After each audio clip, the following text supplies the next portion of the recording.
A few hours from now. The moonlight trickled through the glass roof. He pulled a large clay pot from the corner of the room and sat on the cold ground beside it. Then he removed his shoes and socks. To be accurate, he would have had to use thick nails and a lance to make the wounds. But how would he be able to hammer the nails into both his hands or maneuver the long spear into his own side? The hunting knife would have to do. He held the blade in his right hand first. He drew up his knees so that his feet would be as close to the rest of his body as possible. Leaning forward, he positioned the point of the knife over his foot. He closed his eyes and pushed. He let out a long groan while pulling out the knife. Then he quickly repeated the motion on the other foot. He tried to block his mind from the searing pain, directing his thoughts instead to the greater good that would come from this act. Turning his left palm upward, he held the back of his hand against the ground to steady it. The knife found its mark in the middle of his lifeline. He must act quickly, not knowing how rapidly he would bleed out or if he would lose consciousness. He transferred the hunting knife to his left hand, opened his right hand, and stuck the blade into his palm. There was only one thing remaining to do. Sunday, October 4th. Chapter 1. You look pretty, Mom. Facing the mirror, Eliza stared at the reflection of the child standing behind her in the middle of the bathroom floor. Janie was wearing her soccer uniform. One knee sock was bunched around her thin ankle, dirt smudged both her knees, and more wisps of brown hair sprang free from her ponytail than were caught up in it. Her cheeks were still slightly flushed from running up and down the school field. Turning, Eliza bent and kissed her 7-year-old daughter on the top of the head. "Thank you, sweetheart." Eliza held herself back from gathering the child in her arms and holding her close. It was a familiar urge now, the desire to hang on to Janie and not let go. Almost 3 months since the kidnapping, and Eliza still woke up in a cold sweat many nights. How close she'd come to losing her only child, the daughter whose father had tragically died before she was even born, the little girl who was at the center of Eliza's world. "I want to come with you," said Janie. "I wish you could, honey, but it's a party for adults. There won't be any children there." "But Valentina and Ines would want me to come," insisted Janie, hands on hips. "They like me. When we went to their house that time, they said I could come again any time I want." Eliza turned back to the mirror and picked up a tube of mascara. "I know they did, and we will go there again. Remember I told you about the little house we've rented near the Wheelocks? Our lease starts next week. I'm sure we'll be able to visit Valentina and Ines when we go up there on weekends." Janie's expression brightened. "Can we go in the birdhouse?" "It's called an aviary, Janie, and I think that can be arranged." "You know, they have a bird in there that talks," said Janie. "A parrot?" "Uh-huh. Ines showed me, and it can tell you what it likes." "Really?" asked Eliza as she put gloss on her lips. "Yup. It says sun and air and grapes. It likes to eat grapes." "You'll have to show it to me," said Eliza. Mollified, Janie followed her mother as she walked into the bedroom, went to the closet, and took the jewelry case from the wall safe. "Which ones should I wear?" Eliza asked, as they sat side by side on the bed. "The pearls or the garnets?" Janie considered carefully before answering. "The dark red ones," she said decisively. "They're the color of your dress." "Good choice," said Eliza, fastening the stones to her ears. She stood, slipped on her heels, and took a last look in the full-length mirror. "What kind of party is it, Mom?" asked Janey as they left the bedroom and went down the stairs. A birthday party? Not exactly, Eliza answered. It's a party to celebrate the feast day of St. Francis of Assisi. Are you bringing him a present? Eliza laughed. No, sweetheart. He won't be there. St. Francis died a long time ago. Then why are they having a party for him? Valentina and Innes want to celebrate his spirit. St. Francis was a very good and holy man who did many things to help many people and animals in his lifetime. He's the patron saint of Italy, and when Valentina and Innes lived there, they became very devoted to him. Did people give him parties when he was still alive? Asked Janey. I don't think so, said Eliza. He taught repentance. Parties weren't on his agenda. That's too bad, said the child. I doubt that St. Francis thought so, Janey. He loved nature and animals and wanted the people who followed him to live simply and take care of other people. I suppose St. Francis would consider a party like this frivolous. Janey cocked her head to the side. What does frivolous mean? She asked. Silly. Not really important. Janey considered this. I don't think my birthday party is silly. I think it's very important. Of course it is, said Eliza. But as you get older, a birthday party, believe it or not, isn't always something you want. Besides, I bet St. Francis would rather see the money spent on his party go to feeding the poor. While Janey thought about this, Eliza looked out the living room window and saw yet another car driving slowly past her house. The place where they lived had become a tourist attraction since the kidnapping. Sightseers strained for a glimpse of the famous mother and the daughter who'd been the subject of a nationwide search. Eliza hated the loss of privacy. Ordering tall evergreens to be planted along the front of the property might help shield them from prying eyes, but she knew the drive-bys would continue. She'd hired a security company, and it was reassuring to see the car parked out front. The guard inside was watching and armed. The local police also patrolled the street more often these days. Still, Eliza knew that no amount of security could absolutely guarantee that something wouldn't happen to her child. She had to live with the fact and try not to dwell on it. "Mrs. Garcia," called Eliza as she saw her driver pull up. "I'm leaving." The housekeeper came out of the kitchen and put her arm around Janey's shoulders as Eliza uttered yet another silent prayer of gratitude that Mrs. Garcia had survived the kidnapping as well. That the FBI had found both before it was too late was a miracle. "We are going to have a good time while your mommy is out, aren't we, Nina?" Mrs. Garcia asked Janey. "I think we make some brownies." "I won't be late," said Eliza as she started for the door. Janey reached out and grabbed her mother's dress. "What, Janey? What is it, sweetheart?" asked Eliza, fearing she had been wrong to accept the invitation. Yet Valentina Wheelock had been so insistent that Eliza come to the party, and the Wheelocks' house in Tuxedo Park was only 20 minutes away from Hohokus. Now, as she looked down at her daughter holding on to the red fabric of her dress, Eliza doubted she'd made the right decision to go to this party. "What's wrong, Janey?" Eliza asked again as she bent to look directly into her daughter's eyes. "What does repentance mean?"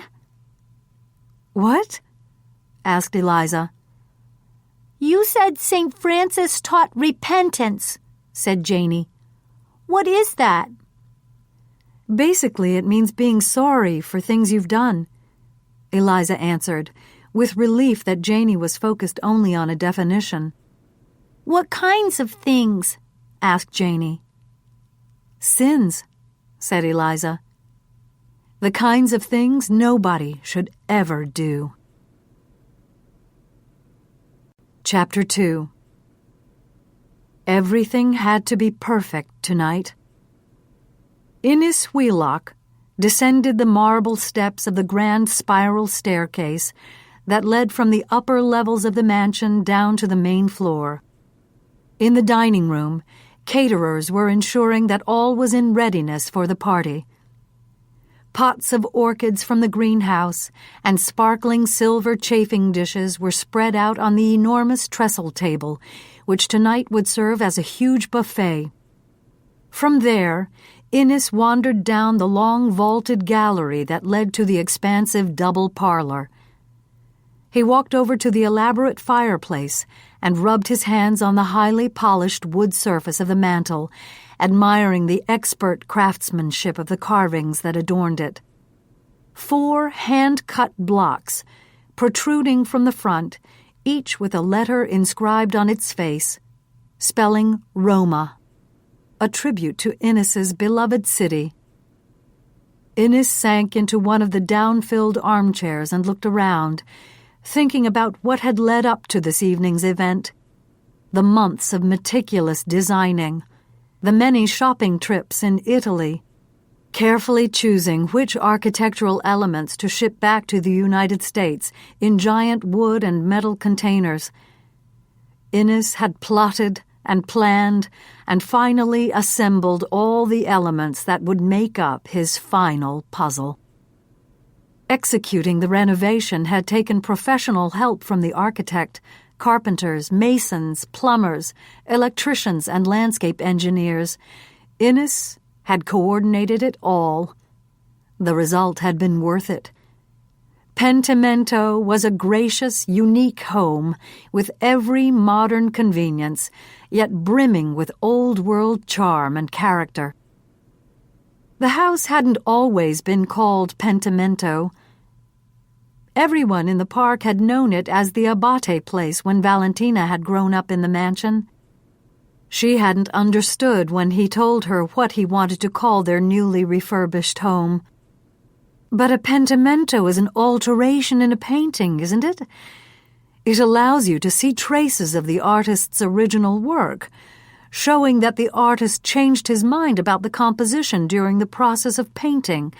What does that have to do with our home? She'd asked. I've changed my mind about the composition of my life, dear one, Innes had answered. I want to alter it. The work I've done on this house is a start. Valentina had shrugged and gone along, not pressing him for any details. Innes suspected that Valentina felt that it was easier and safer not to press the issue. After 35 years of marriage and a political career that had been supported and orchestrated largely by Innes, Valentina seemed satisfied enough with their life. She wasn't interested in shaking things up or changing anything, except perhaps the screeching birds he had stocked in the aviary he'd insisted on building. The inspiration for the aviary, as for almost everything else Innes had planned at Pentimento, came from St. Francis. While studying Giotto's huge frescoes of the saint's life on the walls of the basilica in Assisi, Innes had become fascinated with the one depicting St. Francis preaching to the birds that had filled the trees on both sides of an Italian road. Drawn by the power of his voice, the birds surrounded him, listening intently, it seemed, as he reminded them that God had given them everything: rivers and fountains for their thirst, tall trees for their nests, mountains and valleys for their shelter, and that they should always seek to praise the God to whom they owed so much. Innes had wondered if the episode with the birds had really happened, or whether it was just part of folklore. Whatever the case, it was while studying the fresco that Innes decided what he had to do. He was certain that he hadn't always praised God by his actions until now. In fact, he knew too well that he'd done things that God would condemn.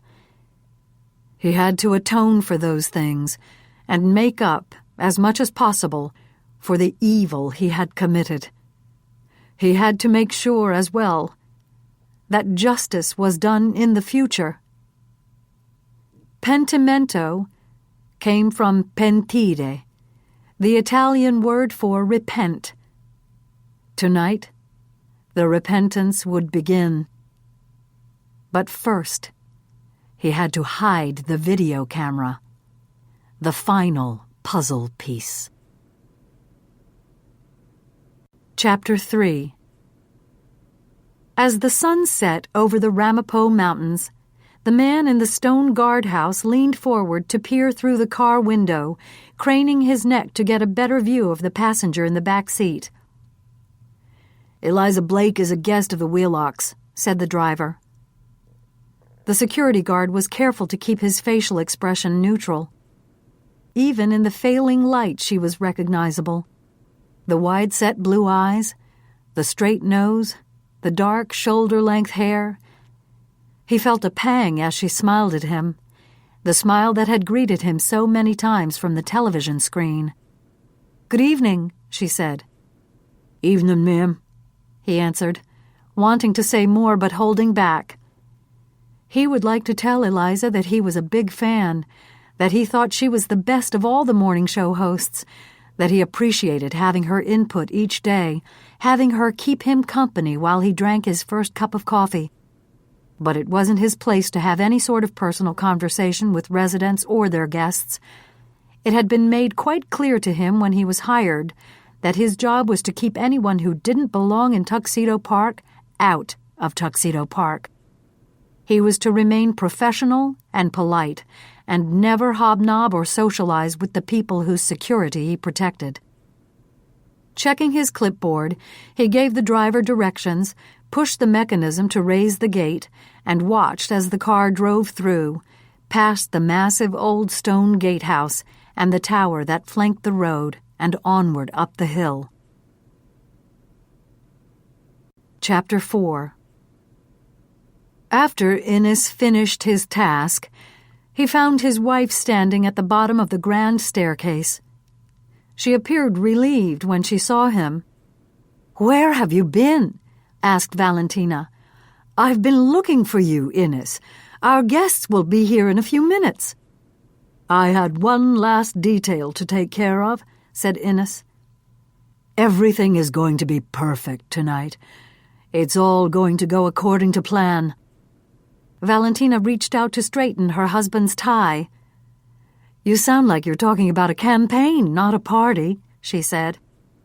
He stared at her, studied her, trying to press every detail of her face forever in his memory. "What is it, Innes? Why are you looking at me like that? Do I have lipstick on my teeth or something?" "No, my dear one. Nothing is wrong. You look absolutely beautiful, elegant in your black velvet. I was just thinking about the long journey we've taken together, and how lucky I was to be married to a woman like you." "It hasn't all been a bed of roses," said Valentina. "We certainly haven't agreed on everything." "I know we haven't." Valentina turned her back toward Innes. "Zip me up the rest of the way, will you?" As he caught sight of the soft white skin on her neck, he swallowed. He was going to be leaving her exposed and vulnerable. But he had to be resolute. "I've tried to shield you from things, Valentina," he whispered. "But there are some things that must be faced sooner or later." She spun around to face him. "I thought we agreed not to talk about it anymore." "Not talk of what?" asked Innes. "Which one of the things don't you want to talk about? There have been so many. And others you don't even know about." "Look, this isn't the time," said Valentina, reaching up to smooth her blonde hair. "We've got almost 100 people coming tonight. Let's not start the evening with another fight." Chapter 5. Eliza sat back and looked out the window at the darkening woods that rimmed the winding road. She marveled at the thought of the roadways having been forged up the mountain and through the thick virgin forest without the aid of electricity or giant earth-moving equipment. No computer animations had been used to plot the route, No giant trucks had transported building materials. Hundreds of acres of forbidding terrain with huge granite boulders and rocky soil had been transformed by the great vision and willpower of tobacco heir Pierre Lorillard. What began as a fishing and hunting reserve just 40 miles northwest of New York City was transformed into an exclusive year-round enclave for America's elite at the end of the 19th century. The most renowned architects of the time designed massive cottages, carriage houses, boat houses, and gardens situated to take advantage of the splendid mountains and glorious views of 3 lakes. Tuxedo Park was listed on the National Register of Historic Places, and as the old mansions set back from the road began to come into view, Eliza was glad. The houses were masterpieces and should be preserved. They represented a unique time in American history, a time when vast fortunes were amassed as the country galloped into the Industrial Revolution. The imposing structures were built with the cheap labor provided by the immigrant population streaming into the United States from Europe, and maintained by that same cheap labor as well, with money not yet subject to the drain of income taxes. For a while, if you were one of the fortunate, life was just about perfect. Then the government began taxing income. Next came the Roaring Twenties, followed by a decade of economic depression. Residents who had suffered business reversals could no longer afford to live in the park, but it was hard to find buyers for the big houses, even at bargain prices during the Depression and World War II. With working men and women serving in the armed forces and employed in factories, there simply weren't enough servants for the upkeep, and the mansions became uninhabitable. The decline of the park lasted for several decades. Some houses were deserted, some burned to the ground, some barely survived as heirs took to living in just a few rooms while they struggled to live on dwindling trust funds. Finally, at the end of the 20th century, with a booming economy and stupendous fortunes made in industry and technology, sports and entertainment, the big houses became desirable again. Tuxedo Park was still a privileged and protected world where residents didn't lock their doors or take the keys out of their car ignitions. Guarded by the enclave's own police department, Tuxedo Park's children ran free, their parents feeling safe. There were no leash laws for dogs, and until recently, the houses had no numbers. Residences were referred to by the family's surname or by the name the house had been given by its original owners. Before the first interview Eliza had done with Valentina, she learned that it was here in Tuxedo Park that Valentina Abate and Innes Wheelock had grown up and gone to school together. It was here that they had married, at the Abate's Italianate villa perched on the hillside above Tuxedo Lake. It was to here that they had returned after their stints in the governor's mansion in Albany and the United States ambassador's residence in Rome. In the twilight, a deer darted out in front of the car, forcing the driver to slam on the brakes and Eliza to snap out of her reverie. She caught her breath as she watched the big doe leap across the road before disappearing into the woods. "Thank God you didn't hit that beautiful creature, Charlie," said Eliza. "That would have been such a horrible way to start the night." Chapter 6. The party guests were arriving, and Valentina and Innes Wheelock were gracious and welcoming.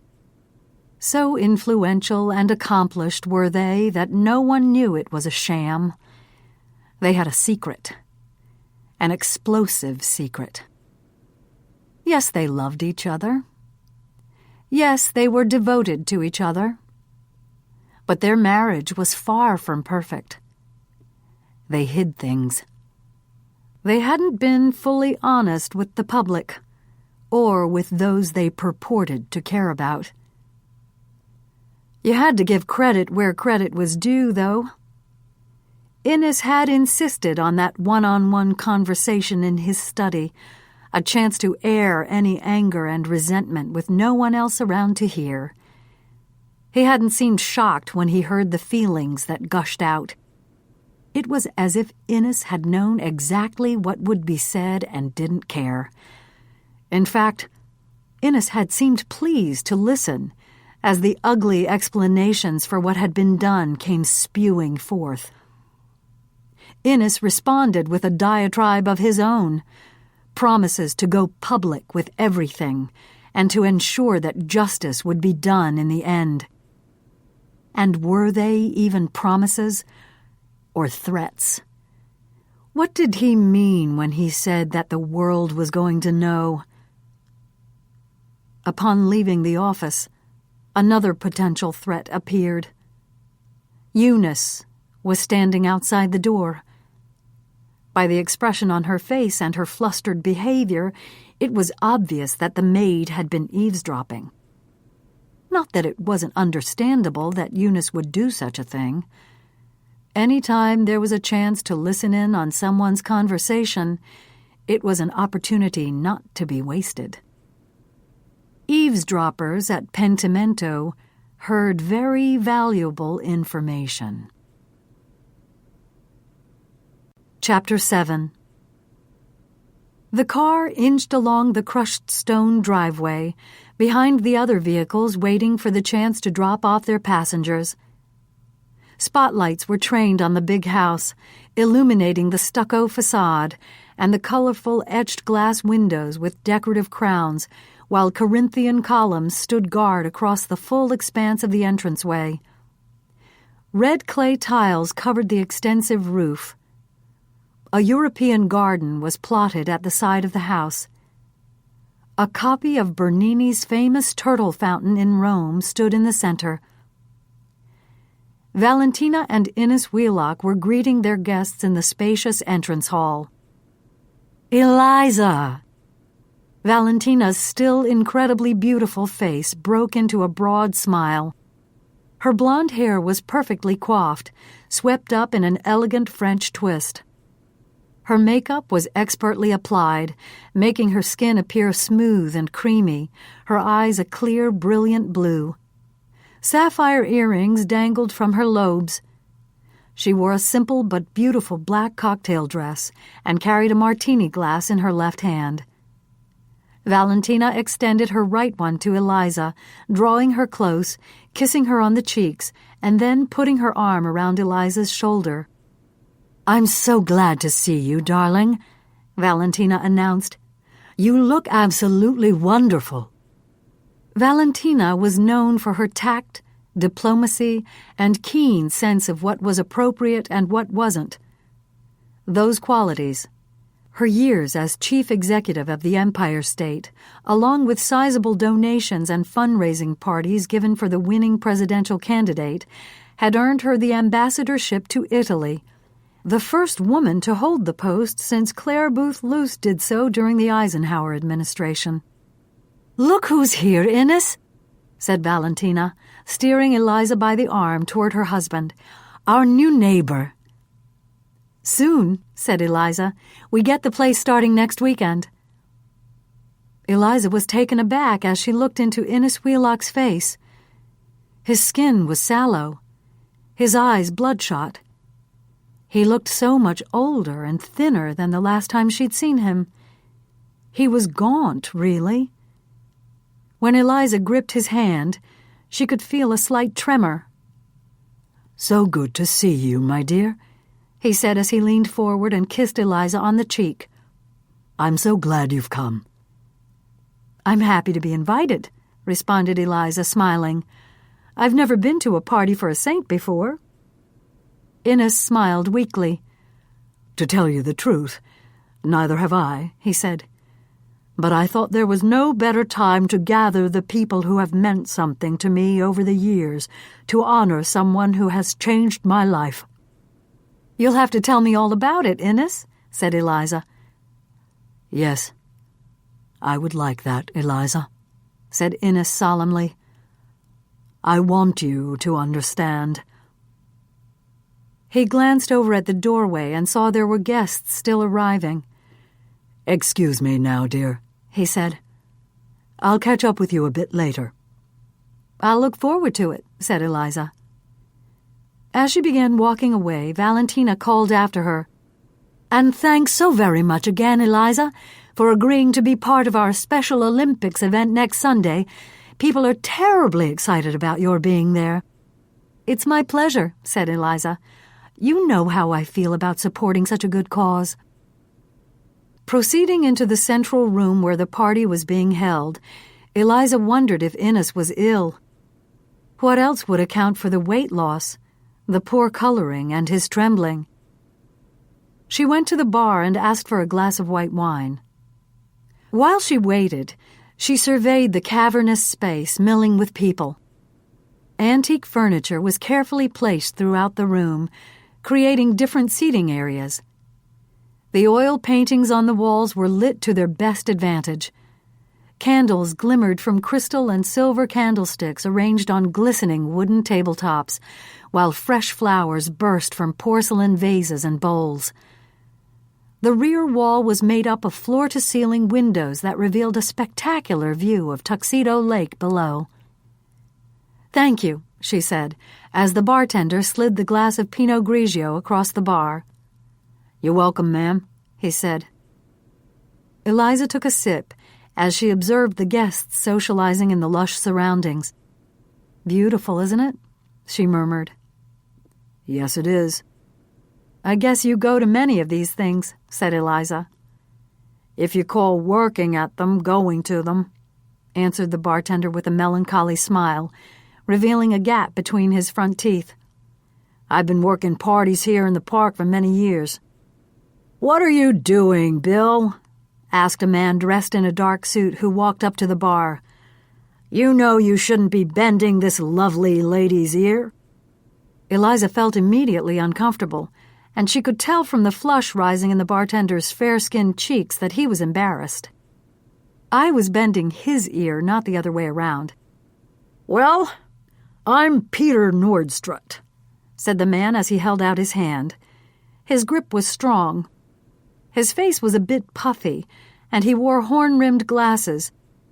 The deep lines at the corners of his eyes and across his brow suggested he spent a lot of time in the sun, though any tan he had picked up over the summer had already faded. His hair was blonde with gray running through it. Eliza judged him to be in his mid-50s. "Eliza Blake," she said, returning his handshake. "Yes, I know. I'd say everyone in this room knows who you are." Eliza smiled politely. "How do you know the Wheelocks?" she asked. "From the club," answered Peter. "I've been trying to teach Innes to play court tennis, but I'm afraid it's a lost cause." "Isn't court tennis the kind hardly anyone plays?" asked Eliza. "Well, it isn't the number of people who play, it's the quality of the people who play that counts." He said it with a smile, but Eliza sensed he was an unmitigated snob. "Real tennis, royal tennis, court tennis, whatever you want to call it, it's not for the masses," he continued. "Lots of complicated rules. In fact, there are only about 35 existing courts for real tennis in the entire world." "And Tuxedo Park has one of them?" asked Eliza, trying to sound interested.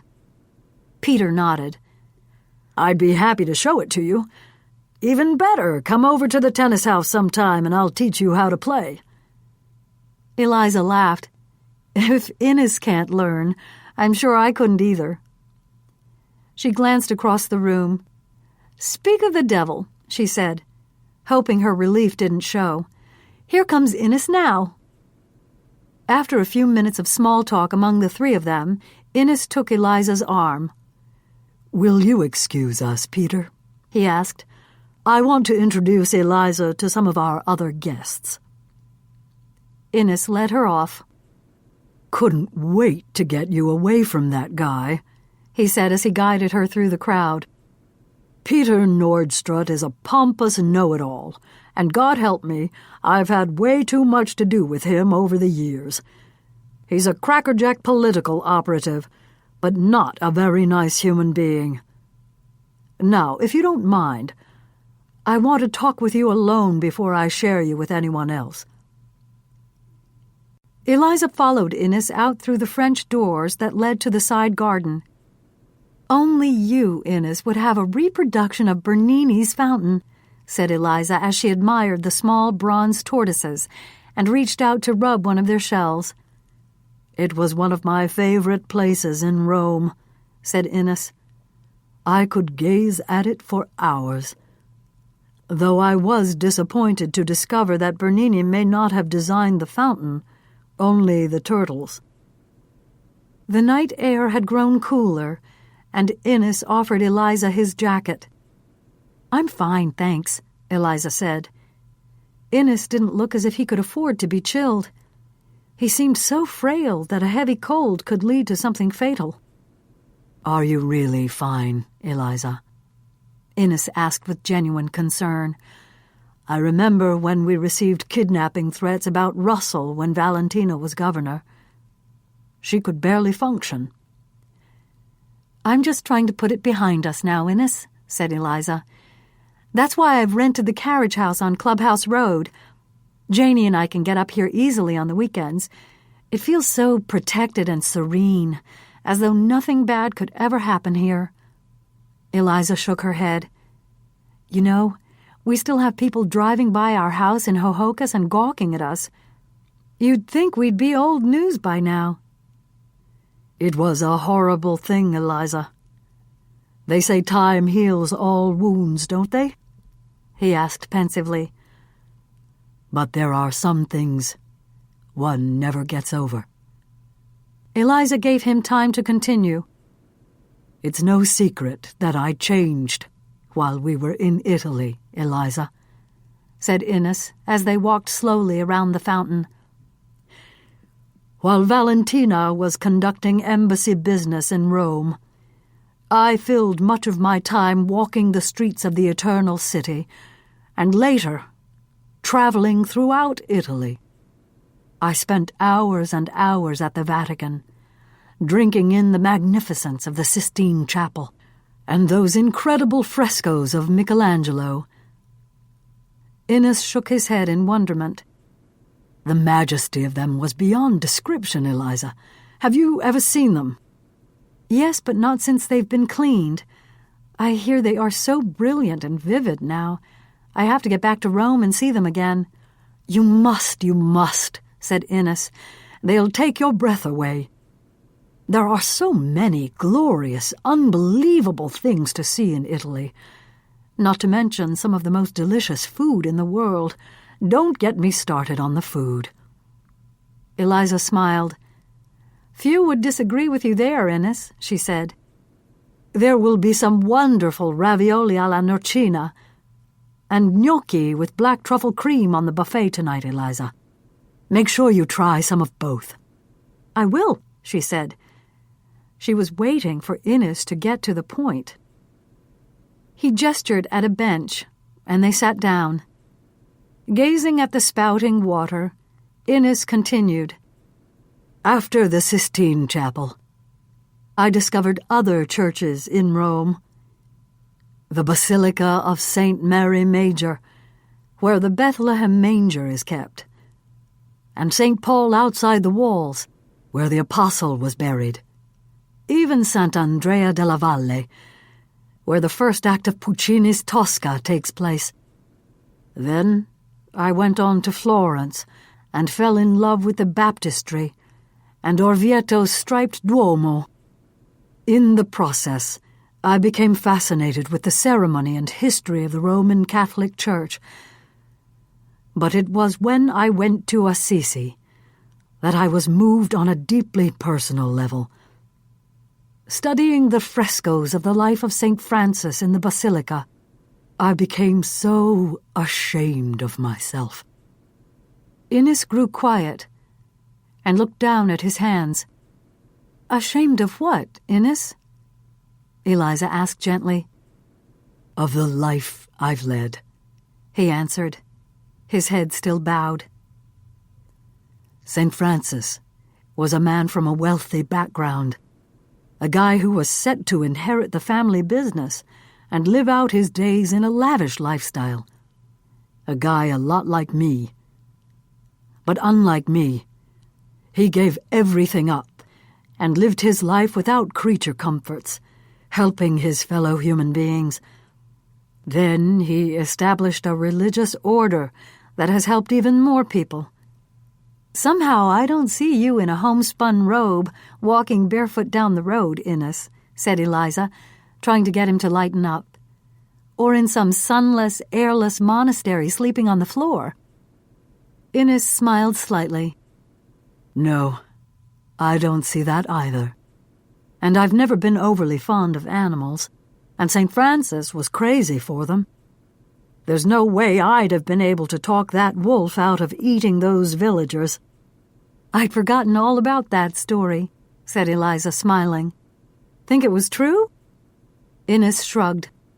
Who knows? But the essential story of his life is valid. This was a man who did things that truly mattered.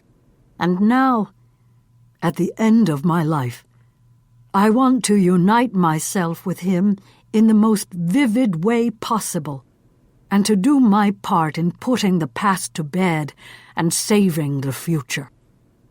Eliza wasn't sure what he meant. You certainly have done things that mattered, Innes, she said.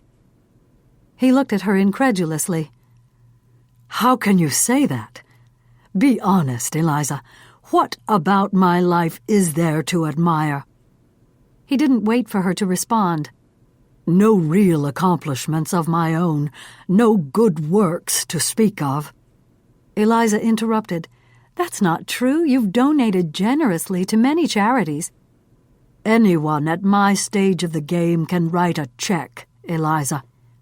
But what have I done to make a difference in somebody's life? The truth is, I've hurt many people, damaged them, ruined them along the way.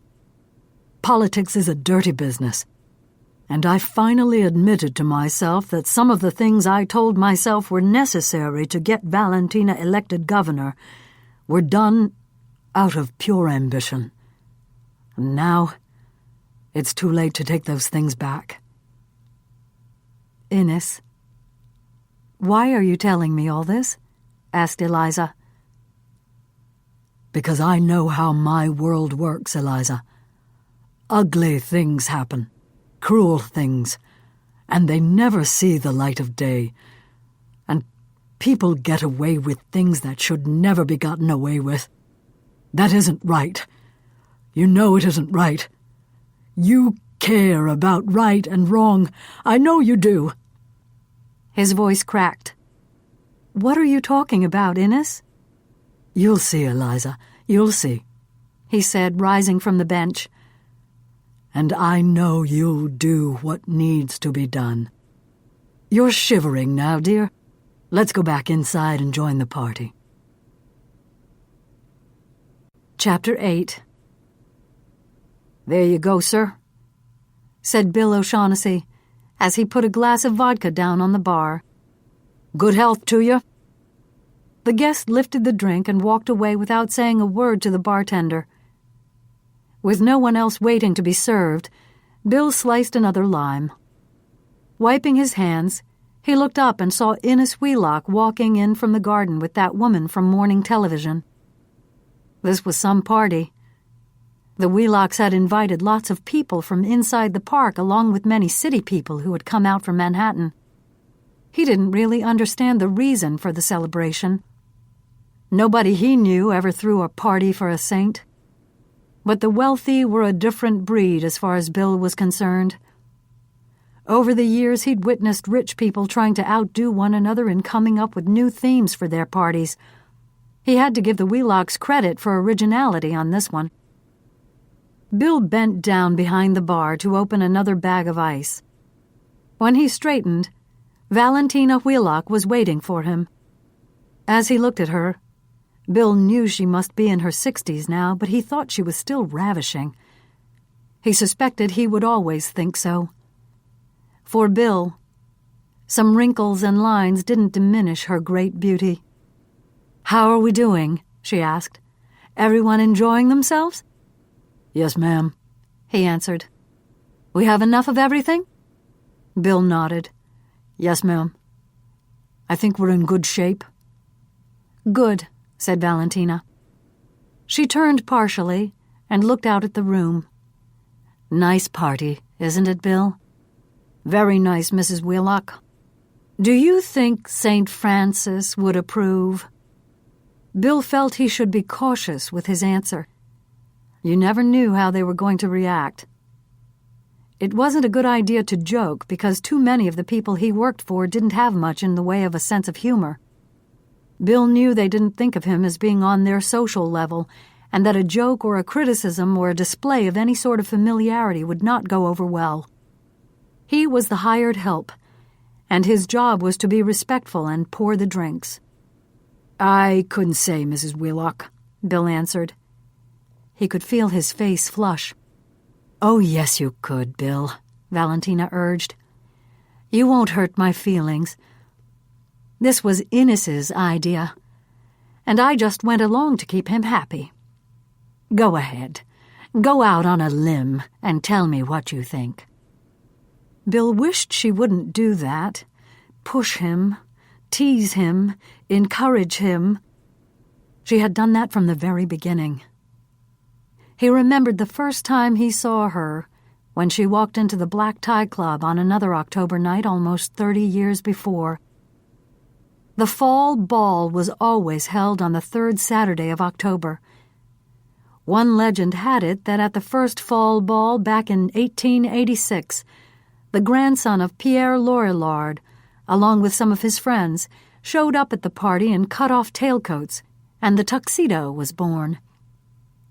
The presentation of debutantes at the fall ball was the start of the New York social season for over 8 decades. Bill was new to working at the club back then. His father, who earned his living as a gardener there, had gotten Bill the job. He could recall how nervous he'd been. He hadn't felt comfortable, didn't feel like he belonged. And he didn't. He could only observe the people in Tuxedo Park and marvel at their world. But it wasn't the young ladies his age, in their frothy white gowns making their debuts, who had intrigued Bill that evening. It was a woman 15 years older than he who caught his attention. When Valentina walked in on Innes Wheelock's arm, Bill and every other man in the room had eyed her with admiration, and Innes with envy. When she took to the dance floor in her blue gown, her blonde hair long and loose, it had seemed to Bill, stealing glances as he served food and cleared dinner plates, that Valentina moved as if she and the music were one. She mingled with the other guests, confident and regal. Bill, exceedingly unconfident, had wanted to disappear under one of the damask-covered tables when his shaking hand spilled a few drops of wine on the sleeve of Valentina's dress. She noticed it immediately, though no one else at the table had. Instead of commenting, she just looked up at him, winked, and covered the spot with her napkin. At that moment, as his face flushed bright red, he fell in love. Later, she had pulled him aside. "Don't worry about the dress," she said. "Accidents happen." "Thank you, ma'am. I'm so sorry, really sorry. Maybe I could have it cleaned for you." Valentina smiled. "That won't be necessary. I really appreciate that you didn't make a big thing about it at the table or mention it to my boss." She looked over at her table. "They wouldn't have taken it very well, would they?" Bill shook his head. "No, and I need this job." "Are you doing this while you go to school?" she asked. "No," said Bill, blushing again. Valentina instantly understood. "Maybe you should think about that. College can make a big difference in somebody's life." Bill had watched her walk off across the room, and in that instant, he stood taller. For a week or two, he had actually considered Valentina's suggestion, but before he could broach the idea of college with his parents, His father suffered a severe heart attack. That was the end of Bill's brief flirtation with higher education, but his fascination with Valentina lived on. Valentina had charm. Though she had never made a mortgage payment, never worried about paying her property taxes or electricity bills, she had the knack for making people feel that she understood their lives, felt their pain, and dreamed their dreams. Bill knew that the President of the United States himself had been enthralled with Valentina Wheelock. "Bill?" Valentina's blue eyes were staring directly at his. "Yes, ma'am." "You haven't answered my question. Do you think St. Francis would approve of this party?" "Pushed," Bill answered. "I didn't know the man, but I remember from religion class that he was a guy who believed in living very simply." He shrugged. "I wonder if champagne, caviar, and filet mignon were a part of his diet." Valentina laughed. "That's what I've always liked about you, Bill. In that careful way of yours, you get to the point. In this case, that this is a pretty inappropriate excuse for a party, but Innes really wanted to have this shindig, and he's been so serious and dour since we've come back from Italy that I was glad just to see that he wanted to have people in for a celebration, even if it is for a man who's been dead for almost 800 years. Chapter 9. As they took their place on the buffet line, a man of medium height with longish salt and pepper hair stood in front of Eliza and Innes. "Eliza, I'd like you to meet Zachary Underwood," said Innes. "Zach is the architect who worked wonders with this old place." "The house had good bones to begin with," said Zach, smiling at Eliza. "And Innes had some very intriguing ideas about the renovation. He did a lot of the thinking for me." "You're being too modest, Zach," said Innes. "You were presented with a real challenge, and you rose to meet it with flying colors." He excused himself and turned to speak to the guests behind him on the buffet line. Eliza took a plate from the end of the table. "If I ever need an architect, I'll know who to call," she said. "Everything is fabulous. The house, the grounds. You feel like you're in another world in this place." "That's what the people in the park want," he said. "Those who've lived here forever don't want the world to come in and change it, and most of the new people want to have a place to escape the intense life outside the gates. Everyone has a vested interest in keeping the park pretty much the way it's always been. They feel safe here." Eliza sensed that he was about to say more, and she steeled herself for the possibility that Zach would bring up the kidnapping that had fascinated the country for the interminable 5 days while Janey was missing, and then for the weeks since she was safely home. When he didn't broach the subject, Eliza felt herself relax. "This ravioli looks and smells wonderful," Zach said as he took a large silver spoon. "Can I serve you some?" "Thank you, yes." Eliza held out her plate. "What was the most interesting thing you discovered while you worked on this place?" she asked as they moved along the line.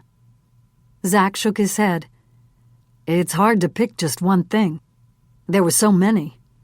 I've worked on several renovations here in the park, and each of the houses has its own intriguing structural details, not to mention fascinating stories about previous residents. But Pentimento is special to me, because it's not just about the past glories of the building and the people who lived here. It's the future of the house that could actually turn out to be the far more interesting and important phase." "How so?" asked Eliza as she gathered up a fork and napkin at the end of the buffet table. "Innes has big plans for this house, though even I don't know all the details. He's kept me in the dark about the reason for some of the things he asked me to design. He also had me sign a confidentiality agreement. I can't talk to anyone about the plans and designs for Pentimento."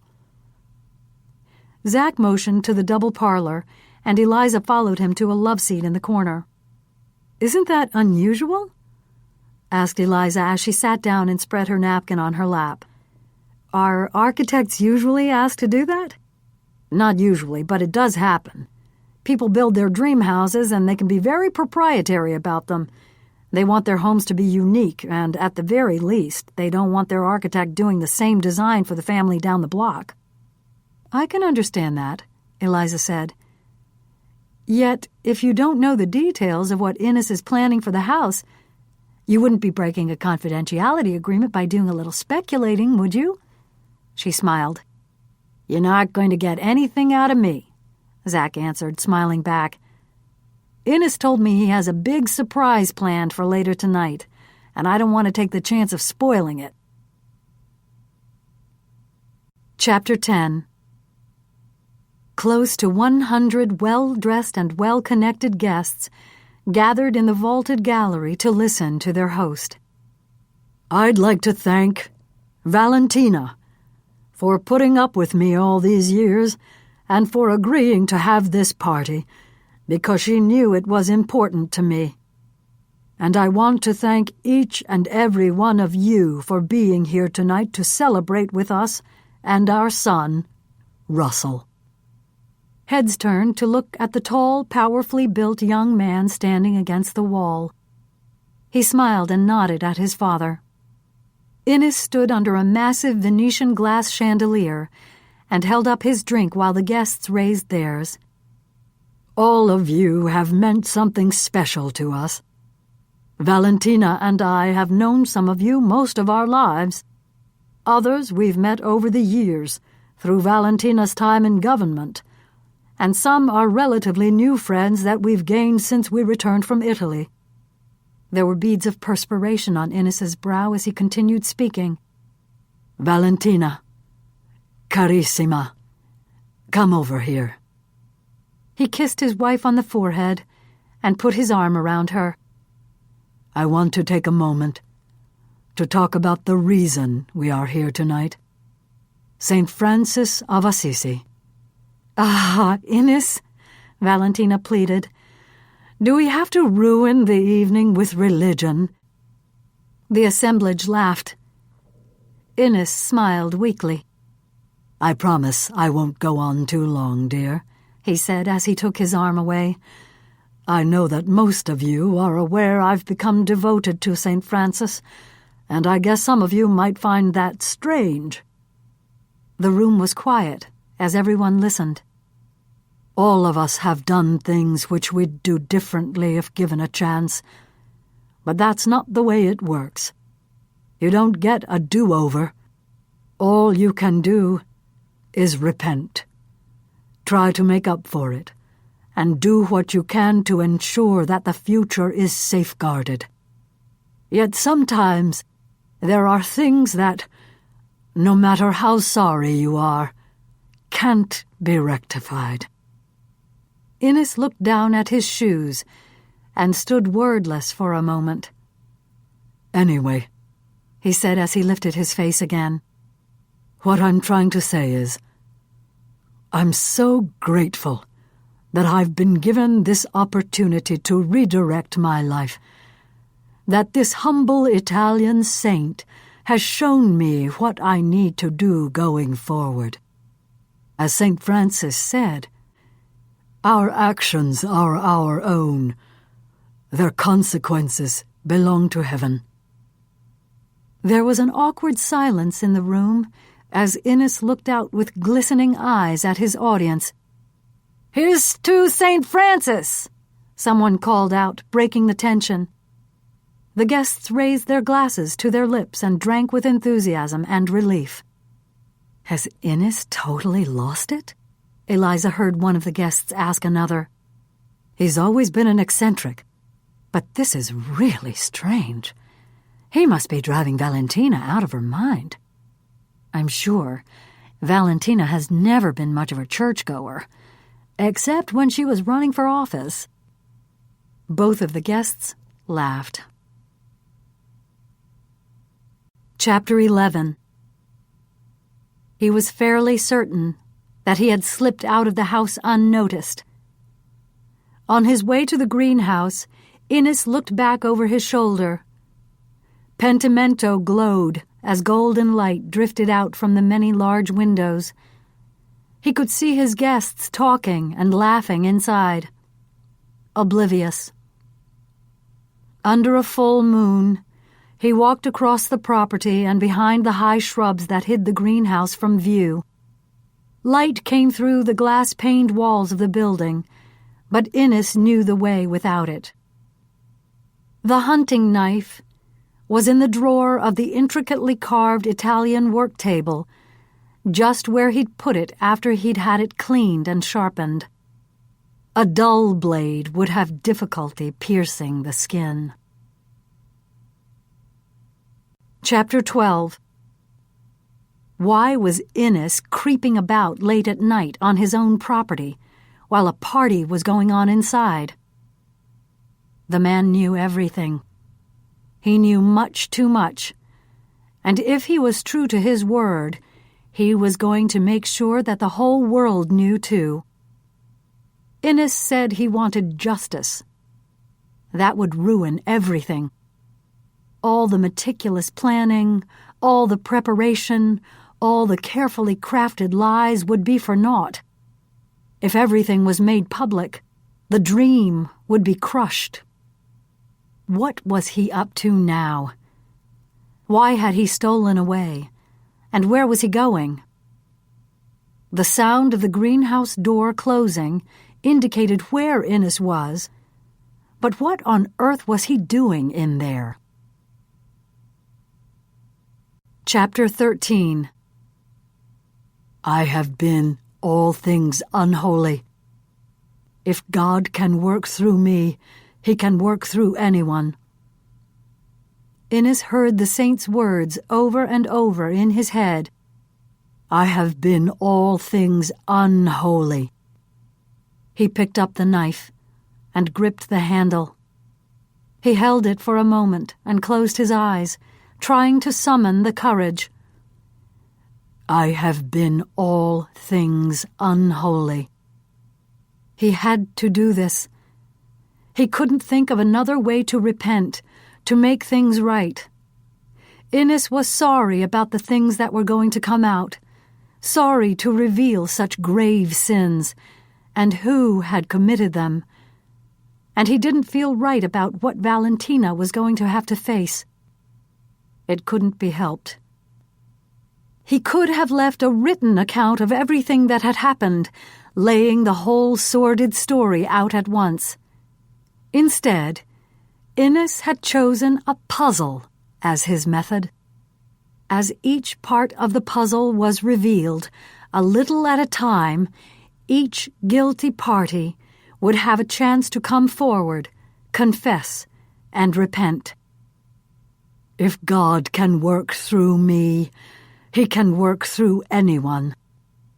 He wouldn't exit this world without leaving a record of all that had happened.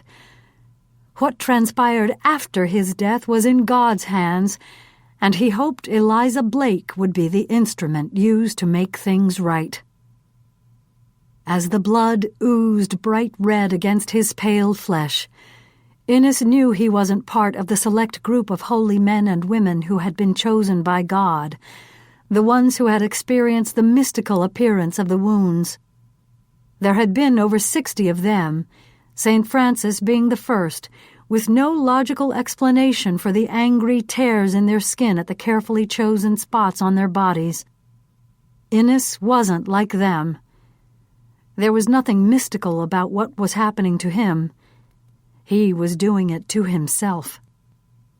He had read that the fluid that flowed from their cuts and punctures might not have been blood, but Innes was certain that it was blood leaking first from one foot, then from the other as he plunged the hunting knife into his extremities.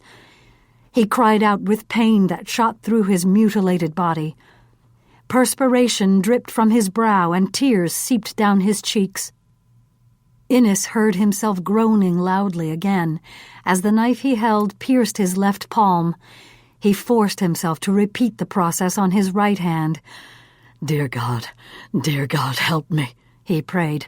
Help me get through this. I need your help, Lord, to make things right. Switching grips again and breathing heavily, Innes took the knife and leaned over awkwardly.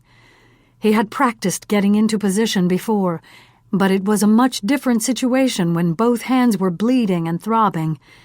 Innes reached around and found a spot between his ribs on the left side of his body and pushed the knife through.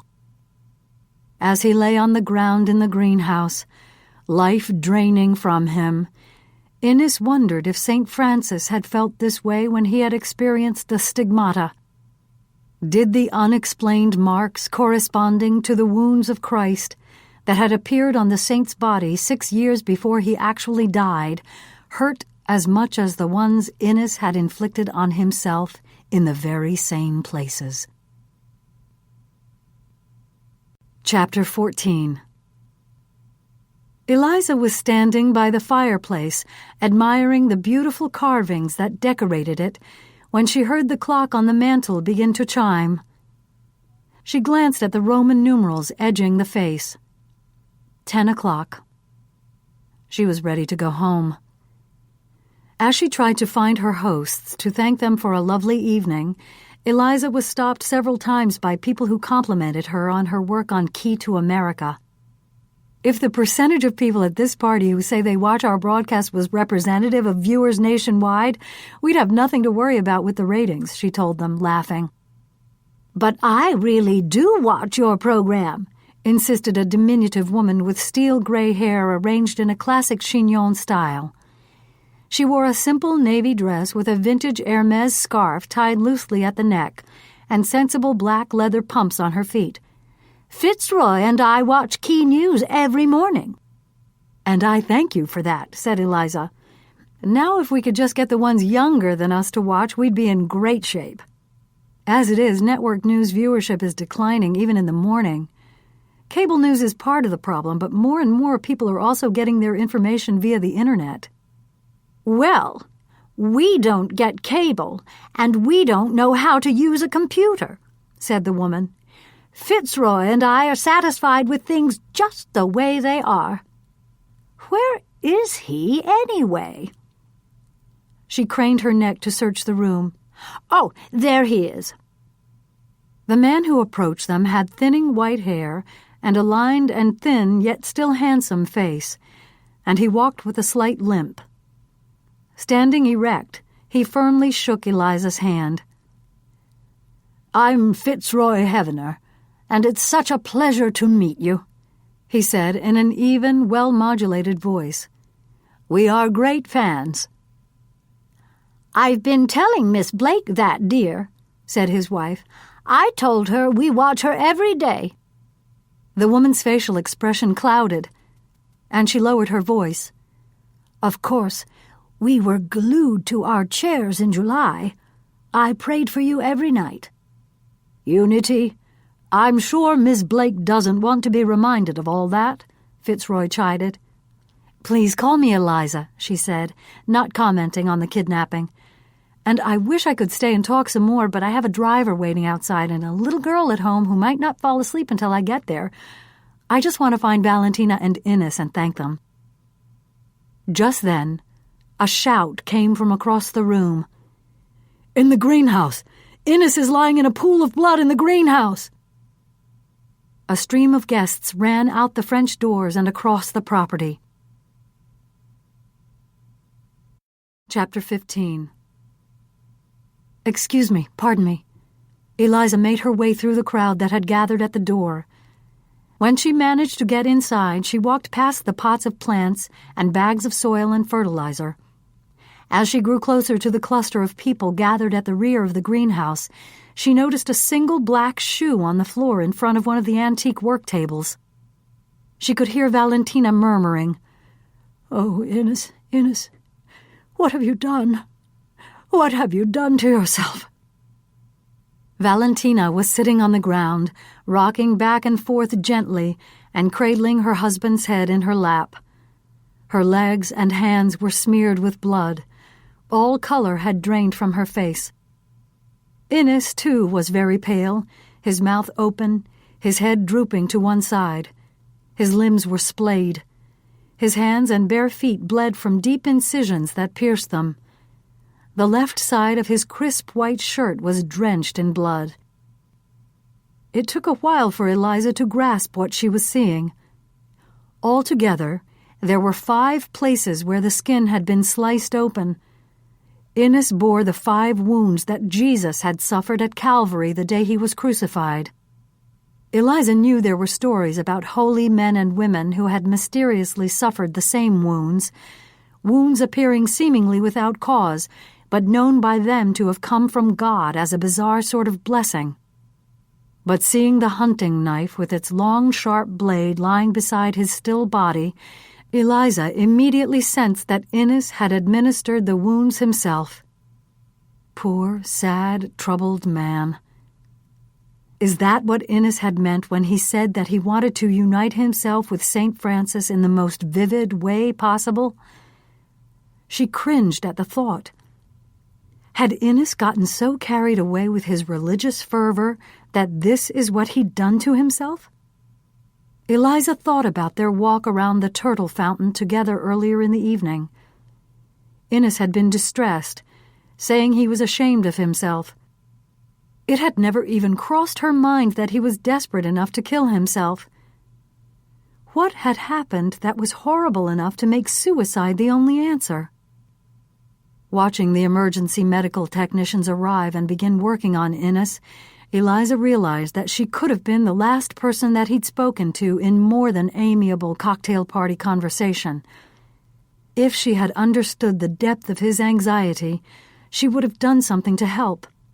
Instead, thinking Innes just needed an opportunity to vent, she'd only listened. "It could have nicked the heart." Eliza heard the medical technician's words and felt anguish along with guilt and responsibility. If she had reacted differently, this horror might have been averted. She tried to remember every bit of their conversation. What had Innes been talking about when he insisted that she cared about right and wrong, and said he knew that Eliza would do what needed to be done? What was it that he wanted her to do? Instinctively, Eliza felt that someone should be making a record of what was happening. She took out her cell phone and began snapping pictures.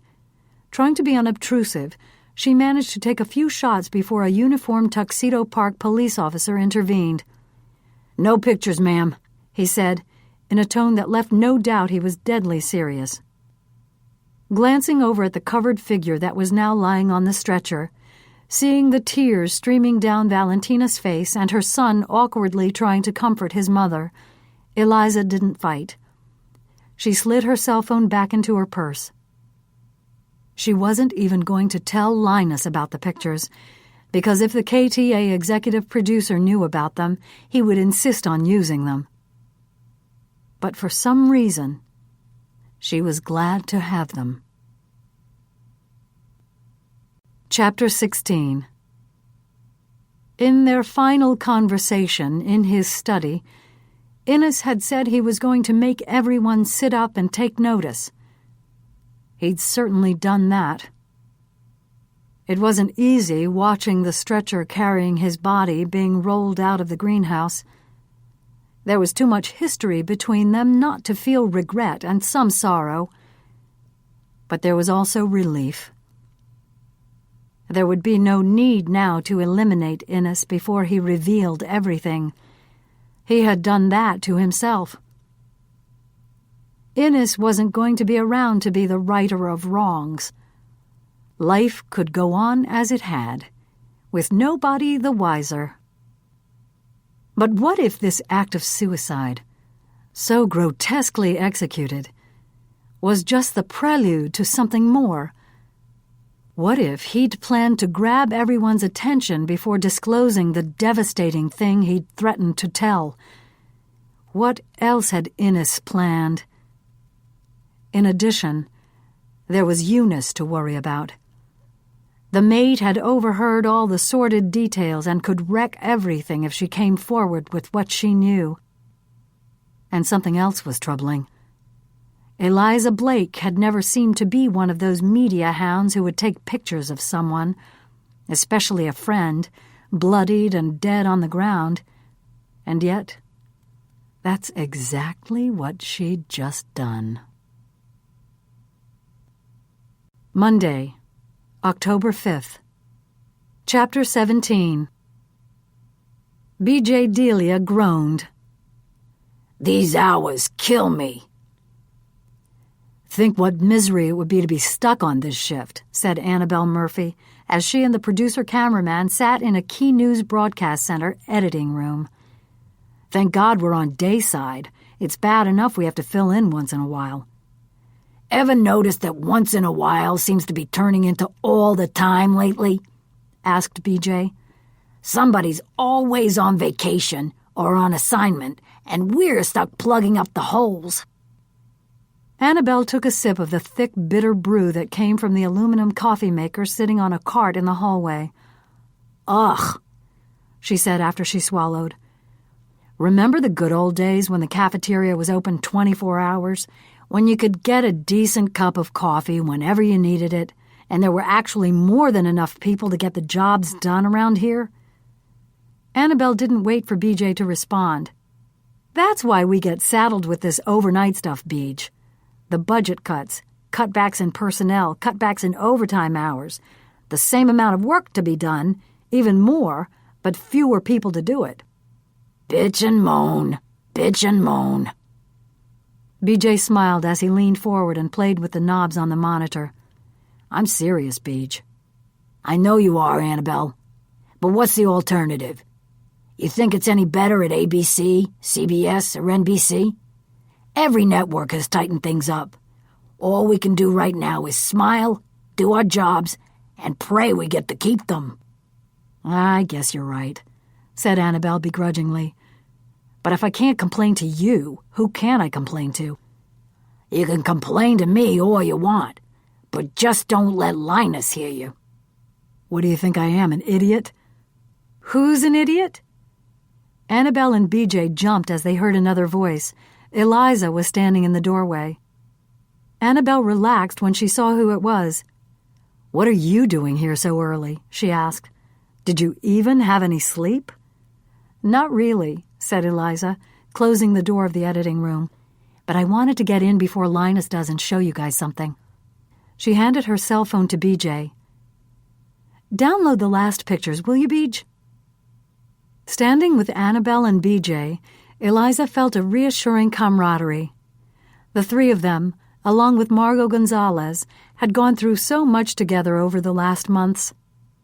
Each of them had contributed to solving the murder of Eliza's predecessor at KTA, Constance Young, and they had bonded around Eliza, supporting her personally and using their considerable professional skills to help when Janie and Mrs. Garcia were kidnapped. They had jokingly dubbed themselves the Sunrise Suspense Society because of the ridiculous hours they kept and the anxiety-filled and sometimes dangerous situations they'd found themselves in. While they waited for B.J. to do what needed to be done, Eliza told them what had happened.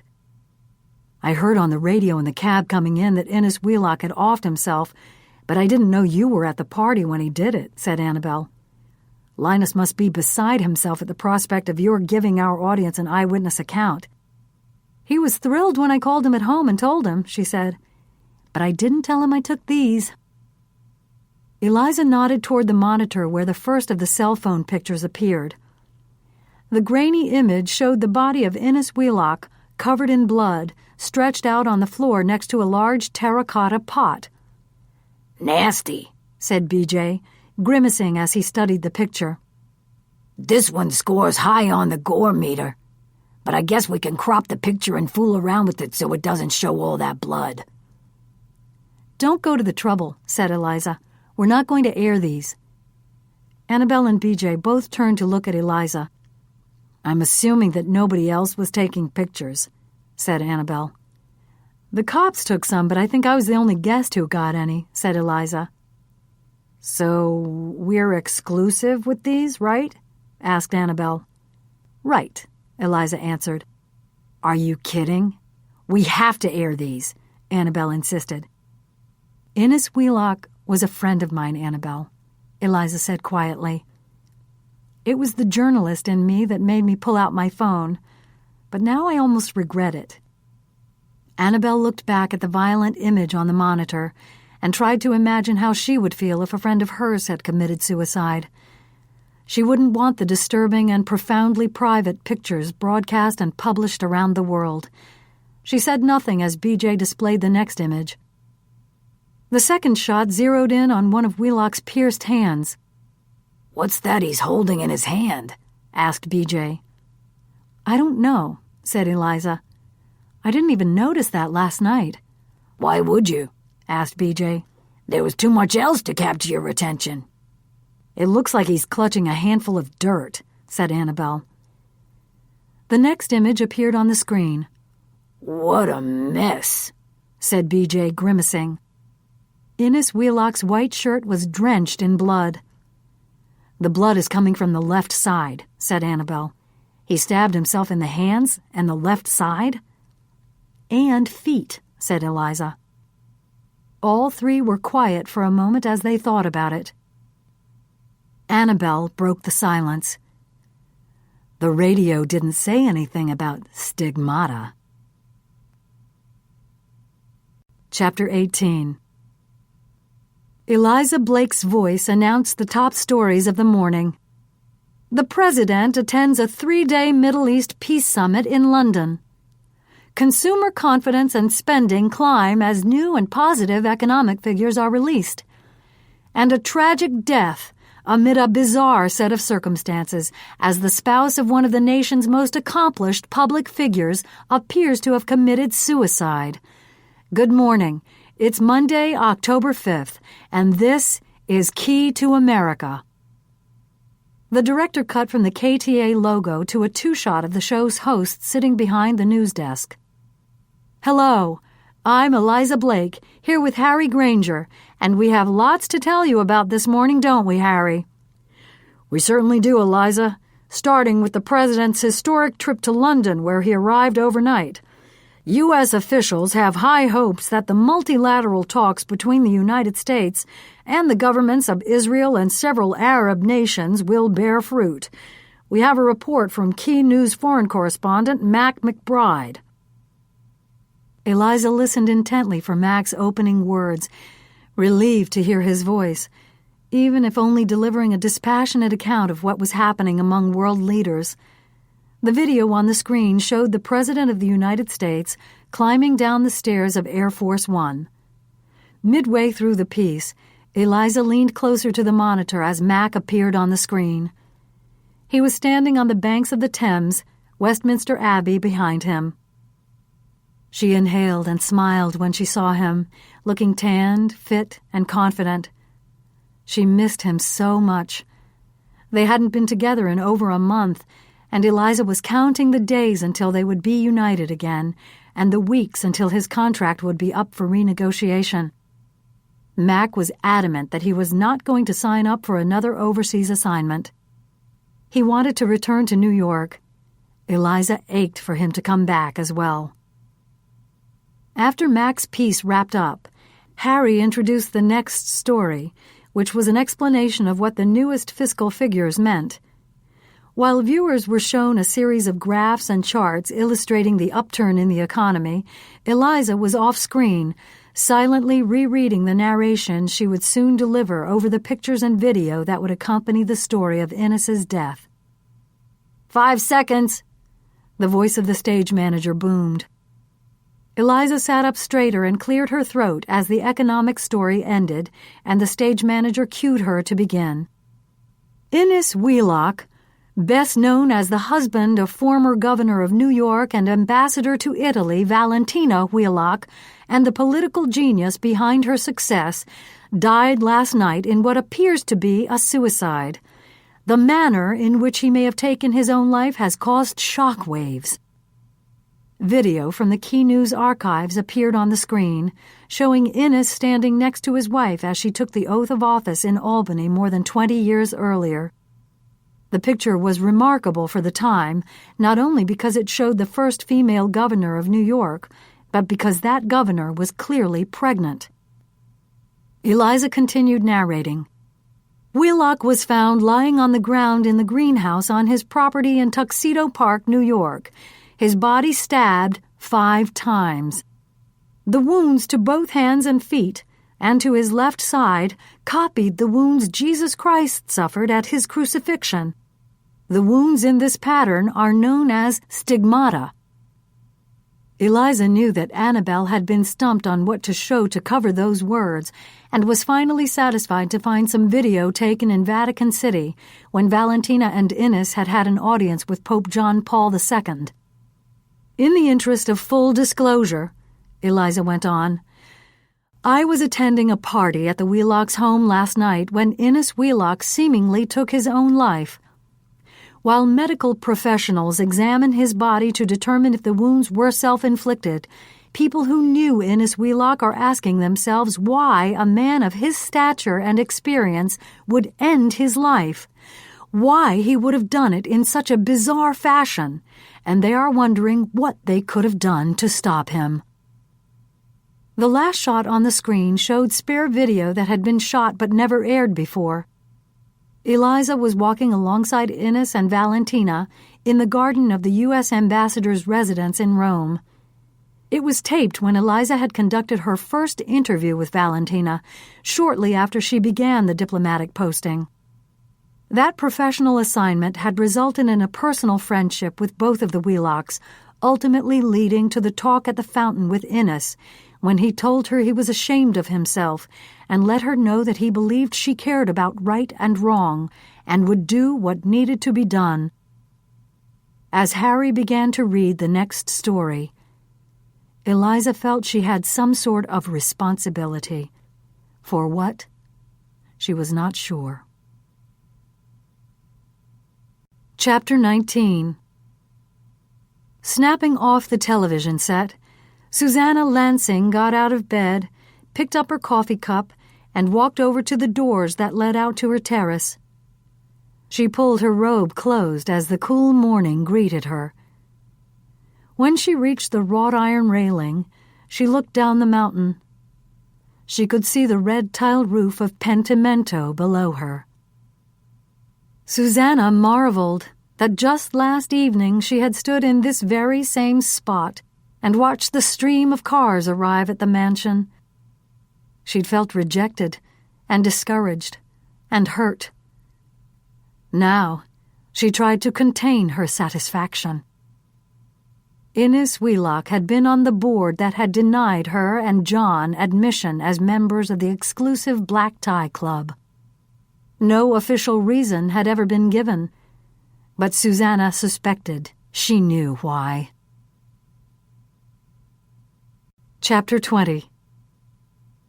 They got off to school all right? Asked Annabel.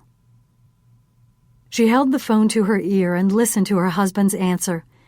Yeah, except for the fighting about Halloween. Tara is determined to be Hannah Montana, and Thomas keeps telling her that's dumb. What else is new? Said Annabel. But at least now that they're gone, you can try to get some sleep. Hopefully I'll be home soon and can crawl in beside you. Annabel hated it when they both drew overnight shifts at the same time. It fouled up everything.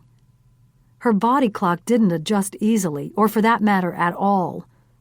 The focus of life became sleep and how to get it. While that was bad enough for a single individual, add to the mix 2 active grade school kids with their accompanying activities and homework that had to be paid attention to, babysitters who had to be carefully rescheduled to cover any gaps in parental presence, along with the grocery shopping and other errands, and you had a household struggling to keep it together.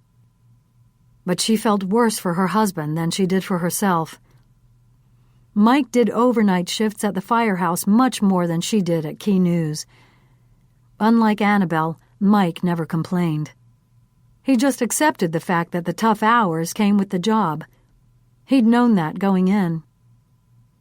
Annabel glanced at her watch.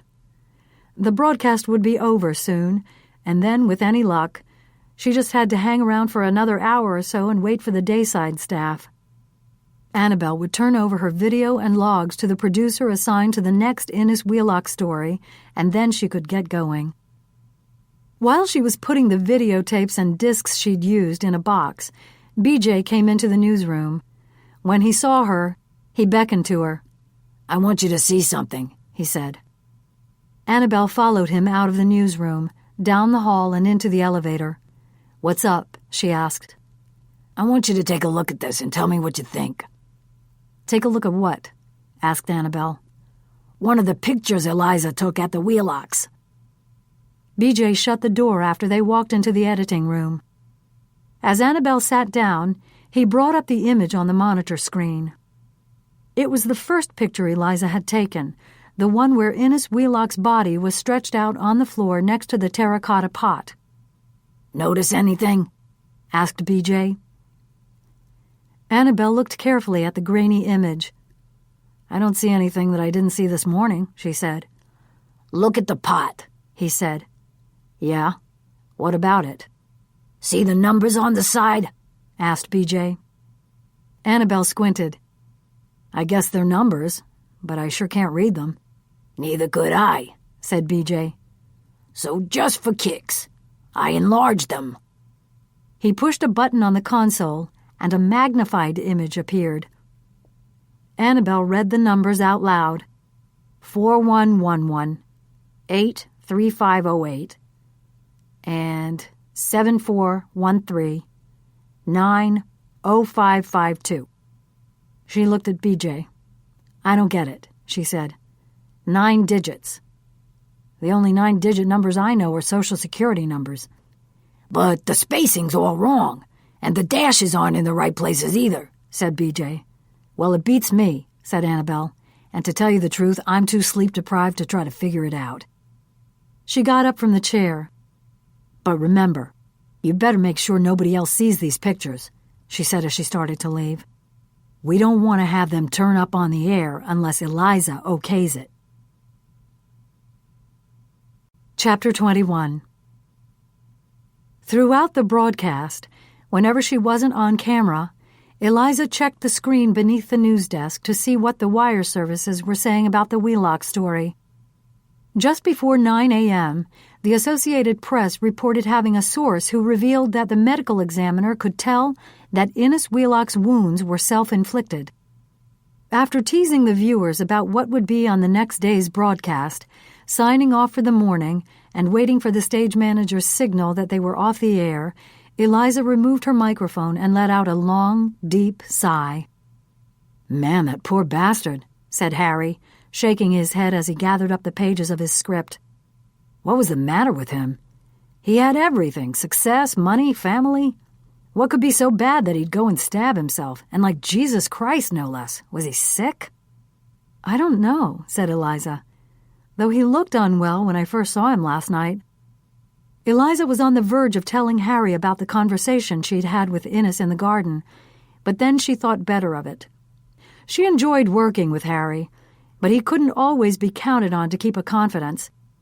He'd go to jail, and had, to protect a news source, but when it came to key news and insider gossip, Harry enjoyed trading tidbits with the best of them. "Well, it will all come out," said Harry with a shrug as he started to walk away. "It always does."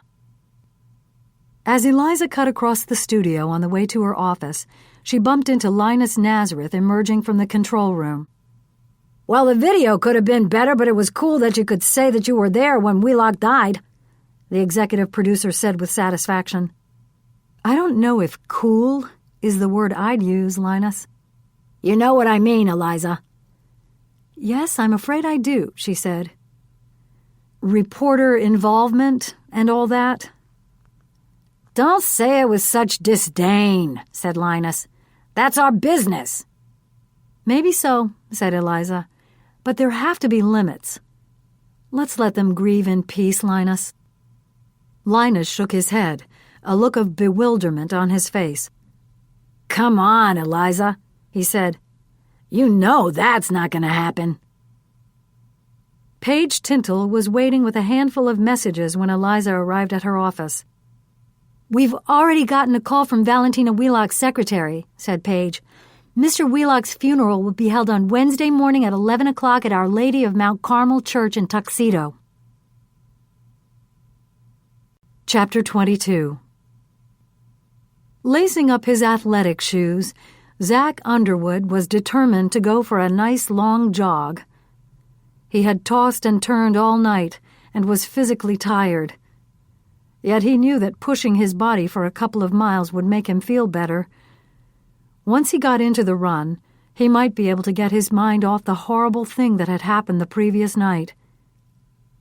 How perverse of Innes to say he had something special planned for the evening, knowing full well what he was going to do.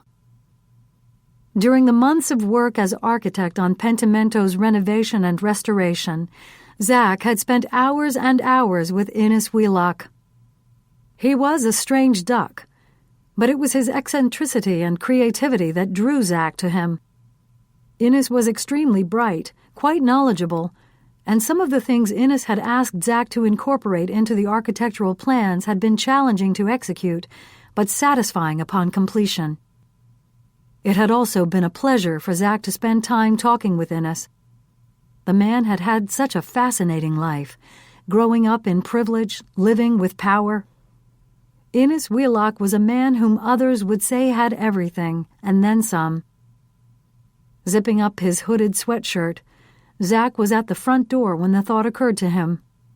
Could some of the things that Innes wanted incorporated in the Pentimento designs have anything to do with his death?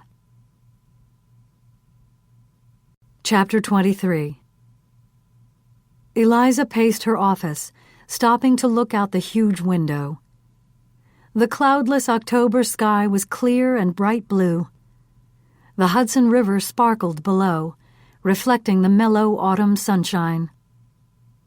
She still couldn't decide which space she liked better. When she'd been anchor of key evening headlines, her office had been right above the central newsroom, and she could look down and watch the staff on the phones at their computers, scurrying from desk to desk and interacting with one another. It was a constantly moving scenario that never ceased to fascinate and energize her. When she'd come back to hosting Key to America, she'd handed off her prized piece of broadcast center real estate to Anthony Raines, her successor at Evening Headlines. Her new office on a higher floor was spacious and flooded with natural light.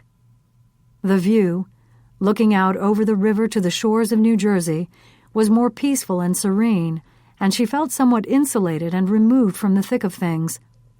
That had its advantages. But today, the view did little to soothe her. Eliza walked to the office door and leaned out toward the vestibule where her assistant sat. "Paige, will you see if Margot Gonzalez is here today?" she asked. "Thanks for coming, Margot," said Eliza, as she gestured toward one of the upholstered chairs positioned on the other side of her desk. "Don't tell Linus, because he's under the impression that your job here is to act as a KTA mental health contributor. He doesn't understand that I need you to perform a far more important function. It's nice to be able to call on my own in-house psychiatrist." Margot smiled. "Glad to be of assistance," she said as she sat down. "What's up?" "Innes Wheelock was a friend of mine," said Eliza. Margot's smile faded. "I gathered that might be the case after I heard you say on the air this morning that you'd been at a party at his home last night. Oh, I'm so sorry, Eliza. And I had a private conversation with him shortly before he killed himself." Margot nodded. "So you're feeling guilty, as though you could have done something to stop him. How'd you guess?" "Tell me what happened," said Margot. Eliza recounted the walk in the garden at Pentimento. "He came out and told me he was ashamed of himself, Margot, that he'd done things that were wrong, that he'd hurt and ruined people. I could tell he was troubled, but I never thought he was a candidate for suicide." "Why do you think he confided in you?" asked Margot. Eliza considered the question. "I guess he trusted me," she said. "He said I cared about right and wrong, and that I would do what needed to be done." "What do you think he meant by that?" asked Margot. "What do you think he thought needed to be done?" "I have absolutely no idea," said Eliza. Margot sat back in her chair and ran her fingers through her short red hair. "You know, Eliza, suicide is not a random act," she began.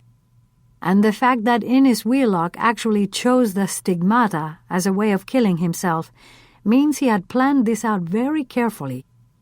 I suppose that's true enough, said Eliza. He told me he wanted to be like St. Francis, wanted to unite himself with him in the most vivid way possible. By choosing the stigmata, he did that. But why? Why would Innes do it? Suicide represents an answer to a seemingly insoluble problem. It's a choice that the person makes.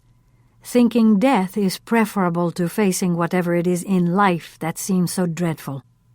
Maybe Innes was sick, had some terminal illness, said Eliza. Maybe he didn't want to face a pain-filled future and a miserable death. Perhaps, said Margot. But the most common reason for suicide is intolerable psychological pain. Shame, guilt, anger, fear, sadness in excruciating degrees very often serve as the foundation for self-destructive behaviors. Suicide is the most self-destructive you can get. Eliza considered Margot's words. You know, when I look back on it, I think Innes did have a plan beyond taking his own life. I feel like he was trying to tell me something he wanted me to follow through on, something he was counting on me to do after he was gone. Chapter 24. Listening to Mike snoring beside her, Annabelle could not get to sleep. She was no closer to reaching a stage of suspended consciousness than she'd been when she snuggled in several hours before. She looked at the clock on the bedside table and realized that the kids were going to be getting out of school in just over an hour. Even if she finally fell asleep now, she would only be roused from slumber when they came bounding in. Sometimes getting a little sleep was worse than getting no sleep at all. Thinking that a long hot bath would make her feel better, Annabelle went in and started the water and poured into the tub some of the lavender-scented bath salts the twins had given her for Mother's Day. She noted that the bottle was still more than half full 5 months later. While the old white tub filled, Annabelle went to the living room. Her canvas tote bag was on the sofa where she'd thrown it. She extracted the complimentary copy of Us Weekly magazine she had taken from the newsroom. Annabelle sank into the calming water, luxuriating in the warmth and the soothing scent. She put her head back against the rim of the tub and closed her eyes to rest. Hard as she tried, she couldn't keep the images of Innes Wheelock lying on the ground from replaying in her mind. Suicide was bad enough, but the bizarre manner in which he'd killed himself made her shiver even in the heated water. There was no point in going over and over it. Annabelle reached out and grabbed the magazine from the floor next to the bathtub. With wet fingers, she began to page through it. She noted those who had dressed the best that week and those who hadn't lived up to the judges' standards and were mocked accordingly for it. She read about which stars were having babies and which ones were getting divorced. She learned who was using Botox and who was going all out for the facelift. Annabelle stopped and looked at the pictures before starting to read the article about Angelina Jolie. Annabelle marveled at the full-length pictures of Angelina. The woman's figure seemed even better after she'd given birth to her children than before. How was that possible? Sighing deeply, she turned the page. The next glossy picture showed Angelina wearing a black strapless cocktail dress that was hemmed just below her knees. She stood tall, elegant, and erect with her body angled toward the camera. Her long dark hair was swept to one side, leaving the top of her left arm and the tattoos there exposed. The caption explained that the rows of tattooed numbers displayed the map coordinates of the places where her children were born. Sleep-deprived and staring at Angelina Jolie's thin arm, Annabelle figured out the meaning of the numbers painted on the terracotta pot next to Innes Wheelock's bloody corpse. Chapter 25. With the midterm elections fast approaching, political guru Peter Nordstrut had plenty of work to do, but he couldn't concentrate. He hadn't been able to focus on the latest polling numbers all day. His mind was tortured with the image of Innes Wheelock lying on the greenhouse floor. Peter got up from his desk and walked over to the mirror hanging on the wall next to the office door. He peered at himself through his horn-rimmed glasses. His blonde hair was going gray. His face looked puffy, his eyes a bit bloodshot. No wonder he'd barely slept the night before. He paced across the blue carpet, his eyes avoiding the pictures that lined the office wall. There were too many photographs of Innes and Valentina and him there. In Tuxedo Park, in Albany, in Washington, in Rome. Peter had been with the Wheelocks since he was a very young man, just a few years out of law school. He'd signed on as a volunteer when Valentina made it clear that she intended to run for governor. He knew that he'd proved himself invaluable in that campaign, ensuring that he would be along for all the others. It had been a wonderful ride for as long as it lasted. Since the Wheelocks had returned from Italy, things hadn't been the same. Peter had first thought that it was his imagination, but it became clear that Innes was simply not returning his calls and was avoiding every opportunity to meet with him. It had become so obvious that Peter had been stunned to receive an invitation to the St. Francis party at Pentimento. He had eagerly accepted. Now, however, Peter suspected that he'd been invited to the party because Innes wanted him to see what he did to himself. Perverse, yet perhaps fitting, considering everything else they'd been through together. Every ugly thing. Walking over to the American flag that stood in the corner of the room, Peter began counting the stars on the field of blue. He kept losing his place, forcing himself to start all over again. "What are you doing, Peter? You need to get some help." He couldn't go to a psychiatrist and unburden himself. Confidentiality laws or no, a doctor's records could always be subpoenaed. The last thing Peter could survive was having what he'd done revealed in a court of law. Where can you get relief? Who can help you? Impulsively, Peter told his assistant to hold his calls. Then he called 411 for the number of Mount Carmel's rectory in Tuxedo. When the parish secretary answered, he asked to speak with Father Michael Gary. Peter didn't identify himself. "Father, I'm not a churchgoer, but I need to go to confession. I knew Innes Wheelock, and his death has me feeling I should make things right with God. Innes always said he found confession to be such a relief. I want relief too, Father. I need forgiveness." "I can hear your confession," said Father Gary. "Would you like to make an appointment to come to Mount Carmel?" "Before I say anything, Father, I have to ask you something." Peter paused before putting his question to the priest. "You can't reveal anything you hear in confession, can you?" "Absolutely not," Father Gary said firmly. "The sacramental seal is inviolable." "That's what I've been told, Father, but if you knew something that would save someone's life, wouldn't you speak up?"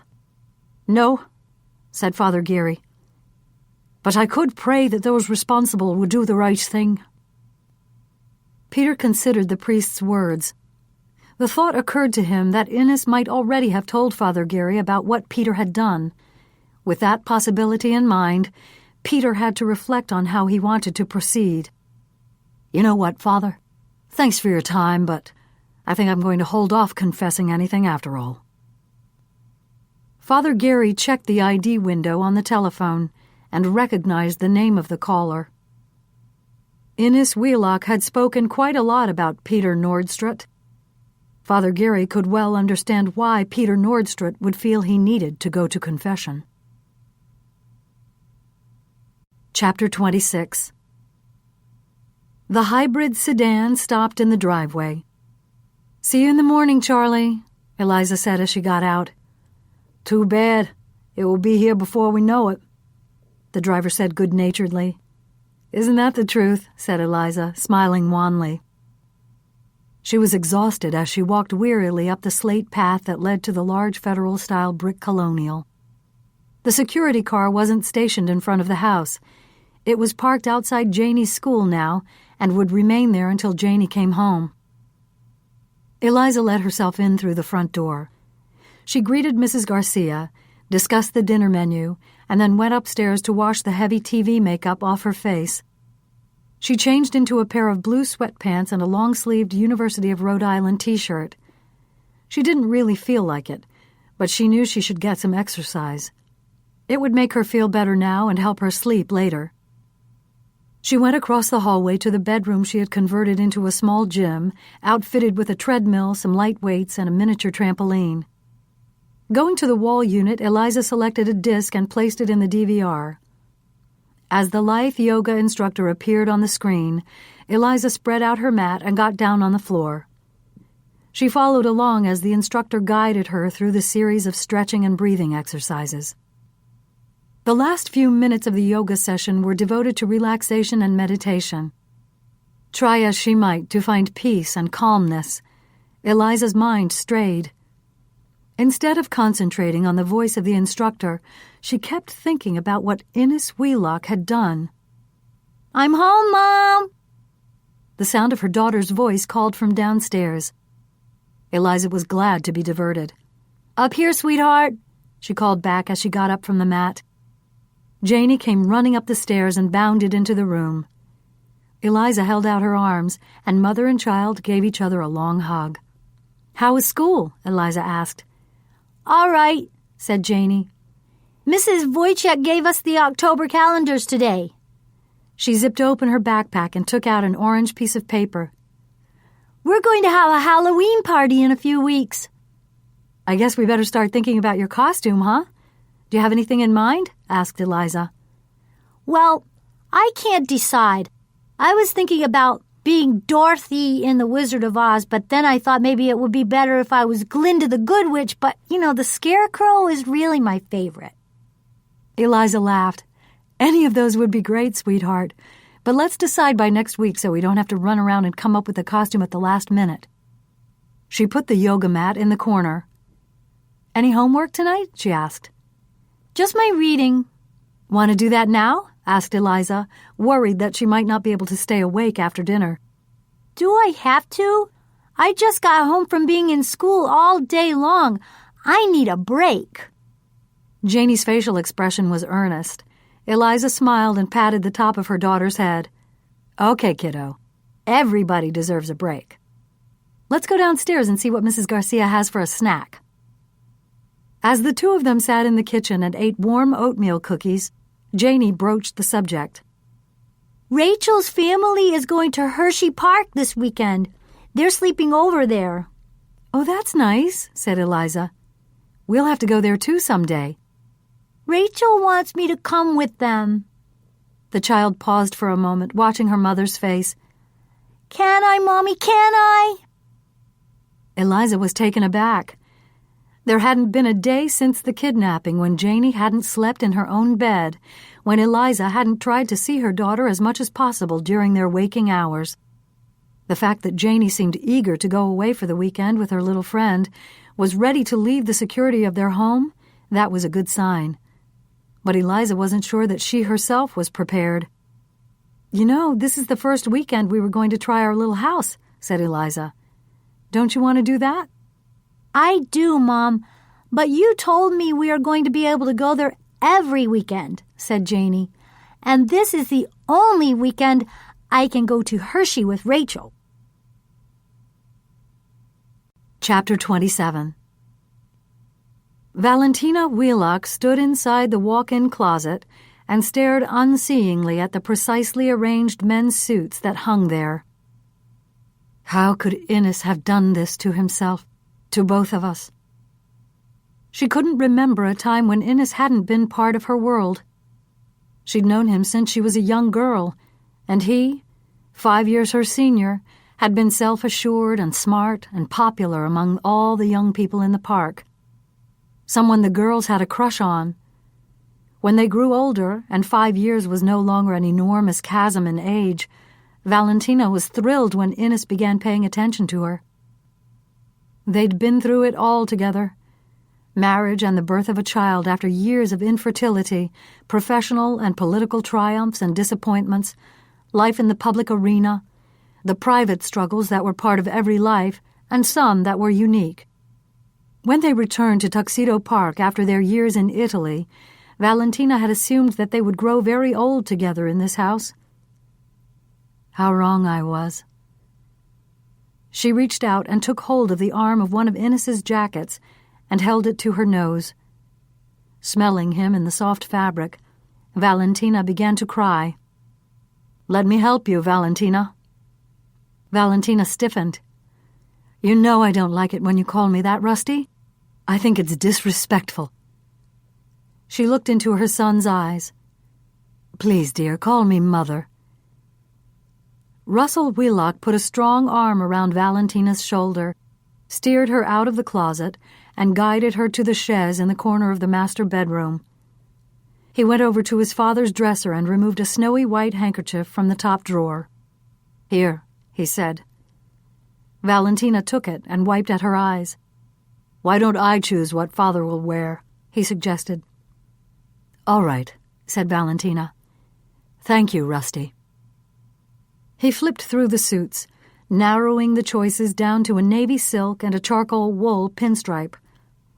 He took both of them off the rack and brought them out to his mother. "Which do you think is better?" Valentina considered the options. "The blue one." She sniffed. "Your father had that made in Rome before we left. He loved that suit." Russell hung the gray suit back in the closet and laid the navy one out on the bed. He went back into the closet, chose a starched white shirt, a blue and beige Marinella tie, and shoes of soft black Italian leather. Then he went to the dresser again and selected underwear and dark blue socks. "What about a watch?" he asked. Valentina thought for a moment. "I don't see any point in that. You should have all your father's watches, Rusty." She watched her son zip the garment bag closed. "Thank you, dear," she said. "I'm so grateful to have you with me." Russell didn't look at her. "What is it?" she asked. "I can't stay. I've got to go back to the city, Mother." She regarded him quizzically. "You know I've scheduled all my classes on Mondays, Wednesdays, and Fridays," he said. "I missed today's, and I'll be missing Wednesdays because of the funeral. I have to go in and borrow someone's notes and get caught up." "Surely your professors will understand." "Mother, please, I've got to go back. Columbus Day is next week. I can come home for a nice long weekend then." Valentina pressed. "Well, can't you have someone email you the notes?" Russell closed his eyes and took a deep breath. "I'm doing the best I can, Mother," he said through clenched teeth. "Try to understand. If you want me to get into law school and have the political future you say I deserve, I have to make school my priority." Valentina sighed heavily. "Of course, dear, you're right." But as she started to gather up her husband's clothes to take to the undertaker, Valentina was mindful of the possibility that, despite Rusty's keen desire for it, a life in politics might not suit him at all. Valentina shrank back in the chaise. She knew the signs. It was better not to press him any more. Tuesday, October 6th. Chapter 28. Nobody locks their doors in this park. Anybody could just walk into a place like Pentimento. Later, when it was done, anyone could be suspect. This morning is as good a day as any to deal with the nosy maid. She can't be allowed to reveal what she heard.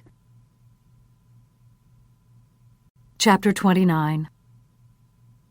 The clock screeched, rousing Eliza from a deep sleep. She groaned as she reached out and turned off the alarm. Then she rolled over and pulled the down blanket close around her, trying to get herself psyched to get out of bed. 4:30. Who was up at 4:30? Nurses, police, firefighters, bakers, waitresses who made their living in all-night diners, and others staffing the places that were open 24 hours a day. The news business was operating all the time as well, and this was the career she'd chosen. She had no right to resent these miserable hours. After all, she'd asked to host the morning program again, and she was being paid far more than anyone else she could think of who worked while it was still dark outside.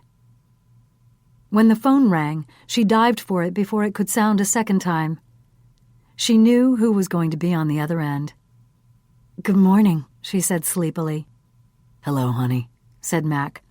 "How are you this morning?" "Better, now that I hear your voice," said Eliza. "I wish I were there with you." "I wish you were too," she said, rolling onto her side and fluffing her pillow. "I so wish you were here. How's everything going over there in jolly old England?" "The rumor is that the president is making some real progress with these guys," said Mac. "In fact, I'm in the middle of writing a piece about it for your show." "That's mighty kind of you," said Eliza. "Anything for you. And while we're on the subject of what I can do for you, how about if I fly home this weekend and we can come up with a list of other things you need doing?" Eliza smiled in the dark as she thought about the prospect. If Janie was going away with the Cohens for the weekend, she and Mac could drive up to Tuxedo Park and have the carriage house all to themselves. "I could definitely go for that," she said, "and I'll start making that list." Her hair was still damp from the shower when the car left Eliza off in front of the broadcast center. She walked briskly through the lobby, the guard pushing a button so she didn't have to show her identification card to get past the security post. She strode directly to the makeup room. Ruthie Pointer was waiting to blow out Eliza's shoulder-length hair before it dried completely. Eliza put a nylon robe on over her clothes and climbed into the elevated chair. While Ruthie worked on her brunette locks, Eliza read through the notes for the broadcast. When Eliza's hair was styled, Doris Bryce took over with her makeup kit. Wearing a zebra-striped jumpsuit and Chanel sneakers, Doris applied foundation, blush, and powder. She gave special attention to the eyes, choosing the shade of shadow that she knew from long experience would make Eliza's blue eyes pop on the screen. To make Eliza's eyes seem larger and more open, Doris used white powder to highlight the skin beneath her eyebrows. "What do you think?" asked Doris as she stood back and surveyed her artistry. Eliza looked up from her reading material and regarded herself in the mirror. "I look tired," she said, "but I'll make up for it over the weekend." Doris was unconvinced. "That doesn't work," she said. "Once you've lost sleep, you've lost it, and that's not good for your skin. It's not good for you, period." "Yes, Mother," said Eliza. "I promise I'll try to do better." "See that you do," answered Doris with mock severity, wagging her finger up and down. Eliza noticed the daily news on the counter. She leaned forward and picked it up. The paper was still headlining the Wheelock story. "Suicide by stigmata." "Creeps me out," said Doris.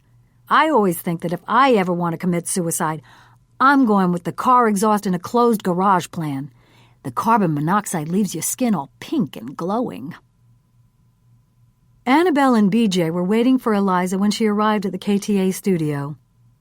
"We've got something to show you," said BJ. "Can you come downstairs for a minute?"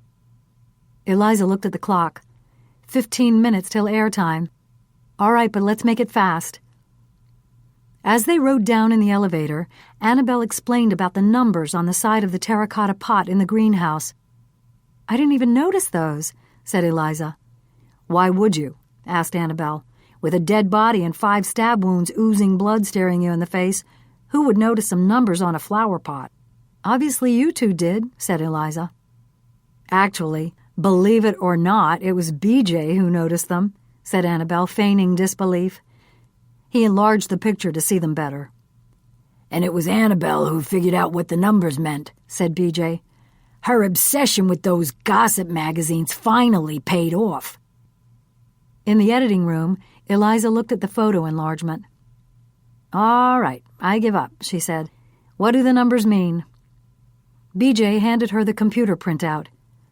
"Those are the latitude and longitude coordinates for a spot on West Lake Road in Tuxedo Park." Eliza shrugged.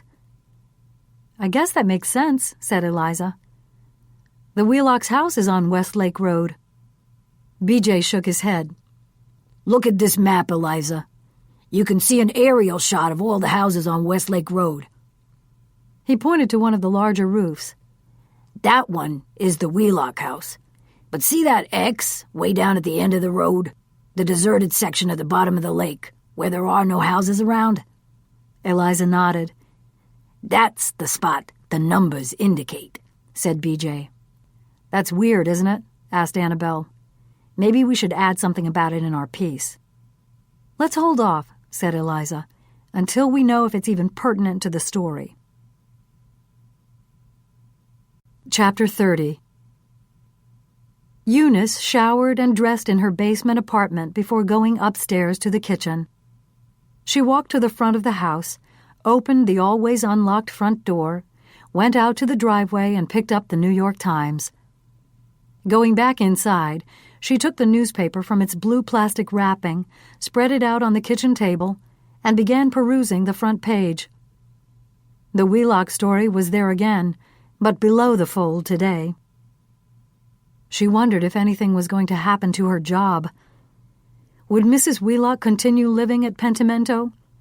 Would she find it too hard? Eunice hoped not.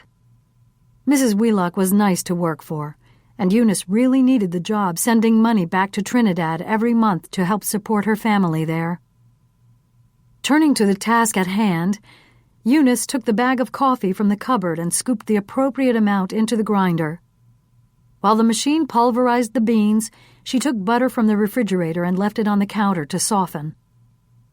Mrs. Wheelock had barely swallowed a morsel since everything had happened Sunday night.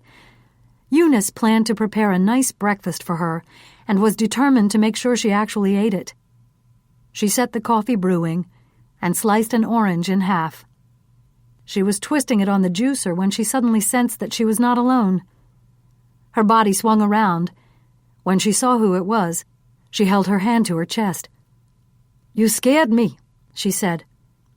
"I'm sorry. I didn't mean to."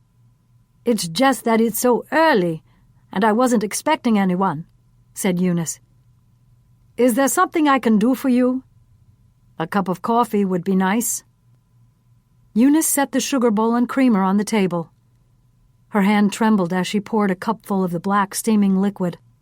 "There you go," she said. "Thank you." "You're welcome," Eunice answered. She waited tensely to see if there was something else required of her. "Go ahead and do what you were doing, Eunice. Don't mind me. We can talk while you work." The woman nodded and turned to the refrigerator, taking out eggs, ham, onions, and peppers. "What are you making?" "A frittata," she said. "Sounds good." Eunice smiled weakly. "You know, Eunice, we have to talk about it." Eunice shrugged. "I don't know what you mean."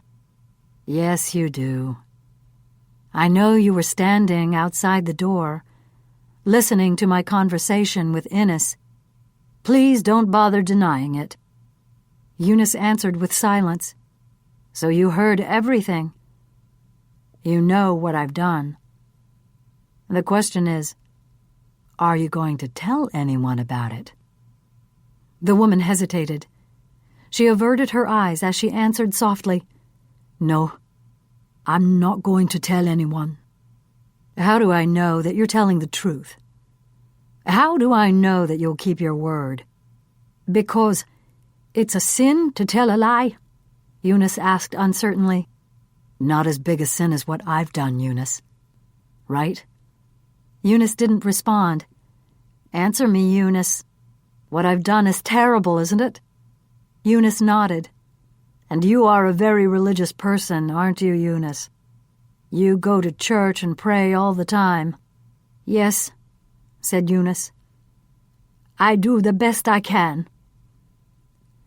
"So how does a religious person, a person who believes in God, keep quiet about something like you know about me? How, in good conscience, can you not go to the police?" She cast her eyes downward. That's what I thought, Eunice. You aren't going to be able to keep my secret.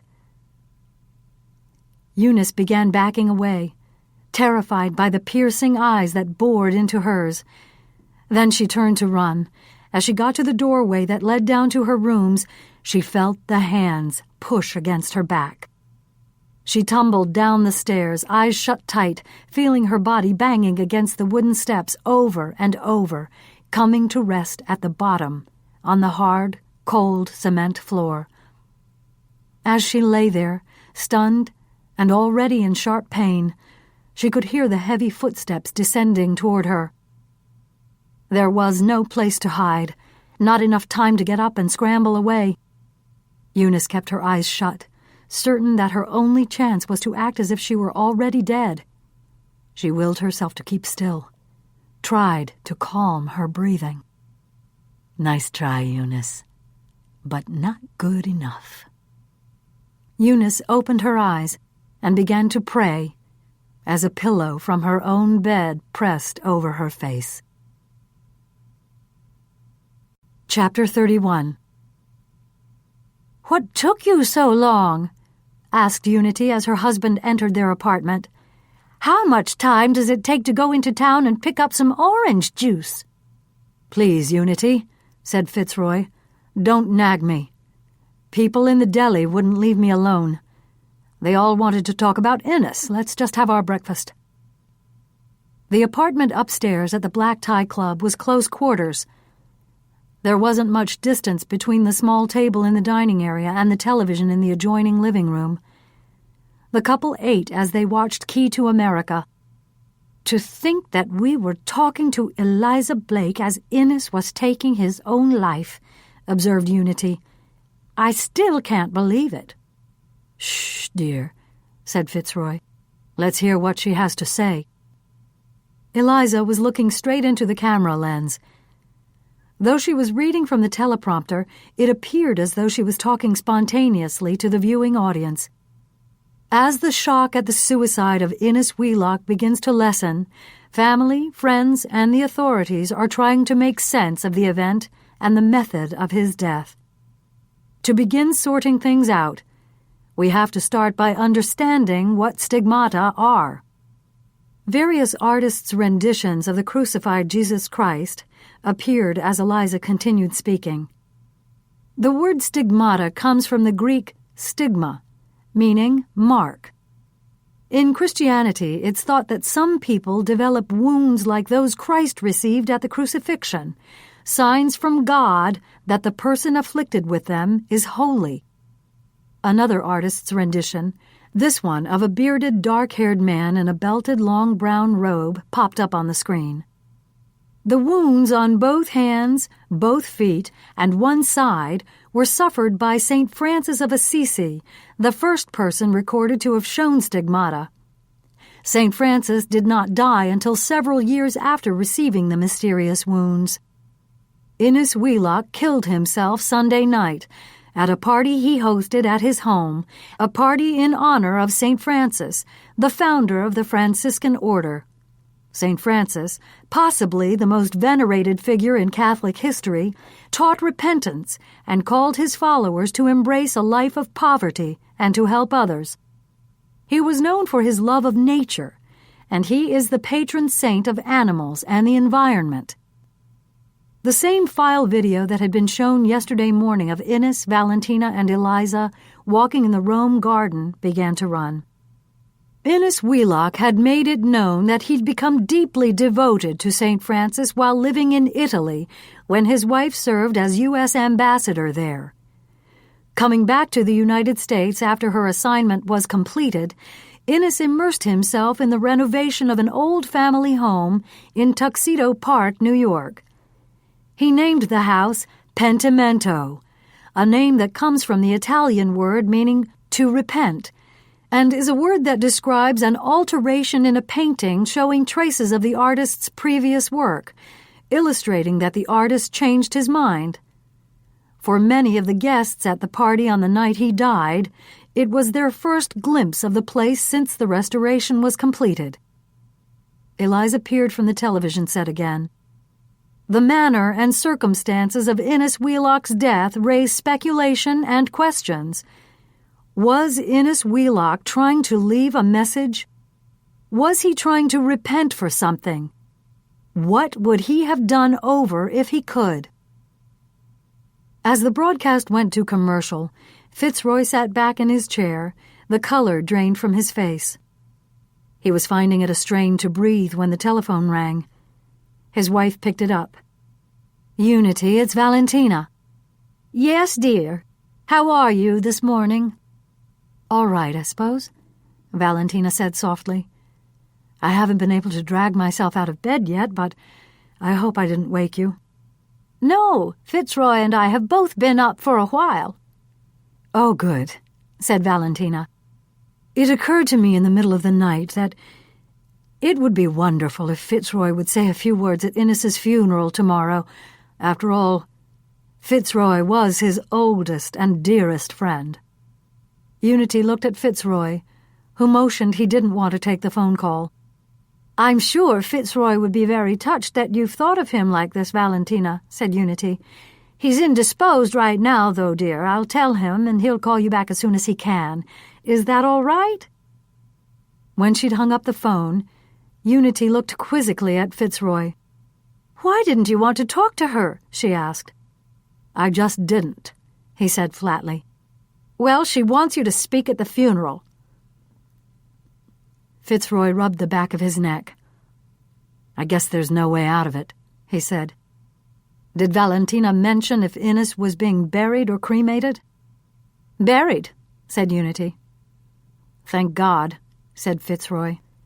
"I've always felt that dust to dust is better than ashes to ashes."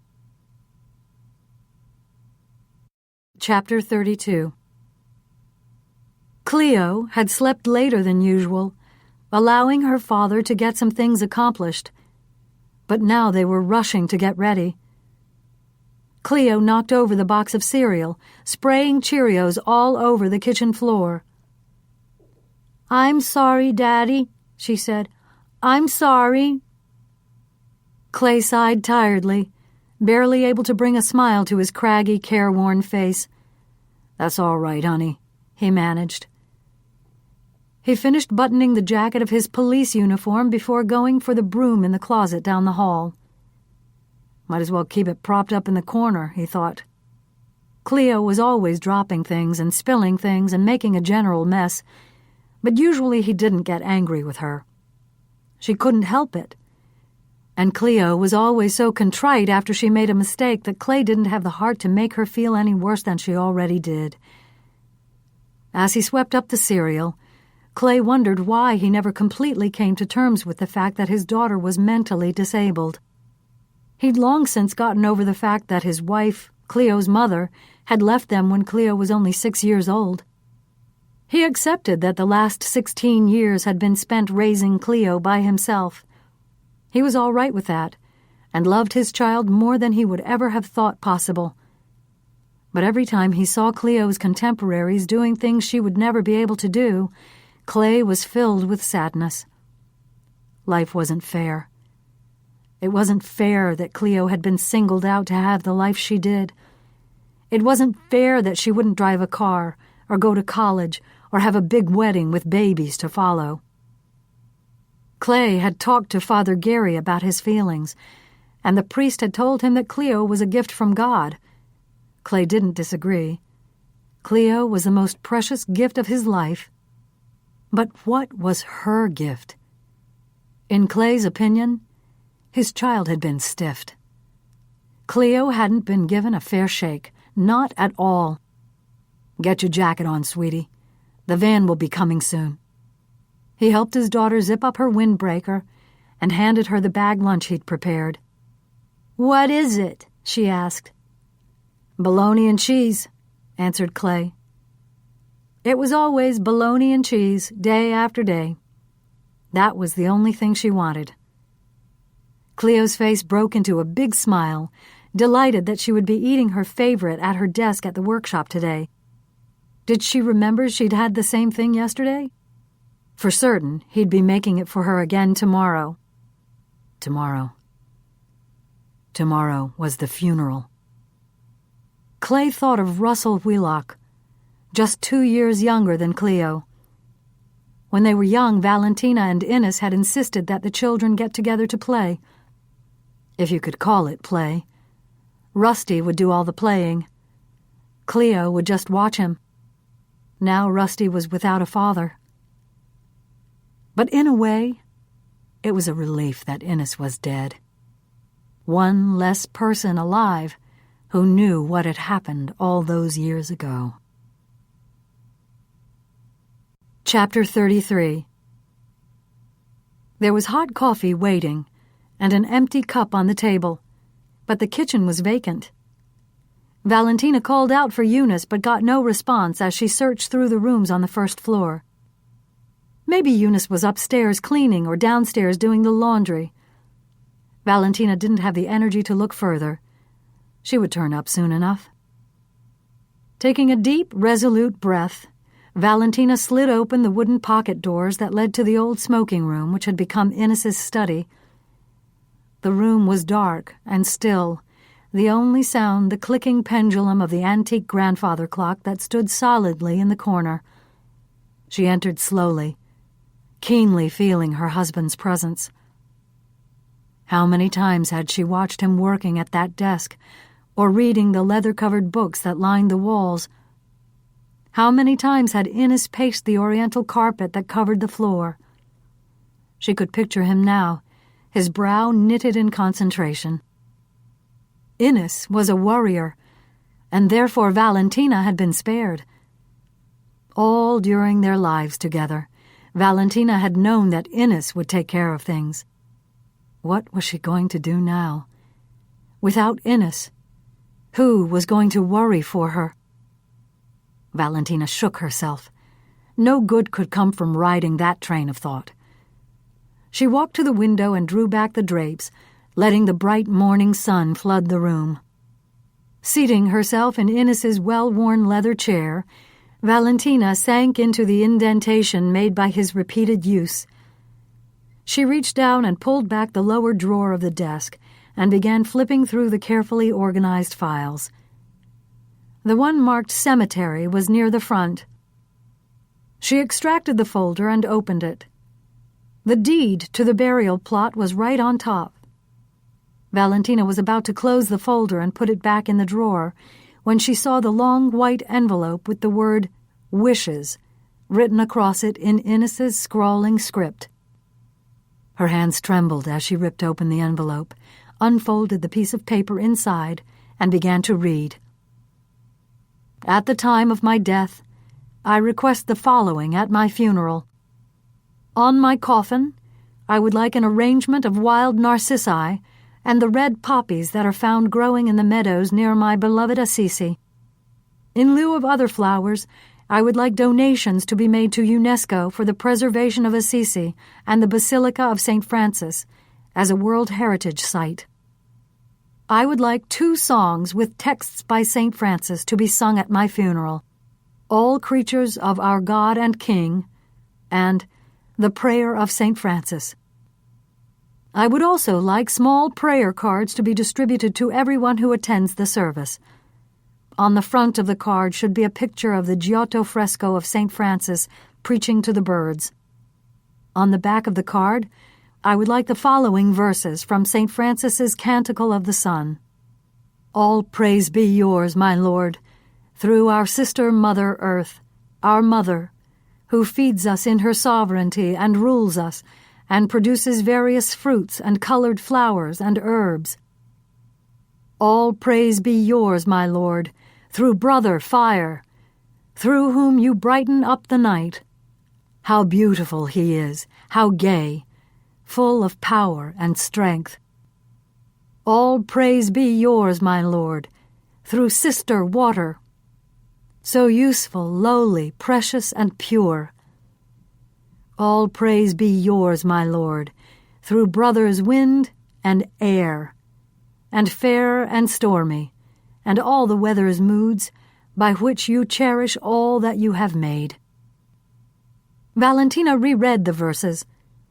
Puzzled, she got up from the desk, went to the shelves, and quickly found the section Innes had reserved for the treasured volumes about his beloved saint. Pulling a random book from the collection, she consulted the index and found the page where the lyrics of St. Francis's most famous song were written. Sure enough, Innes had edited the canticle, changing the order of the verses, leaving some of them out altogether. Why had he done that? Valentina put the book back in its place on the shelf. She folded Innes's instructions and slipped them into the pocket of her skirt. All right, Innes, she thought. If that's what you want, that's what you shall have. After what I put you through, you deserve anything you ask for. Chapter 34. Linus Nazareth strode right past Paige's desk without acknowledging her and giving her no time to warn Eliza that the executive producer was coming. He rapped on the doorframe with his knuckle but didn't wait to be asked to enter. Linus looked annoyed when he saw that Eliza was on the phone. "That sounds like a good idea," Eliza was saying. "Why don't you call Shaw's Books in Westwood and see what he has? If Janie is interested, I think we should encourage it." Eliza looked up and held up her index finger, signaling that Linus should wait. He took a seat, his bulging stomach spilling over his belt. He crossed his legs and his foot began tapping up and down. Unable to ignore his impatience, Eliza wrapped up the call. "I'll be leaving in a little while, Mrs. Garcia," she said. "I'll see you later." Before Eliza could put the receiver in the cradle, Linus began to speak. "I want you to cover the Wheelock funeral." Eliza frowned. "I am going to the funeral, Linus," she said, "but I'm going as a friend, not as a reporter." "You can attend the funeral and still cover it," said Linus. "Slip out toward the end and shoot a stand-up when the mourners come streaming out of the church." Said Eliza, shaking her head. "I really don't see the problem," said Linus. Color rose in his pock-marked cheeks. "I'm sorry, but I do," Eliza said firmly. "If you want a story done, this time somebody else is going to have to do it. I intend to concentrate on the funeral, and I don't want to be distracted by the knowledge that I have a deadline to meet." Eliza looked evenly at him while Linus glared back until he stood up and stalked out of the office without saying another word. Chapter 35. Standing on her terrace in her cashmere robe, her short dark hair still disheveled, Susanna Lansing looked down at the cars coming in and going out the Pentimento driveway. She used her binoculars to get a clearer view of the faces of the people who got out of those cars, walked to the front door, and were admitted inside. She recognized most of them, and they would recognize her too, though Susanna also knew from experience that they would act as if they didn't. They were experts in looking straight ahead and pretending she didn't exist. Susanna hated to admit it to herself, but she envied them and had wanted so much to be one of them. She wished that she were down there right now, with all the others paying their respects to Valentina Wheelock. Not that Susanna was sad that Innes was dead, but because she yearned to be with the people whose acceptance she craved. "Mrs. Lansing?" Jumping at the sound of her housekeeper's voice, Susanna was embarrassed to be caught monitoring what was going on at the Wheelock home. She turned from the railing and walked back into the master bedroom.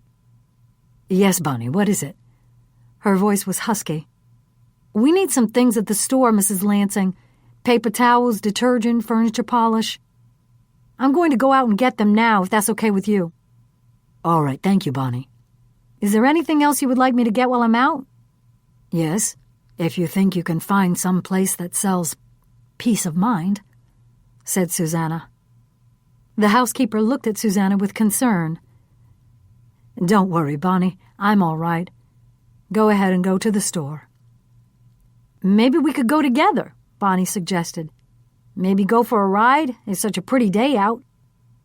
Susanna put her arm around the younger woman's shoulder. "Why are you so good to me?" she asked. "It must be misery working here, week after week, while I drag around and feel sorry for myself? No, it isn't, Mrs. Lansing, Bonnie lied. I just wish there was something I could do to make you feel better. Susanna took her arm away and sat on the king-size bed. She looked up and said, You know, Bonnie, you're the only friend I have anymore. That's not true, Mrs. Lansing. You have many friends. Susanna shook her head and studied her fingers. No, I don't. The people in the park have nothing to do with me, and my old friends don't bother calling to make plans anymore. I can't say I blame them. I wouldn't want to spend time with me either. I've become such a downer. Don't say that, Mrs. Lansing, Bonnie soothed. You're just having a bad day. Why don't I run a hot bath for you? It will make you feel better, and I'll bring up a nice cup of tea for you to drink while you soak. But Susanna wasn't listening. She lay back on the bed and stared up at the ceiling. Bonnie, did they have cliques when you were in high school? She asked. You know, in crowds that excluded people because they weren't cool enough or didn't fit in with the others in the group for any reason at all. Bonnie considered the question before answering. Well, there were the popular kids and the not very popular ones. The popular people hung out together. Everybody else kind of watched them and wished they were in that group, I guess. You know, Bonnie, believe it or not, I used to be one of the popular ones, said Susanna as she continued studying the ceiling. When I think back at how I used to ignore some of the poor kids who my friends and I considered losers, I'm ashamed of myself, because now I know exactly how they must have felt. Do you think God is punishing me for what I did back then? Asked Susanna. No, Mrs. Lansing. When I look around at this house and all the gorgeous furnishings and see your beautiful child and your handsome husband, I wouldn't ever think that God is punishing you. I think God has been very, very good to you. You have everything anyone could ever want. Susanna sat up and hugged her knees. Then why can't I feel satisfied, Bonnie? Why am I so obsessed with the fact that we weren't admitted to the Black Tie Club? Why am I letting it get to me? Bonnie's tone was apologetic. I don't know, Mrs. Lansing. I don't understand it, because if somebody didn't want me to be part of their club, please excuse me for saying this, Mrs. Lansing, I'd say to hell with them. Chapter 36. As the hybrid sedan crossed over the George Washington Bridge, Eliza sat back and looked out the left side passenger's window. The conversation with Linus had left her rattled. She didn't like to say no when he had an assignment for her. Eliza felt that she and her co-workers were all on the same team, and if Linus was the KTA coach, then she wanted to execute the plays he called. On the other hand, she expected him to be respectful and understanding when she expressed her reticence about a particular story. But Eliza knew there was no middle ground with Linus. You were either with him or against him. He got his way, or sooner or later there would be a price to be paid. If Linus knew about those cell phone pictures, he would be livid. To Linus, those pictures would be invaluable, exclusive images that Key News could use again and again to illustrate the story, elements that the competing news organizations didn't have, no matter how private or painful the pictures were. Eliza was relieved that she had shared them only with Annabelle and BJ, and was confident they would go no further. But as she thought of the pictures of Innes Wheelock's blood-stained body, Eliza remembered what Annabelle and BJ had discovered. The numbers had very deliberately been painted on the pot that was positioned next to the spot where he lay, and it was Innes himself who had made certain of that. Innes Wheelock was trying to tell them all something. But why not come right out and say whatever it was? Why take the chance of nobody's noticing the pot or the numbers? Innes was known to be eccentric, but his dying actions had gone beyond merely strange to bizarre. During their final conversation, Innes had told her that he knew she would do what needed to be done. Eliza wasn't sure what that would be, but she did know that the first chance she got, she was going to check out that spot on West Lake Road. Chapter 37. Peter was watching MSNBC on his office television set and thinking that they hadn't called him in a while to be a guest on Hardball when his assistant's voice came over the intercom. "Valentina Wheelock is on the line?" He quickly clicked off the TV and grabbed the phone. "How are you, Valentina?" he asked. "Are you holding up all right? What can I do to help?" "It's good to hear your voice, Peter. No matter how many things went wrong over the years, you were always able to make me feel better." "You pay me a very great compliment, Valentina," he said. "I would have called you, but I wasn't sure you'd want to hear from me." "Nonsense," said Valentina. "You don't know how much it means to me to hear that," said Peter. "I'm puzzled, though, Peter. I knew that things had been strained between Innes and you since we came back from Italy, but Innes wouldn't tell me why." "Do you know why, Peter?" "I have some idea, Valentina," said Peter. "But it really isn't anything I want to talk about, or anything that Innes would want you to be involved with. You'll just have to trust me on that." "All right," said Valentina. "But it would make me very happy if you would serve as an honorary pallbearer at the funeral tomorrow.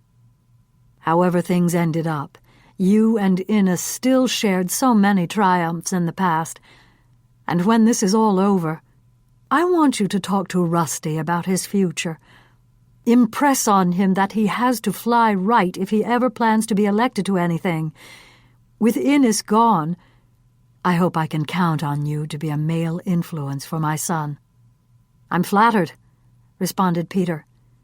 "And believe me, I'll do all I can to make sure Rusty gets to where he should go." Valentina hung up the phone. Something was wrong. Something was definitely very wrong. Eunice would never have left Valentina alone to deal with the neighbors who were stopping by to pay their respects. During a lull in the stream of visitors, Valentina had been able to make important phone calls, and the time had slipped by. She'd been preoccupied, but now a feeling of dread washed over her. Valentina opened the door, switched on the light, and looked down the steps. "Oh, my God, no!" she cried as she rushed down the staircase. Chapter 38. The walls of Zach Underwood's office were decorated with old architectural renderings, along with a diploma from Pratt, a historic preservation prize, and a certificate citing Zach as a finalist for the Cooper Hewitt Architecture Design Award. Zach knew he could find a position with just about any of the most prestigious architectural firms in Manhattan, but he preferred to work for himself. For the most part, he liked working by himself, too. Standing at his large drafting table, Zach spread the plans for Pentimento before him. After the completion of every job, Zach made sure that pictures were taken of the finished product. The photos were carefully arranged in books that could be shown to future clients who would be interested in seeing samples of his work. Going to the case, Zach took down the bright turquoise album. The shade of blue reminded him of the waters of the Mediterranean, and that's why he chose it for the photos of Pentimento. Zach began turning the pages. The images of the expansive double parlor were particularly impressive. Zach managed a slight smile when he thought of how enthusiastic Innes had been when the special quarter-sawn Tuscan walnut had arrived from Italy to replace the old flooring that was too warped to be refinished. And when that same container had brought the carved blocks that Innes planned to have as part of the decoration on the fireplace, he'd been almost gleeful. Zach hadn't had the heart to tell Innes that having Roma inscribed on the mantelpiece did nothing at all for him. Zach winced when he got to the pictures that had been shot at the greenhouse. Innes had taken such an interest in the place where he would grow his beloved orchids and other beautiful plants. Sighing deeply, Zack thought it a shame that such a delightful living space would be forever linked with death. He was about to close the book when he noticed it. The terracotta pot with the numbers on the side was positioned on the floor near the potting table. Zack had never cared for that pot, feeling that the bold black numbers on the side were jarring, standing out too much and not in keeping with the soft hues throughout the rest of the space. He had moved the pot to a less conspicuous place, shoving it beneath one of the long benches covered with plants. Innes had been almost apoplectic when he came into the greenhouse and noticed that pot was gone and had insisted that it be repositioned right where it had been before. Zack had shrugged and accepted it as just another one of Innes's peculiar preferences. But now, as he took a magnifying glass out of his desk drawer to get a better look, Zack wondered if the pot and its black numbers could have some sort of significance. Wednesday, October 7th. Chapter 39. Reporters, producers, and camera crews were staked out in front of Our Lady of Mount Carmel Church, anticipating the arrival of the hearse carrying the mortal remains of Innes Wheelock. While waiting, they made sure that video was taken as the funeral attendees entered the church. Most of the faces were not immediately recognizable, but the current governors of New York, New Jersey, and Connecticut arrived with their spouses. The mayor of New York City came, and a large Secret Service contingent escorted a former president of the United States and his First Lady. The church was located in the village of Tuxedo, outside the gates of Tuxedo Park and open to the public. The local population, cordoned off by police, watched the activity from the other side of the road. Bill O'Shaughnessy stood behind a wooden barricade, aware his time was limited. He had to get back to the Black Tie Club, where he was scheduled to tend bar at the repast following the funeral. Moira's funeral had been in the same church just 6 months before. It was a much simpler funeral, but Bill had been touched by the people who'd attended. Most were friends that Moira and he had known for many years, people from the area, but not from the park. Like Bill, many of them made their living working for the park's residents, but at the end of the day they left the private enclave to eat and sleep in their more modest dwellings outside the gates. There was a decided divide and sometimes tension between the parkies and the townies. Few members of the Black Tie Club, people he had served for years, had bothered attending Moira's funeral. Bill hadn't really been all that surprised, but he had been hurt. The hurt turned to anger and resentment when he let himself think about the request he'd made a few years before her death. When Bill celebrated his 25th anniversary as a club employee, he was asked what he would like as a gift. He responded without hesitation. His wife had always wanted to come and take a tour of the club, have a cocktail on the stone terrace overlooking Tuxedo Lake, maybe have dinner in the dining room. That's what he most wanted to mark his quarter-century of service. The request was denied. Chapter 40. Even without an invitation, Susanna was determined to attend Innes Wheelock's funeral. She stood to the side and waited. When she saw a group approaching the church, she joined them, slipping by unnoticed as the overwhelmed usher busily checked his list. She took a seat in a pew toward the back. Pulling the skirt of her dark knit suit over her knees, Susanna surveyed the scene. The church was filling with familiar faces from both the Tuxedo Park community and from the larger world outside the gates as well. Susanna noticed a few women look her way, but when she nodded and smiled at them, they averted their eyes. They knew she had been denied membership to the Black Tie Club, but if Innes was true to his word, he had never made public why he'd blackballed the Lansings. With Innes no longer around, Susanna felt secure. He could never reveal what he'd seen. Those women had made up their minds about her, but Susanna believed she could win them over, if she won over Valentina Wheelock first. The event she had organized for the mentally handicapped was the first step. Surely, when they saw that she was trying to do good work, they would come to change their opinions of her. Already the planning had benefited her. When she'd written to Valentina Wheelock and explained her desire to host a local Special Olympics-like event and needed help with the venue, Valentina had agreed to sponsor and hold the games at the tennis house. Just the response Susanna had been hoping for. Eliza Blake's promise to attend had been a bonus.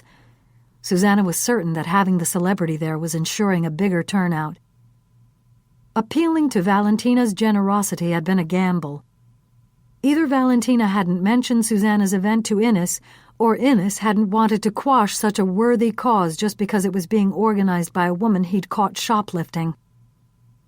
Watching people take their seats in the church, Susanna felt her face grow warm as she recalled the instant she knew that Innes had seen her.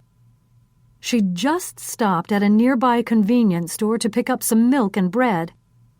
While she stood in line to pay for them, she'd taken a pack of gum and a candy bar from the display beneath the counter and slipped them into her purse. When she looked up again, she saw Innes staring at her. The lift she usually got from stealing something undetected was replaced with mortification. Getting something for nothing was like giving herself a reward.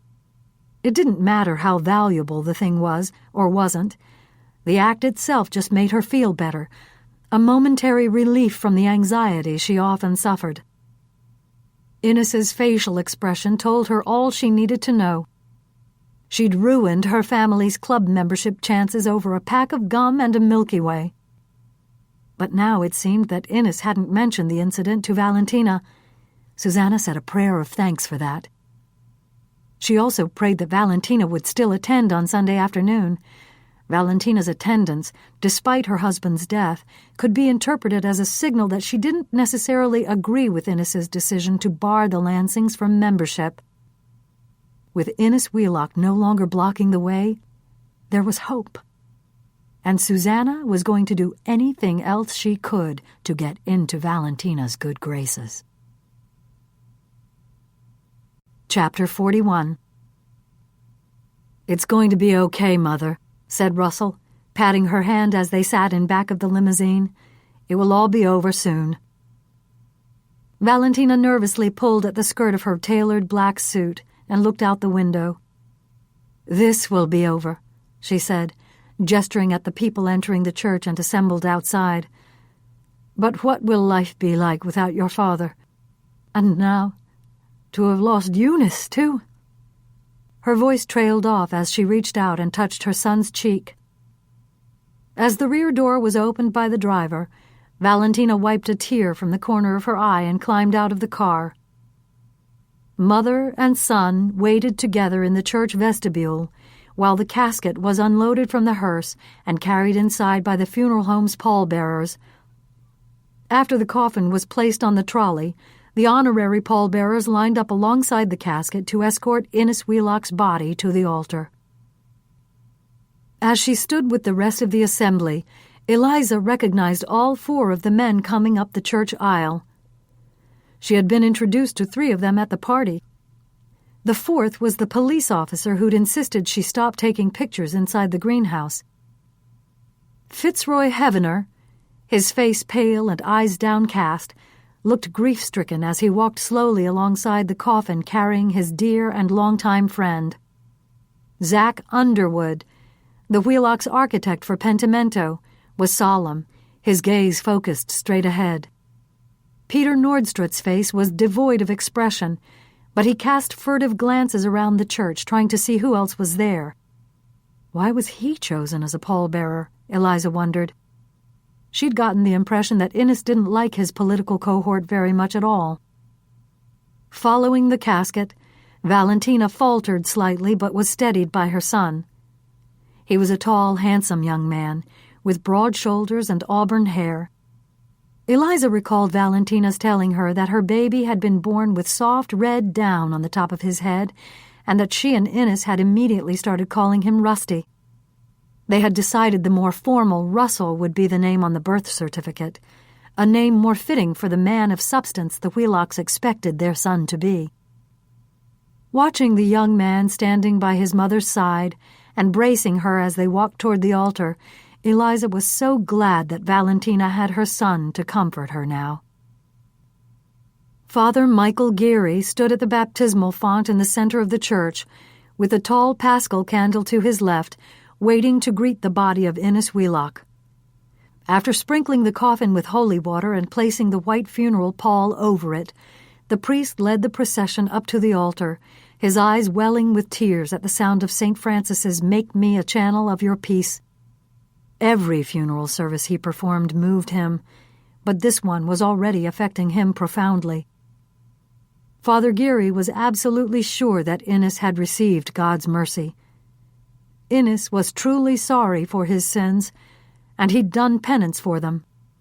But for Innes that wasn't enough. He wouldn't believe that God had forgiven him, and he couldn't forgive himself. The gruesome suicide had gotten a lot of coverage in the newspapers and on television. Father Geary knew that there were still many people, even Catholics, who mistakenly believed that suicides forfeited their chance to have a church funeral.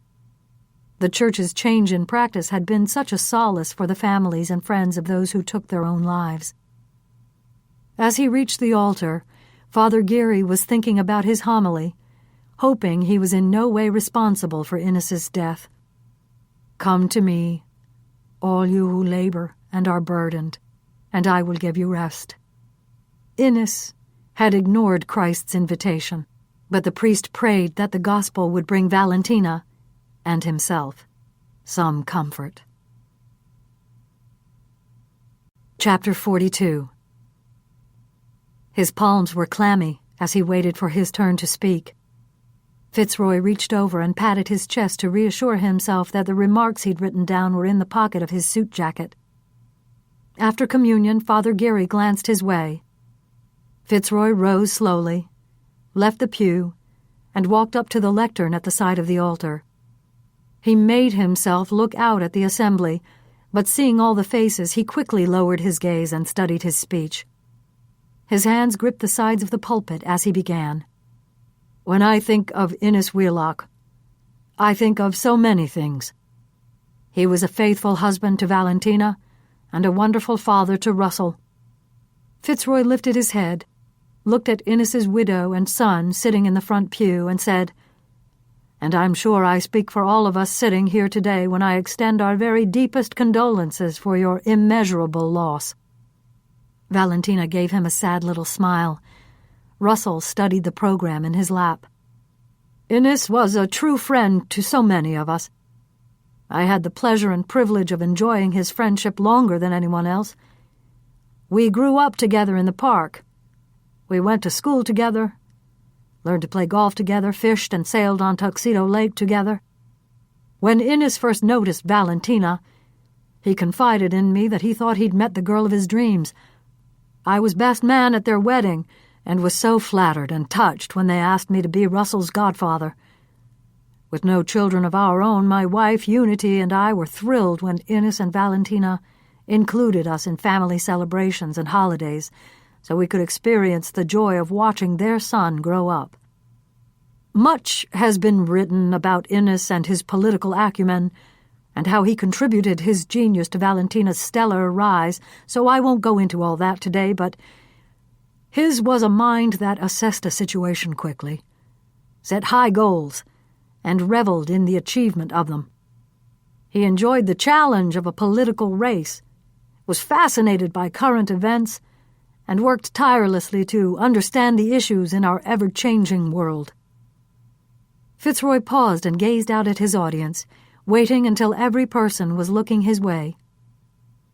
"Many of you know, of course, what gave Innes the most pleasure. On weekends, he didn't even look at the front page until he finished the Sunday New York Times crossword puzzle. He waited all week for that thing to arrive and tossed the rest of the paper aside, going straight to the back of the magazine. He didn't even get dressed until he'd finished the puzzle." Everyone smiled. Some even chuckled. Innes loved puzzles. Any kind would do. Acrostics and jumbles, Scrabble and Sudoku, Sherlock Holmes and Hercule Poirot, labyrinths and scavenger hunts. You name it, and Innes would be all over it. When he and Valentina were in Italy, Innes even got special permission to visit the Vatican's secret archives. Mysteries delighted him. In fact, he once told me that figuring out the puzzles in people's personalities helped him with politics. Fitzroy looked up again and noticed that some of the faces looking back at him were expressions of concern and dismay. Did they think he would be insensitive enough to bring up the mystery of the stigmata? Of course he wasn't that callous. I was Innes's closest friend, but clearly there were things he could not share with me. That puzzles me now as I try to make sense of what happened. But there was never any puzzle about my devotion to Innes. There was nothing I wouldn't do for him, and when Valentina asked me if I would say a few words today, I couldn't refuse. It seemed somehow fitting, I think, that the person who knew him from the very beginning would be able to eulogize him at the very end.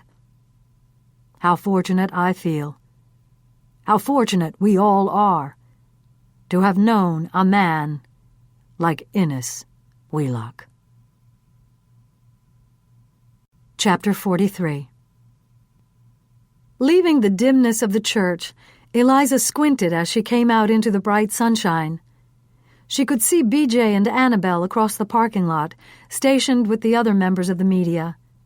She went over to talk with them. "How was it?" asked Annabelle.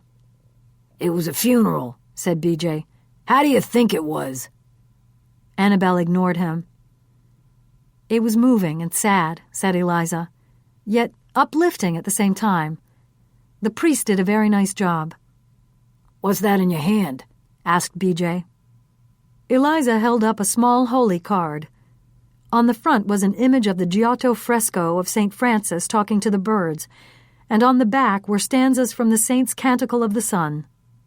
"I'm going to keep this," Eliza said as she slipped the card into her purse.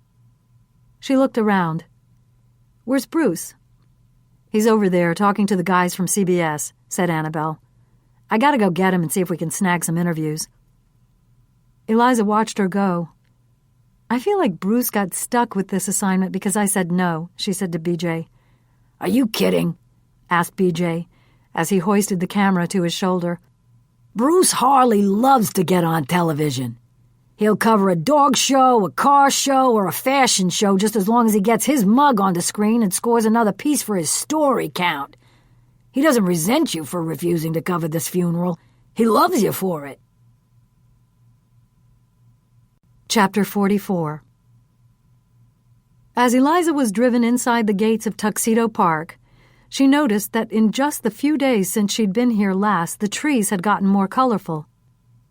The car pulled into the cobblestone-lined courtyard in front of the Tudor-style clubhouse.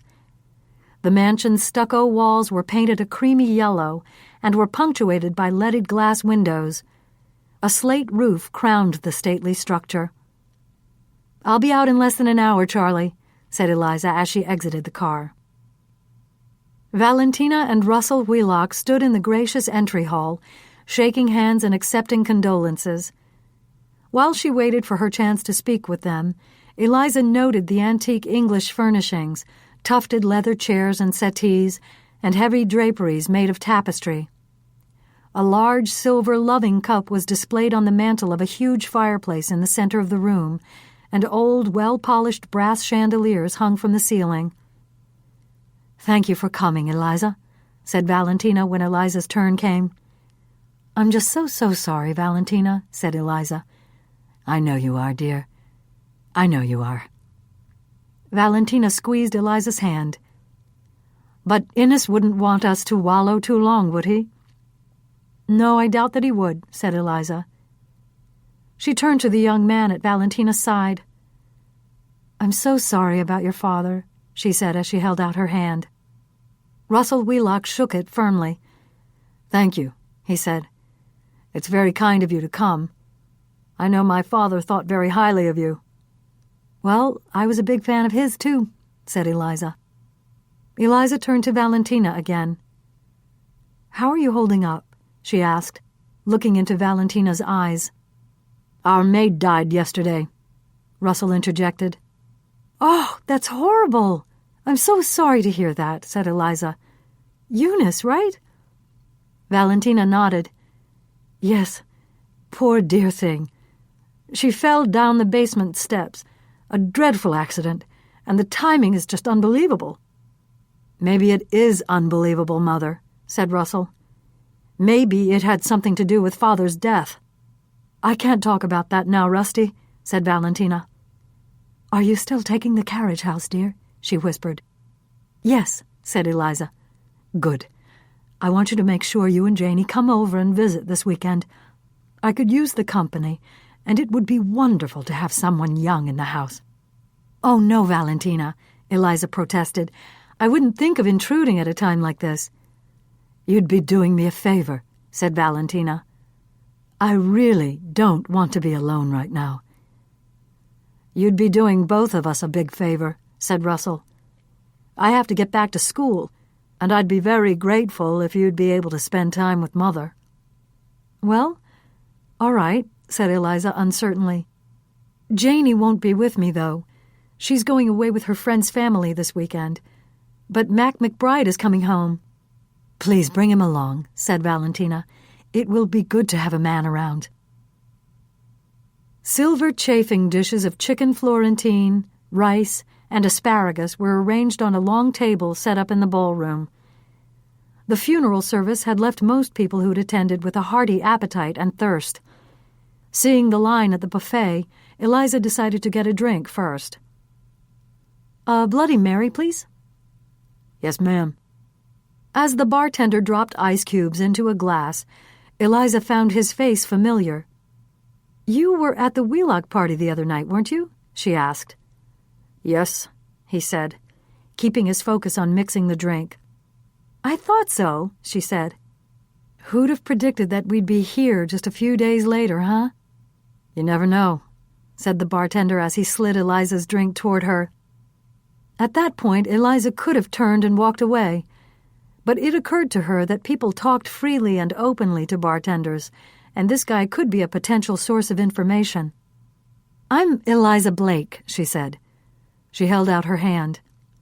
Bill O'Shaughnessy, he said as he wiped his hand dry and shook Eliza's quickly. She noticed that he looked around furtively. He didn't want anyone to see that, she thought. Nice to meet you, Bill, she said. Have you worked here a long time? She asked. 30 years, give or take. Wow, I bet you've seen a lot, said Eliza. I guess you could say that, said Bill. But Mr. Wheelock killing himself by stigmata pretty much takes the cake. She nodded. Yes, I suppose it does. I can't begin to imagine why in the world Innes would do such a thing. Something had to be bothering him pretty deeply, said Bill quietly. I guess you never know what's really going on in another guy's head. Eliza took a sip of her drink. It's just hot enough, she observed. Thank you. You're welcome. Bill put the cap back on the bottle of Tabasco. Since you've worked here in the park for such a long time, would you mind if I tapped your memory? She asked. He looked at her warily. I guess not, he said. Eliza opened her purse and took out the map that BJ had given her, illustrating the point on Westlake Road indicated by the latitude and longitude numbers. She handed the paper to the bartender. Do you know where that spot is? She asked. He squinted at the map. Sure. He nodded. That's the spot of one of the biggest mysteries Tuxedo Park has ever seen. Really? Why? What happened? Asked Eliza. It was just over 20 years ago now, said Bill as he handed the map back to her. That was where the police found the totaled vehicle. It was smashed like an accordion, but there was no blood, and there were no bodies inside. And there were no witnesses to the accident? Asked Eliza. Nope. That's a pretty isolated stretch of road there, said Bill. He shook his head. You know, it's funny. You're the second person to ask about that today. I am? Asked Eliza with real interest. Who was the other one? Bill nodded in the direction of the buffet table. Zach Underwood, the big-shot architect, was just asking me about what happened on Westlake Road, too. Chapter 45. The gold walls, the rose-based oriental rug, the drapes printed with a botanical pattern of orange, crimson, and green butterflies and hibiscus, and the gilded chairs in the ballroom of the Black Tie Club were a welcome relief from the darkness of the church and the sadness of the occasion. The men and women who had come to pay their respects to Innes Wheelock and his family were relieved that the funeral was over and they could rejoin the land of the living. They ate, drank, chatted, and joked, happy for their reprieve and proving to themselves that life goes on. Valentina traveled from table to table, accepting condolences and good wishes, expressing her gratitude to people for making the effort to come and pay tribute to her late husband. Between tables, Zach Underwood took her arm. "Could we talk for a few minutes?" he asked. "Of course, Zach," said Valentina. "Why don't we go into the bar?" They seated themselves on the tufted leather sofa against the wall just inside the entrance. At the side of the room, the bartender continued to serve the guests who came in with their requests for wine, beer, and soft drinks. "That's an attention grabber," said Zach as he observed the mounted big-mouth bass that hung on the persimmon grass-cloth-covered wall. "Something tells me you don't want to talk about taxidermy, Zach," said Valentina. "You're right," said Zach. He angled his body toward hers and leaned a bit closer. "First of all, I wanted to tell you, though I'm sure you've never had any doubt, that Innes loved you very much, Valentina. We worked quite closely together over the last year, and sometimes his eyes would fill with tears when he mentioned your name. It was touching." Zach reached over and took her hand. "I know that this must be so hard for you, Valentina, and I'm hoping there's something I can do to help." Valentina smiled weakly. "Thank you, Zach. I just have to take it day by day." "What if Innes was trying to tell us all something, Valentina?" She looked up at him, unaware of anyone standing at the bar or coming in or out of the room. "I don't understand," she said. "Innes had me sign a confidentiality agreement about the work I did on Pentimento, but I guess when someone dies, the pledge of secrecy dies with him." "Meaning what?" Valentina asked apprehensively. "Meaning, I think that Innes was constructing some sort of puzzle, and I think I know what the first clue might be." She waited. He explained about the numbers on the greenhouse pot and how he'd discovered that they were the map coordinates for the spot where the crashed car had been found 20 years earlier. "But why would Innes point to that?" Valentina asked tensely. "I don't know," said Zach. "But I have a feeling that there are other things, other clues, that are going to tell us what he wants us to know." Chapter 46. Was that what the great Innes Wheelock meant when he said he was going to make sure that people found out? When he said that time was running out to confess and repent? Had he left behind one of his crazy puzzles that would lead to exposure? How dare he? A puzzle was a cowardly way to do it. Instead of standing up like a man and dealing with everything, Innes had chosen to remove himself but leave a posthumous trail behind for others to follow. That bastard wasn't going to win. Innes sensationalized his death so that all eyes would be on Tuxedo Park. But if the stigmata was the way Innes chose to grab attention, he could certainly be one-upped. Suicide by stigmata was grotesque enough. What would Innes think about carrying the theme further? Murder by stigmata. Not just using the 5 bodily wounds, but incorporating some of the other physical and psychological injuries Jesus suffered. Even Innes wouldn't have thought of something as perverse as that.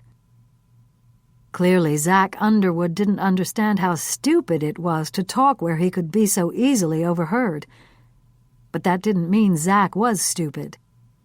If he was on to Westlake Road and thought there were more clues built into Pentimento, he would surely follow through and try to figure things out. This had to be taken care of right away, before it went any further. The Internet made so much fascinating information available so easily. Wikipedia, the free encyclopedia, had entries on stigmata and the Passion, the Christian theological term used for the physical, spiritual, and mental suffering Jesus Christ endured at the time of the crucifixion. The wounds he suffered while on the cross weren't the half of it. How convenient it was to have a list of the instruments of the Passion. Among them, the chains used to bind Jesus overnight in prison, the whip used for the 39 lashes at his scourging, the reed that was mockingly placed in his hand as his royal scepter, the hammer used to drive the nails into his hands and feet, the robe of Jesus, and the dice that the soldiers cast for it. 30 pieces of silver, the price of Judas's betrayal, and the shroud used to wrap Jesus' body before burial. There was more, much more.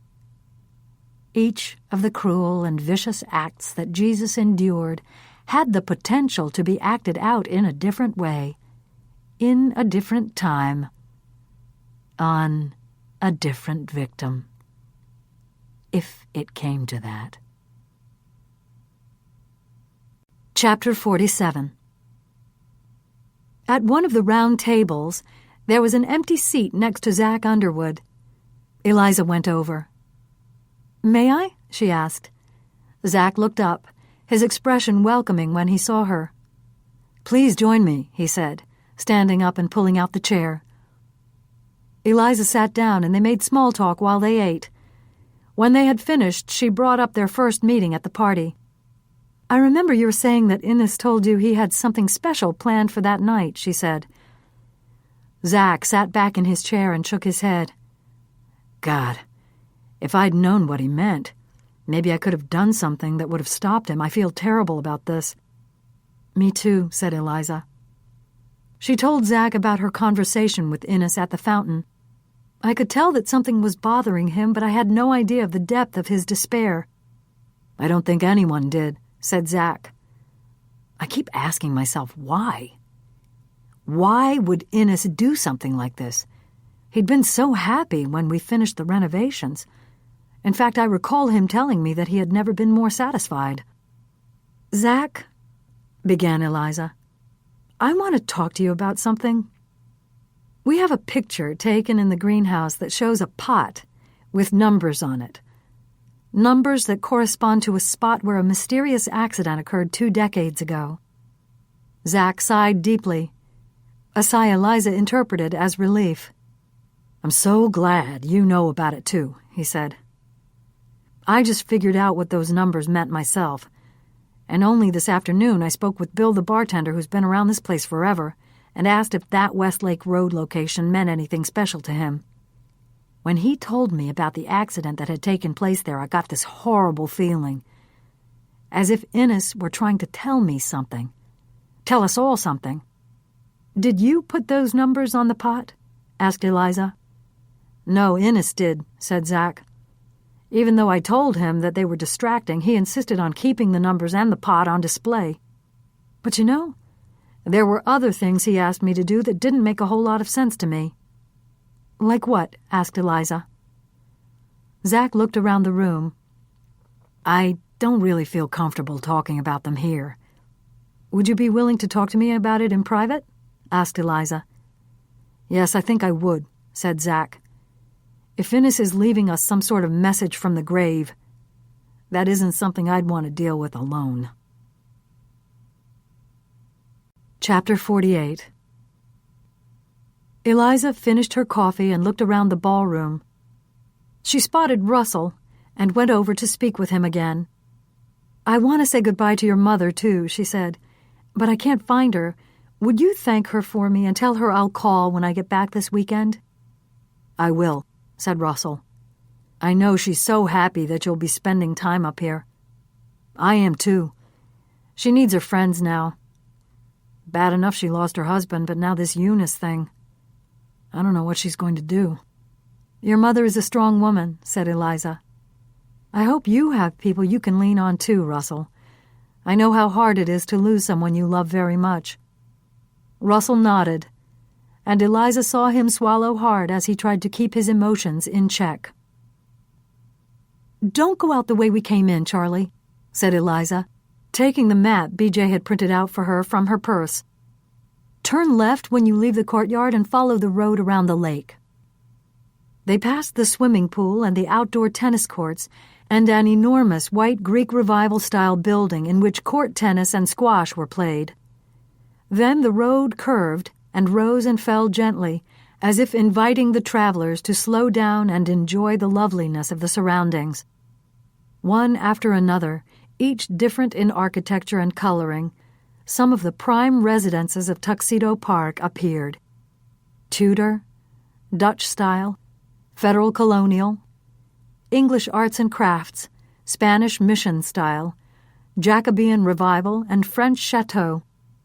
Some had single gables, some were built of stone and shingles or brick and granite.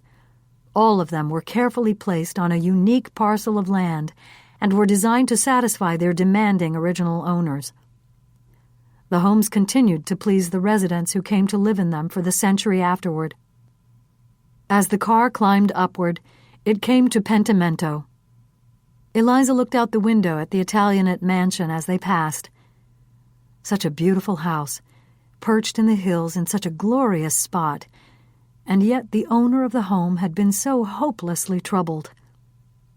If only I had known. If only I had known.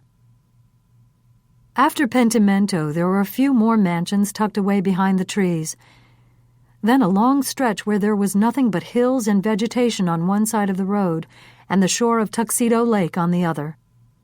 Can you slow down, Charlie? Eliza asked as she consulted the marked map. As the car crept along, Eliza craned her head to get a better view. Trees, bushes, some large boulders, and through the growth, the sparkle of the sun on the lake. There was nothing else to see. Chapter 49. Once the last of the luncheon guests had departed, Russell escorted his mother home from the club. "Are you sure you're all right with my going back now, Mother?" he asked when they entered Pentimento. Valentina squeezed her son's hand. "Yes, dear, I understand. You've so much to do, and those professors at Columbia don't want to hear any excuses about not having your work done. And if you want to go on to Harvard Law, every single grade counts. But do you have a few minutes to sit and talk before you leave?" "Sure I do," said Russell. Valentina led the way down the long hall and into the main living area. She stopped at the bar, took the cover off the ice bucket, and looked inside. "No ice," she said. "Eunice would have made sure there was ice ready and waiting for the drink she knew I'd need. She took such good care of me, thinking of everything." "We'll find a replacement, Mother," said Russell. "Try not to worry." They sat in the 2 armchairs that flanked the fireplace. Valentina began the conversation.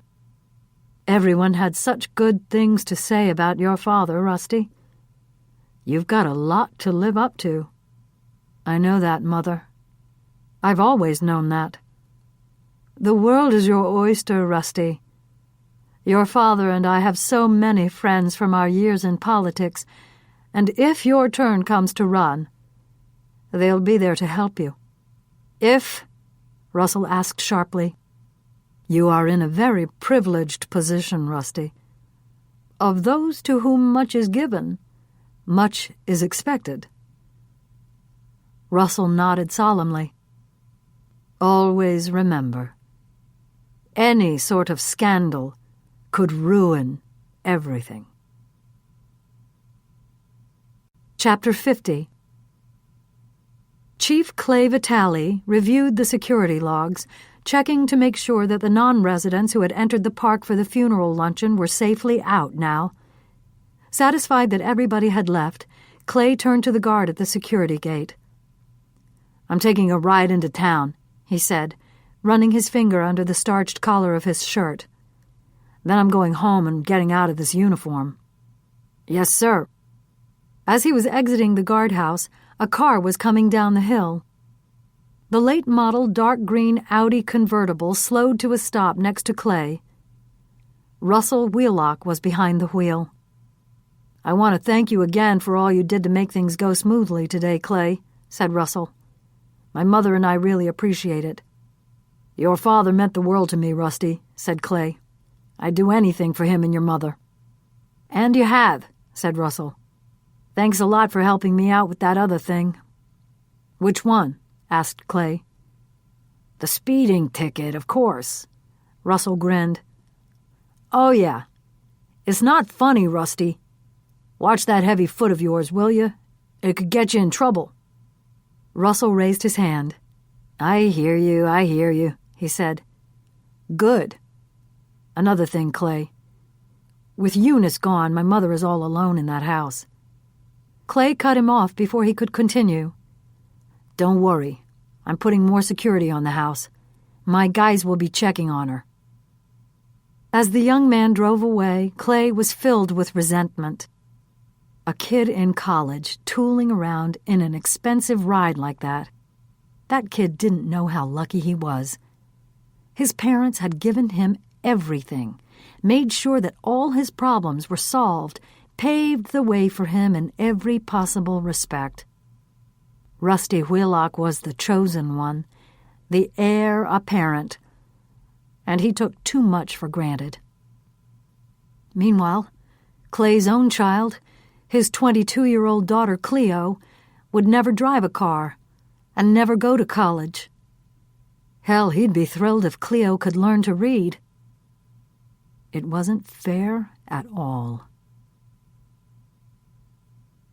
Chapter 51. Once Bonnie had let her know that there was a lot of talk in town about the death of the Wheelock's maid, Susanna knew she had an opportunity to further ingratiate herself. After talking it over with Bonnie, Susanna called and offered her maid's services to Valentina until she could find a replacement. "Would you really do that for me?" asked Valentina. "How generous and thoughtful of you, Susanna. I can't thank you enough." "It would be my pleasure and privilege, Valentina. I want to help you in any way I can." After they decided when Bonnie would arrive at Pentimento, Susanna hung up, hoping she was one step closer to being part of the in crowd. She hurried to find Bonnie and let her know. Though she was careful not to show it, Bonnie was relieved to be getting away from the Lansings.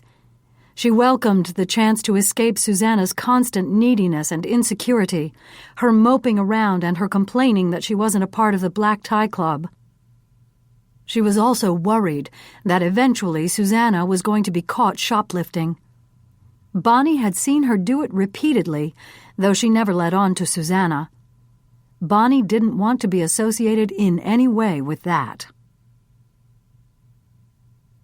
Chapter 52. When he arrived at his office in town, Zach returned a few phone calls and read through some mail, but he was unable to concentrate on the plans he was working on for another restoration. By 5 o'clock he realized it was useless and gave himself permission to wrap things up. At least he could get in a jog before it got too dark. He changed into the sweats and running shoes he kept in the office and told his secretary to go home. After a day like this, there was no better thing to do than get some exercise. It was life-affirming to run, surrounded by the brilliant red of silver maples and the gold and yellow of the tall oaks. The crisp, cleansing autumn air pulsed through his lungs, and his legs felt strong as they pounded on the pavement. The light was beginning to fade when he reached what he knew to be the 2-mile mark, and he turned around. By the time he got back to his building, it was almost dark. Zach walked for a while to cool down before he went inside. The door was unlocked, but he didn't think much of it. His secretary must have left it that way, knowing that he would be coming back, but aware from experience that he might have forgotten his keys. It was quiet as he entered the vestibule. Zack turned on a light and proceeded to his office. The moment he walked into the room, he felt tense. The papers on his desk, always stacked so precisely, were scattered and messy. Books from the shelves were lying on the floor. Some of the file drawers were pulled open. Architectural renderings were strewn around the room. Instinctively, Zack reached for the telephone to call 911, but before he could dial, something encircled his neck. Stunned, he reached for the ligature as it was pulled, shocking him, keeping him from breathing. He gasped for air as he clawed at the leather cord wrapped around his throat, tearing into his skin, getting tighter and tighter. Before Zack lost consciousness, a distinctive flash of color caught his eye, and it registered in his mind that the turquoise leather-covered album containing the pictures of Pentimento was lying on the office floor. Zack was a lot heavier than he looked. Pulling his body over to the chair required too much strength. It was easier to bring the chair to Zack. It was a perfect throne, high-backed, with armrests. Maneuvering the dead weight onto the seat took some effort, and the body kept slumping over to the side each time it was positioned upright. A king had to sit erect, or the effect would be lost. Finally, the remains of Zack Underwood were balanced, his eyes open, his mouth agape as if caught in the middle of issuing a royal command. Before leaving, there was one last thing to do. A reed, pulled from a field in Tuxedo Park, was placed in Zack's hand, and his fingers forced around it. Chapter 53. As she walked through the front door, Eliza was greeted by the aroma of Mrs. Garcia's scrumptious lamb stew. Seconds later, Janie ran up to her and gave her a kiss and a long hug. Mrs. Garcia took me to Shaw's after school, and look what we got, said Janie, holding up 2 children's books. Eliza took them and read the titles aloud. St. Francis of Assisi, A Life of Joy, and Francis, the Poor Man of Assisi. She flipped through the pages. Wonderful illustrations, she said. Want to read them with me? Janie asked hopefully. All right, but let me change first. She was eager to get out of the clothes she'd worn to the funeral. Eliza stopped in the kitchen to check in with Mrs. Garcia.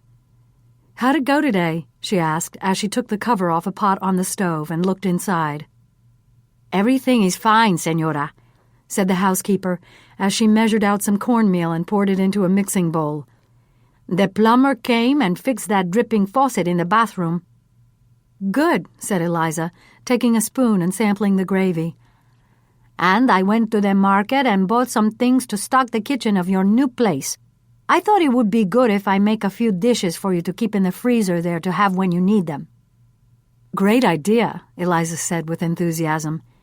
Do you think you could make that chicken that Mac likes so much? That would be nice to have on Friday night. Mrs. Garcia smiled. I was already planning to do that. I went to the liquor store, too, and bought a case of wine and a bottle of Dewar's. Eliza knew that Mrs. Garcia liked Mac and approved of the relationship.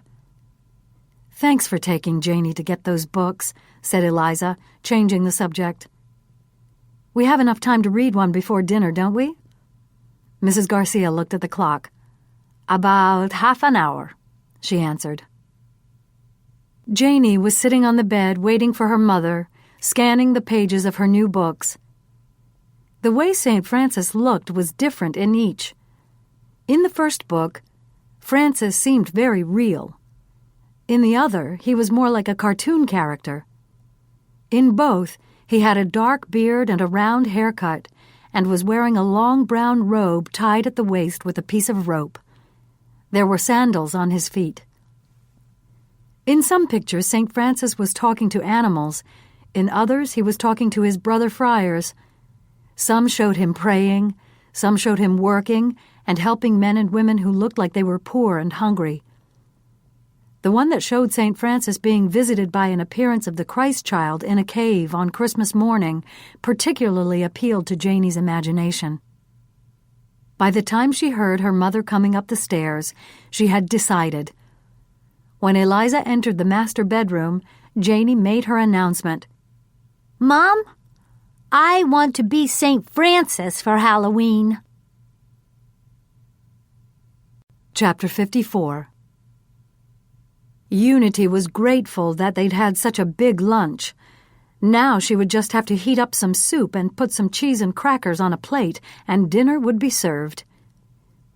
Standing in the efficiency kitchen and twisting the handle of the opener as it rounded the rim of the soup can, Unity remembered with longing the life she used to have. The kitchen at 9 Chimneys had been larger than their entire apartment was now. The pantry alone was bigger than her present kitchen. For the early years that Unity lived at 9 Chimneys, she never gave the kitchen a thought, because she had never had to cook. The Heavener women had always had help. When she'd taken her marriage vows, for better or worse, for richer or poorer, Unity really hadn't dwelled on the meaning of the words. Fitzroy came from a wealthy family that had maintained a house in Tuxedo Park almost since its inception. Of course their new life would be good. At first it was all that Unity had hoped it would be. She loved being the lady of the manor. She supervised the staff, entertained well and often, decorated and gardened, and spent time at the club playing bridge and tennis or taking the boat out on the lake. Fitzroy was a pleasant partner, available to play with her since he didn't go to an office or other place of business each day. Having family money meant he spent his time managing his investments and generally doing as he pleased. He hadn't been raised to do anything other than that. Where was he anyway, Unity wondered as she sliced some cheddar cheese and arranged it on crackers. When the luncheon was over, he'd told her that he had something he needed to do. That was several hours ago now. She began to worry. Fitzroy was taking Innes's death hard. Unity hadn't seen him this upset since 9 Chimneys had burned to the ground. Back then, Fitzroy had had Innes to lean on. Now he had only her to help him in getting over the loss of Innes. Unity knew that it was her duty to comfort her husband, yet she was overcome with hidden but seething anger. Fitzroy was responsible for the situation they found themselves in now. He was the reason they were forced to live in this little upstairs apartment over the club. Fitzroy could cloak it in any way he wanted, but nobody was fooled. For years he'd known that their investments were dwindling, that they were struggling to heat and maintain and pay the taxes. Even when one by one he let members of the staff go, he tried to paint it as his choice. He just didn't feel right, he said, keeping all those people working at the house when only he and Unity lived there. It was unseemly to have more servants than residents. Getting rid of the servants didn't solve their problems. The cavernous rooms had to be heated, the old plumbing leaked, the roof needed repair. As the bills mounted, first one wing and then another was closed up until finally Unity and Fitzroy were living in just 3 rooms. As far as Unity knew, in all that time, Innes Wheelock had never offered to come to Fitzroy's aid, never extended financial assistance. Even though Fitzroy had done everything he could over the years to help Innes and Valentina's political aspirations, even though he was godfather to their son, when the chips were down, Innes hadn't written a check to help the Heaveners. What kind of best friend was that? The second section of the key evening headlines featured a report on the Wheelock funeral. Unity recognized many of the people shown entering Our Lady of Mount Carmel, she and Fitzroy among them. Just as the report came to a close, Unity heard the key in the lock. "Where were you, Fitzroy? I was worried about you." He didn't answer right away. His face was flushed, and a shock of white hair fell across his forehead. The suit he'd worn since the funeral was rumpled. "Were you drinking?" Unity asked suspiciously. "No, I wasn't drinking," said Fitzroy as he limped across the room and collapsed in a worn armchair. "I needed to reflect on what I've lost." "For almost 4 hours?" "I walked around the lake several times, and I stopped here and there to rest and think about all the things that Innes and I did together. I have to admit, they weren't all happy memories." Chapter 55. For the 3rd time in a row, Peter served the handmade tennis ball, but it failed to touch the sloping roof to his left. "What's the matter with you tonight?" called his opponent from the other side of the indoor real tennis court. "You get here late, you look like a wreck, and now your playing sucks." Peter walked toward the net. "I don't know," he said. "I guess it was just a horrible day, and I'm topping it off with a horrible match." "Well, we've only played 2 sets. Buck up, Peter." "I'm sorry. I just don't have it in me tonight." Thursday, October 8th. Chapter 56. It was mid-morning when the first wire service story ran about Zach Underwood. It consisted of only 3 short, clipped sentences. The body of an architect employed by Innes and Valentina Wheelock was found this morning in his Tuxedo, New York office. Sources say that 38-year-old Zachary Underwood was murdered. The discovery comes 4 days after Innes Wheelock committed suicide by stigmata. After reading the story on the computer at her desk, Annabelle Murphy picked up the telephone and called Eliza's office. "Hi, Paige, it's Annabelle. Is Eliza available?" As Annabelle waited, another story popped up on her computer screen. She read through it quickly. Zach Underwood had been found by his secretary when she came in to work. The office had been ransacked, and police were trying to ascertain what, if anything, was missing. The story also stated that Underwood had recently completed the architectural renovations on Pentimento, the Wheelocks' estate. "Did you see it?" Annabelle asked as soon as Eliza answered. "Yeah, I just read it," said Eliza. "I was talking to the guy only yesterday. He'd agreed to let me see the architectural plans for Pentimento." Eliza shook her head. "I can't believe this." "Something's more than a little funky here," said Annabelle. "This murder has got to be connected to Wheelock's death." "I'm thinking the same thing," said Eliza. "Zach told me yesterday that he'd figured out that those numbers on the greenhouse flower pot had been the coordinates for the spot on Westlake Road. I hadn't had the chance to tell you yet, Annabelle, but that was the location of an accident that happened over 20 years ago. They found a complete wreck, but there were no passengers in the car, and despite the fact that the car was totaled and the windshield smashed, there was no blood." Annabelle digested the information. "But does that have anything to do with his murder? Would he be killed because he knows that?" "I don't know," said Eliza, "but he told me that Innes had him incorporate other features into the plans for Pentimento." "What kind of features?" asked Annabelle. "Zach agreed that he would tell me, but obviously that's not going to happen now," said Eliza. "I think Zach Underwood may have been killed because somebody thought he knew too much." "So what do we do now?"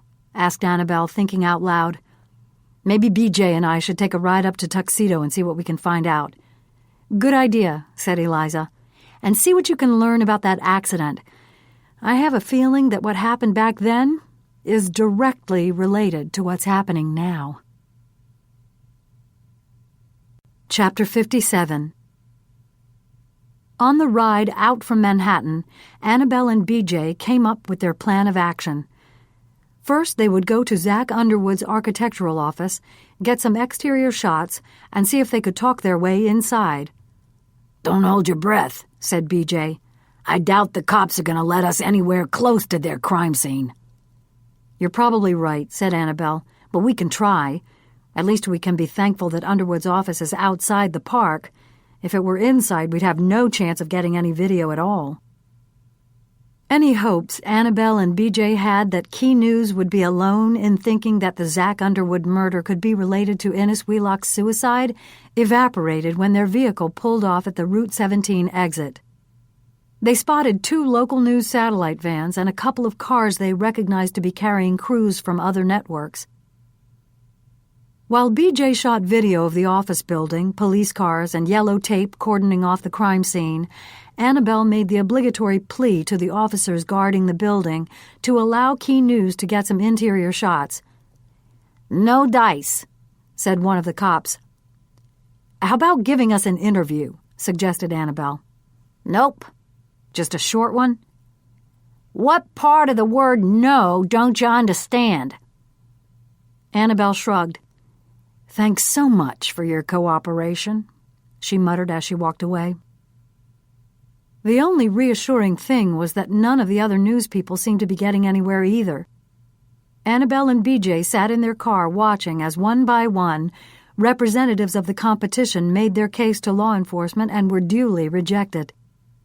"I'm not going back until we have something the other guys don't have," said BJ. "Yeah, but what?" asked Annabelle. She stared out the window, trying to think of what else they could pursue.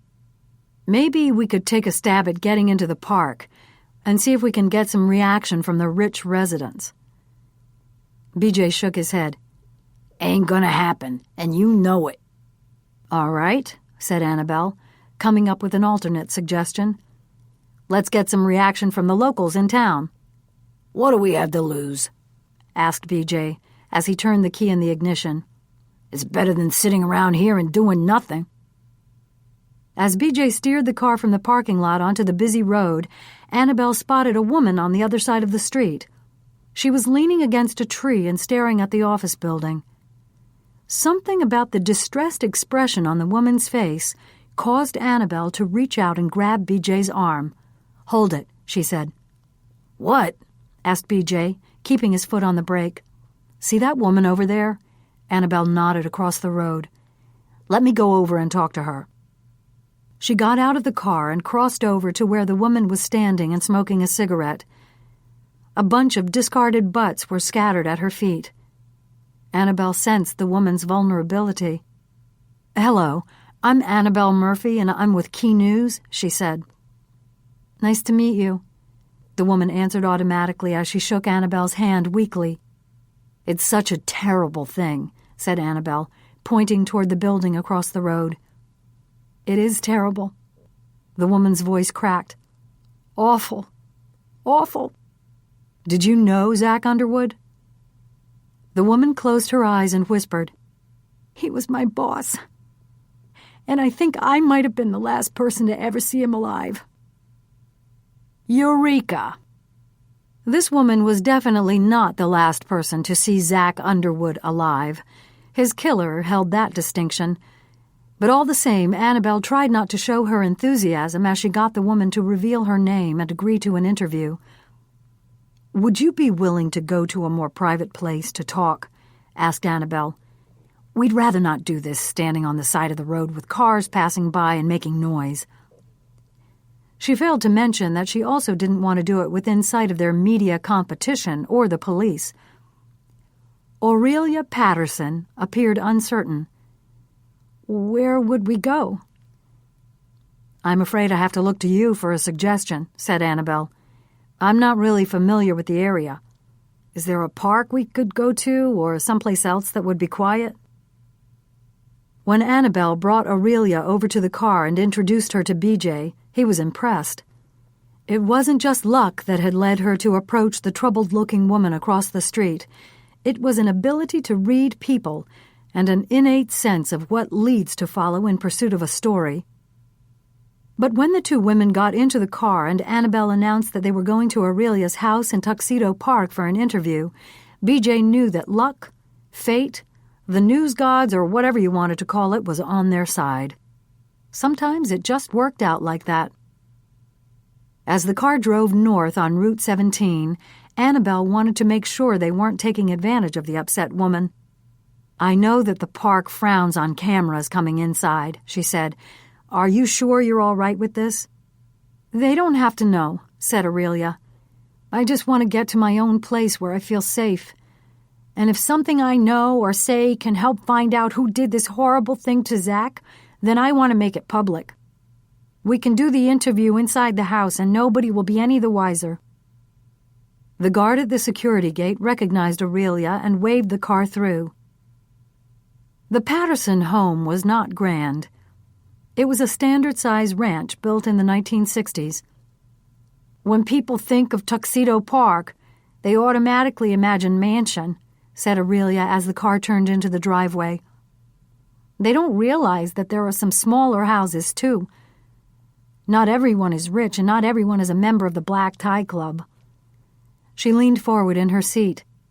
"Pull around to the back so no one will see you bringing in the camera." A black and white border collie greeted them when they entered the house.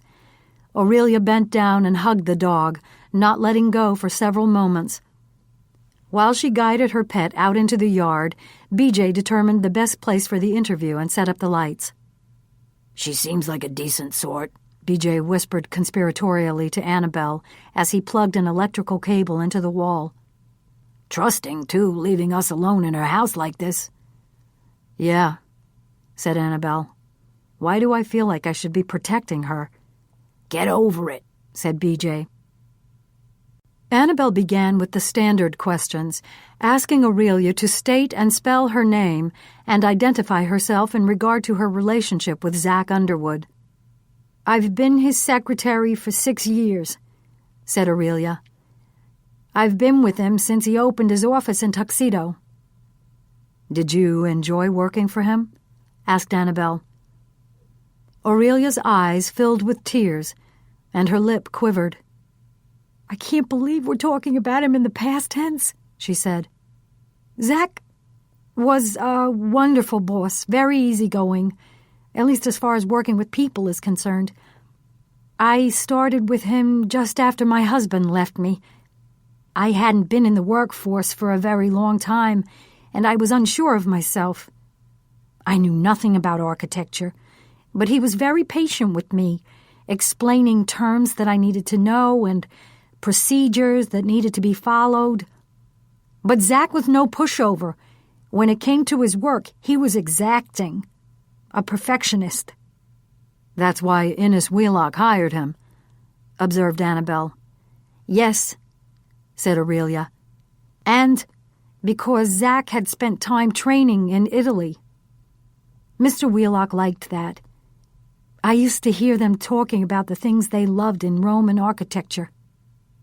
Annabelle was about to begin what she knew would be the toughest part of the interview for Aurelia.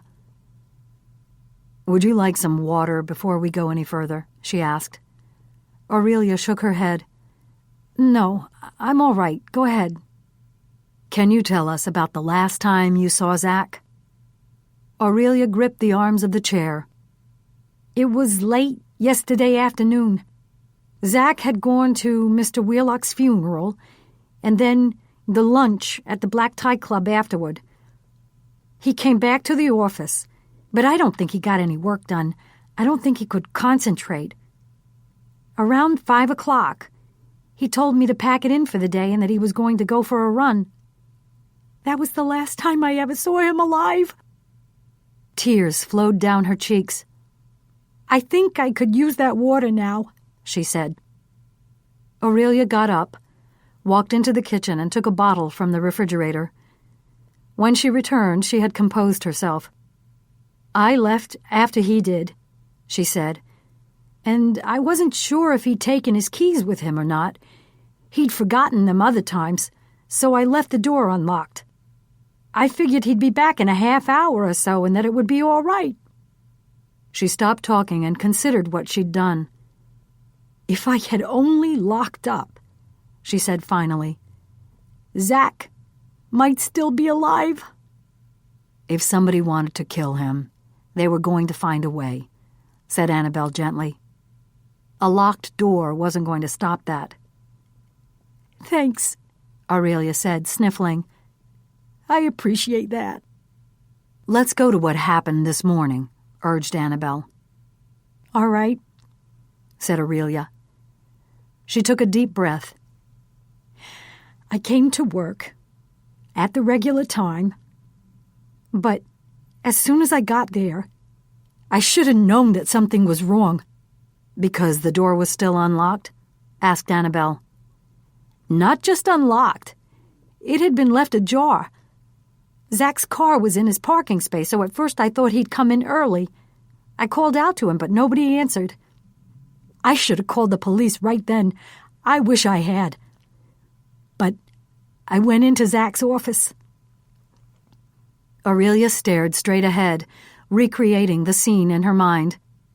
I know this is very difficult, said Annabelle. But can you describe what you saw? Aurelia nodded, closing her eyes for a moment before continuing. The office had been ransacked, she said. There were papers and books strewn around everywhere. Drawers had been pulled out and their contents thrown all over the floor. The first thought I had was that I was going to have a terrible job cleaning it all up. Aurelia began to cry in earnest. Can you believe that? I was worried about the mess.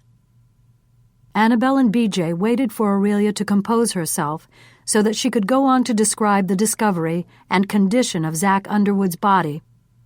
But when she did speak again, she deliberately changed the subject. Once the police have finished searching the room, they want me to come in and figure out if anything is missing. BJ pulled his head back from the camera and looked at Annabelle. They each knew what the other was thinking. They had to press Aurelia for the details of the murder scene. The trick was not to alienate her. They wanted to be able to call on her in the future. She might confide in them what, if anything, was taken from Zach Underwood's office, and perhaps be a source for information about the police investigation into his death. I know this is very difficult, Aurelia, said Annabelle. But can you describe what else you saw? You mean how Zach looked? Asked Aurelia. Annabelle nodded. Yes, and whatever impressions you had. Aurelia shifted her gaze from Annabelle and concentrated instead on her hands, which she twisted in her lap. At first, I just got the sense that somebody else was in the room. I could see something in my peripheral vision. She paused for a moment. It turned out to be Zach. On the floor? Asked Annabelle. Aurelia shook her head, still staring at her hands. No, he was sitting in an armchair. So you think he was killed as he sat there? Oh, I don't think so, said Aurelia. Zach hated that chair. He never sat in it. She continued with some hesitation. I think he was positioned there. What do you mean? Asked Annabelle. Aurelia nervously cleared her throat before speaking. I think somebody wanted Zach to look like he was posing as a king. A king? Annabelle repeated. I'm sorry, I don't get it. Zach looked like he was sitting on a throne, holding a scepter in his hand. A scepter? Aurelia nodded. What was it made of? Asked Annabelle. It wasn't a real scepter, said Aurelia. More like a reed or a stalk. A plant of some kind? Suggested Annabelle. Yes. Could you tell how Zach had been killed, Aurelia? The woman closed her eyes. There were marks around his neck, she whispered. Her hands trembled, and her face was ashen. Aurelia, are you all right? Asked Annabelle with concern. Are you up to going back to the office? She motioned to BJ to stop recording. The police are probably ready for you to take stock of what's in there. We can talk more sometime after that. Chapter 58. After dropping Aurelia back at Underwood's office, Annabelle called the newsroom and listened to instructions. Linus definitely wants a piece for the show tomorrow morning, she told BJ when she got off her BlackBerry. Both of them calculated what elements they already had. "Obviously, the best thing we've got is the interview with Aurelia," said Annabelle. "But the only other element is the office exterior video. We can pad the piece with the file of Innes Wheelock's funeral when we explain the supposed connection between Wheelock's and Underwood's deaths." BJ frowned. "That's all right, I guess. But I wish we had more." "Well, the cops aren't saying anything yet." "We could go ahead and try to get some MOS," suggested BJ. Annabelle sighed. "All right. But all the others will go for man-on-the-street reactions. I'd like to have something else." As they drove toward the center of town, it occurred to her. "I know," she said. "Turn around." "Where are we going?" asked BJ as he slowed down. "The library," said Annabelle. "We passed it as we drove here this morning." The stone exterior of the Tuxedo Park Library was in keeping with the historic tone of the area. Except for the woman behind the circulation desk, Annabelle and BJ had the library to themselves. They approached the librarian, who looked up from what she was doing and smiled. "We're looking for some information on an accident that happened about 20 years ago in Tuxedo Park," said Annabelle. "I did a Google search but found only a short mention of it in a Times Herald Record article out of Middletown, New York." "I didn't live here then," said the librarian. "But maybe there's some account of it in the Tuxedo News. It's not available online, so I'll have to do a manual search. Do you have an approximate date when the accident happened?" Annabelle told the librarian when the article had run. She and BJ followed the woman to the other side of the library. "This is the Tuxedo Park History Collection," said the librarian, gesturing to the shelves. "Let me check through our archives for the Tuxedo News editions that ran around the time you're interested in." 15 minutes later, the librarian returned, carrying a stack of old newspapers. "Start with these," she said, "but please be careful with them. They're the only copies we have." Annabelle and BJ began flipping through the pages. "Here's something," BJ said with excitement. "It's buried in the back of the paper."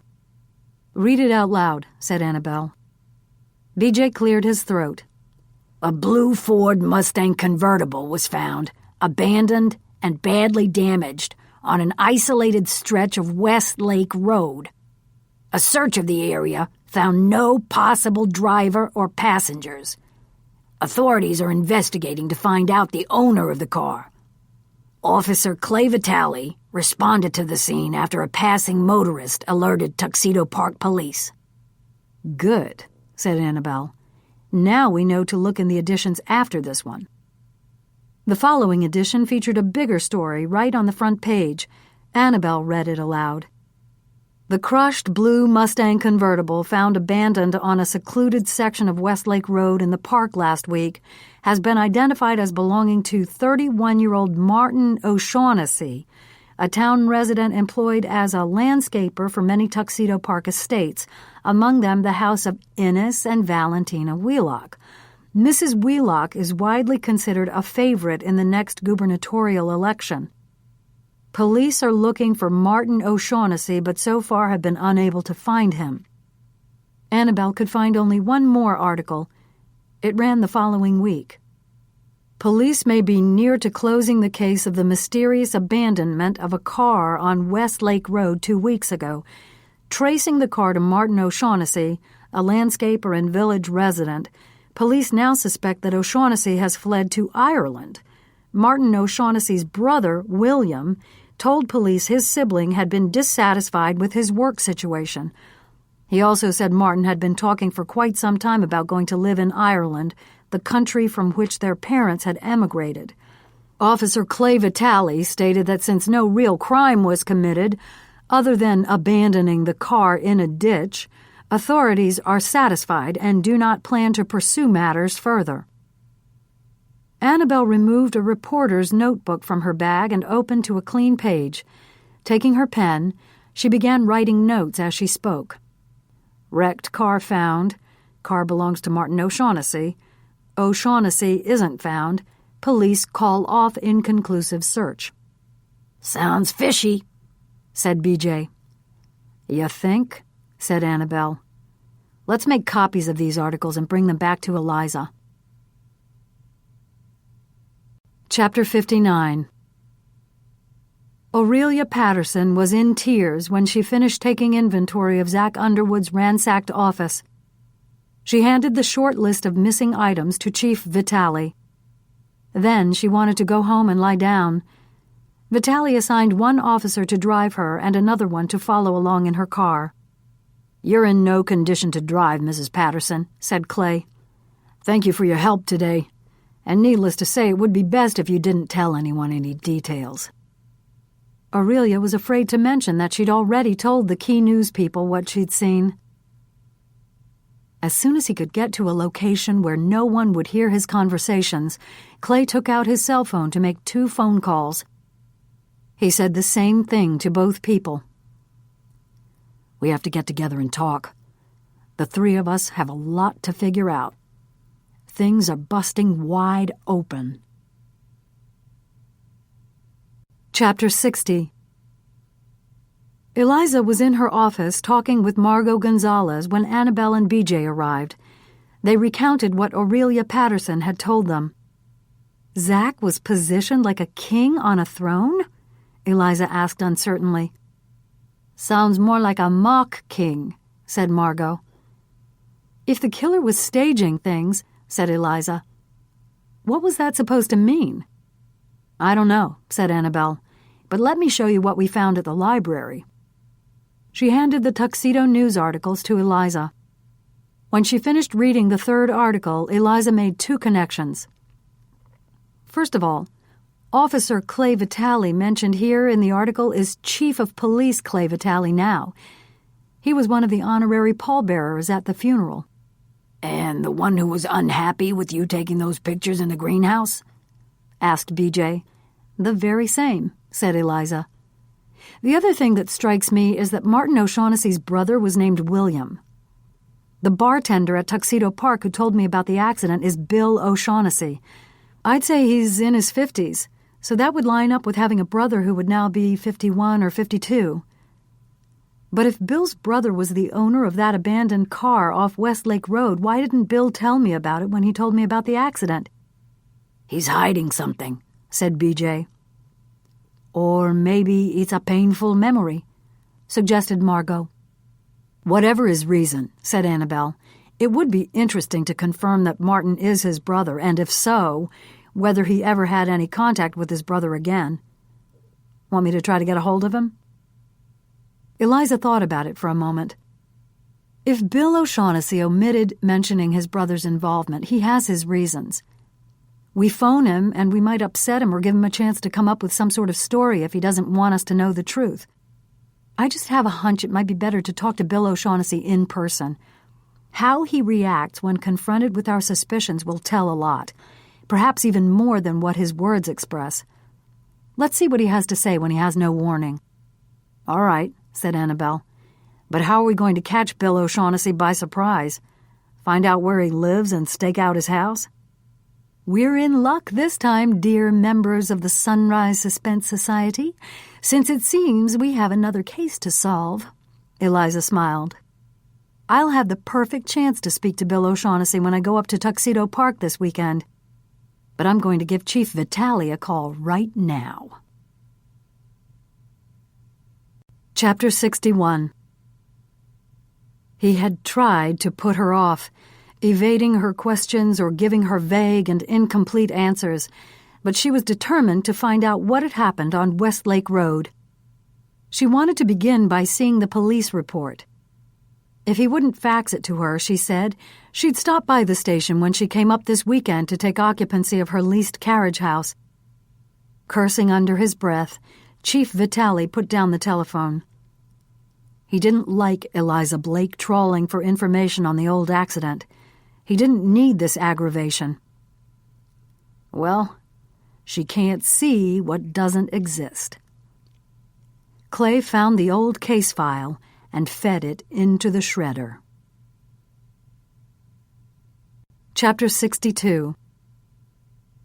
Spreading the collar of his white shirt on the ironing board, Bill thought about the countless times his wife had done this for him while she was alive. The little tasks, day in and day out, that she'd performed to keep their lives going.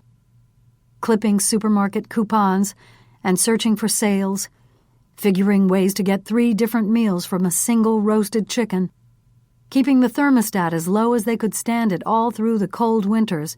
Moira had never complained that they had to live carefully, that a big treat for them was spending a weekend at the Jersey Shore. Like him, Moira had not been brought up to expect more. If the rent could be paid, if there was food on the table and the other bills could be managed, she was satisfied, even grateful. When she was so sick and the medical bills kept mounting, Moira was beside herself. Bill knew that the worry and stress she experienced when the insurance company kept denying coverage exacerbated her illness and finally hastened her death.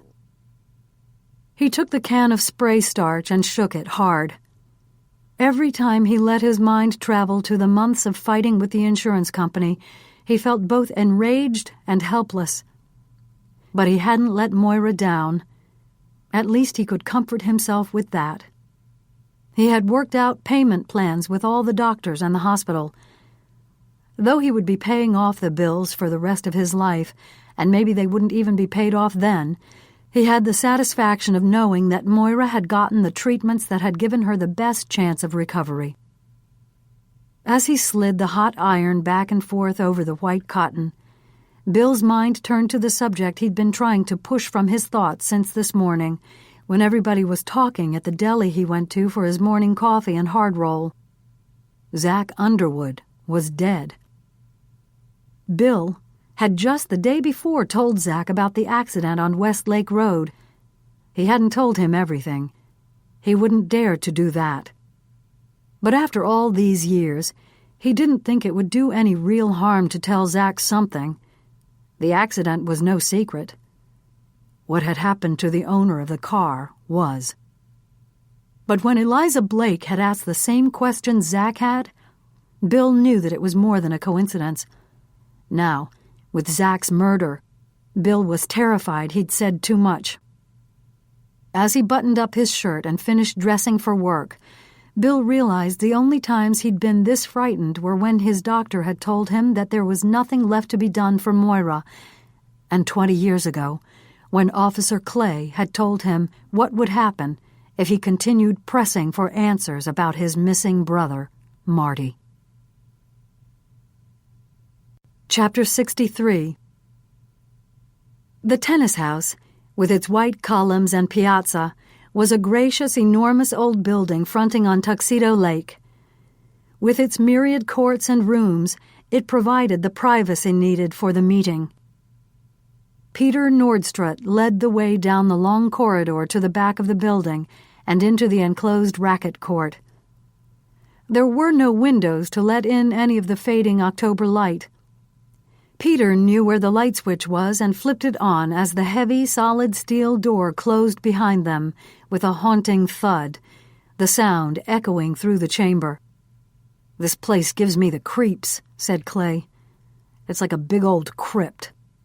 "How appropriate, considering what we've come here to discuss," said Fitzroy. "Legend has it that there are spirits in this place," said Peter. "Chairs move, balls fall, doors slam, all without explanation." "I don't buy any of that crap," said Clay, opening the collar of his uniform. "When you're dead, you're dead. And if there is an afterlife, that's where you go. You don't stay floating around here." "I don't know about that," said Peter, picking up a racket from the floor and executing a few practice swings. "Marty O'Shaughnessy seems to be haunting us now."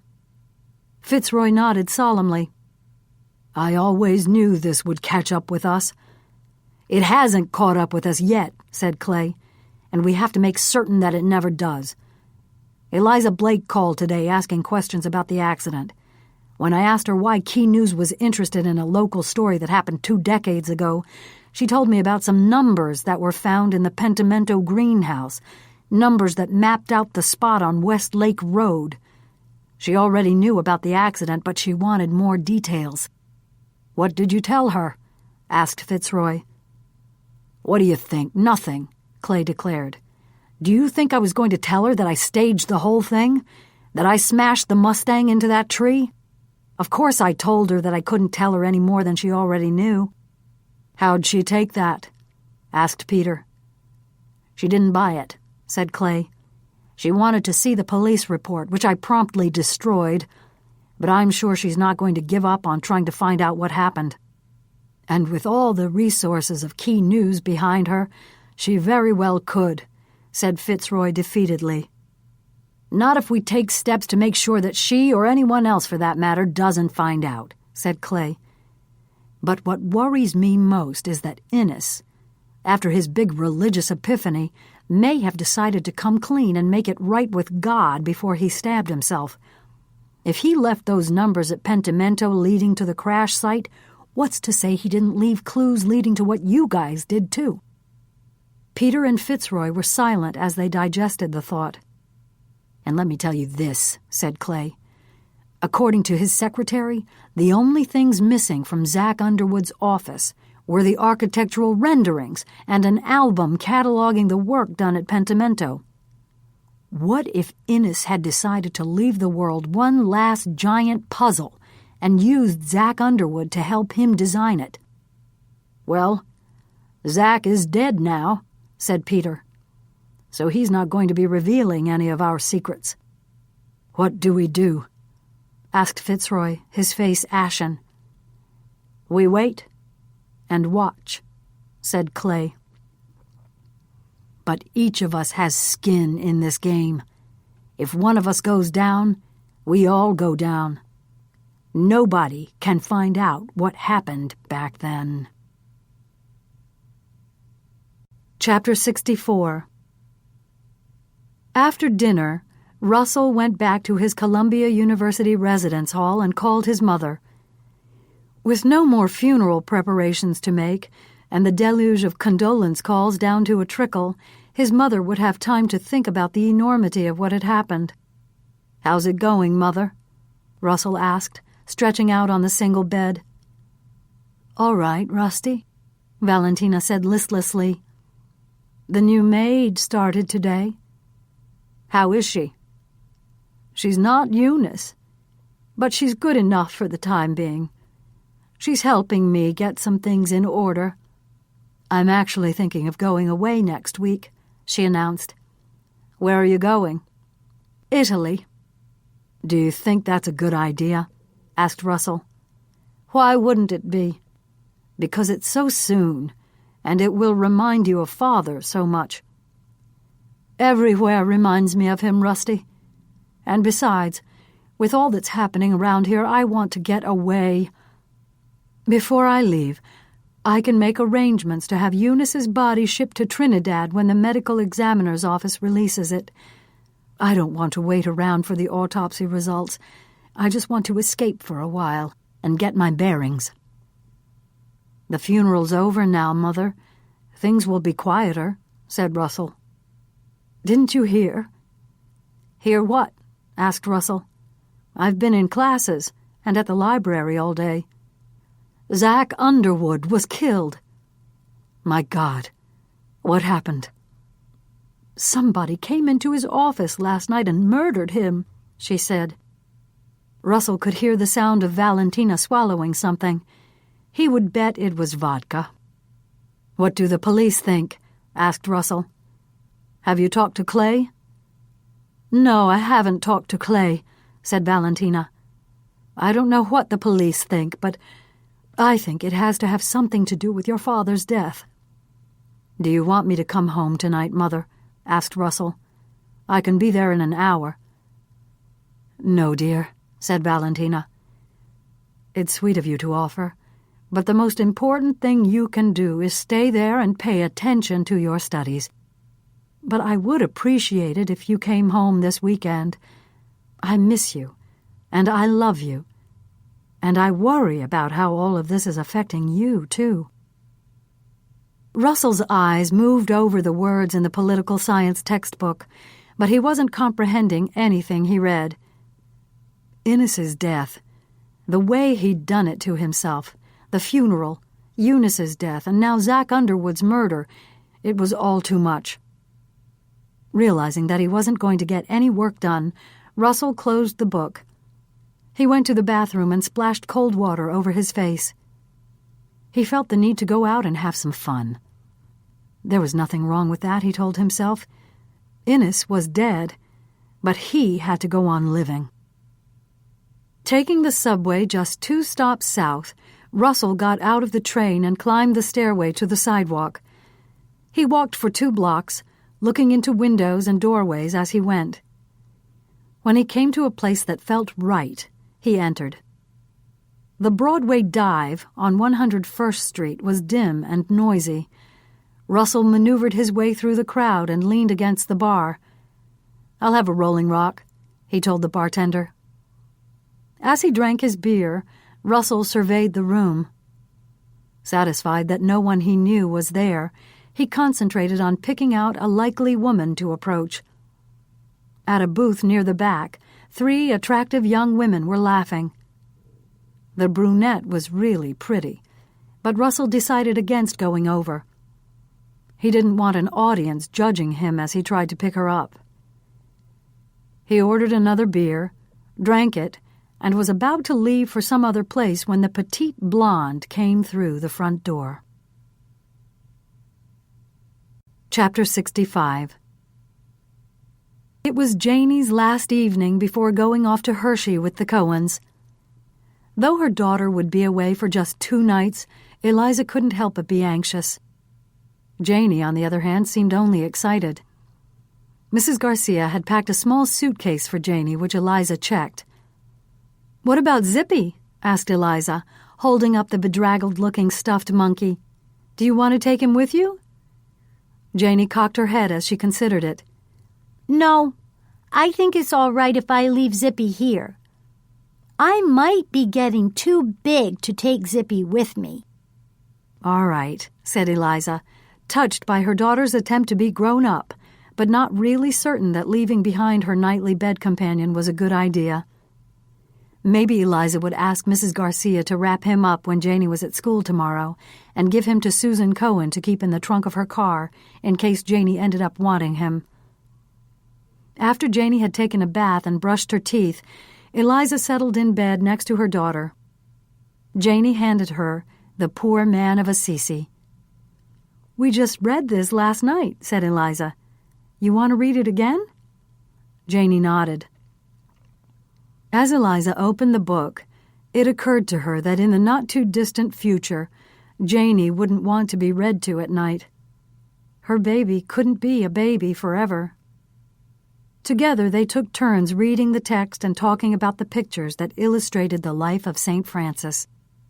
At the end of the book, the Canticle of the Sun was printed. "What's a canticle?" Janie asked.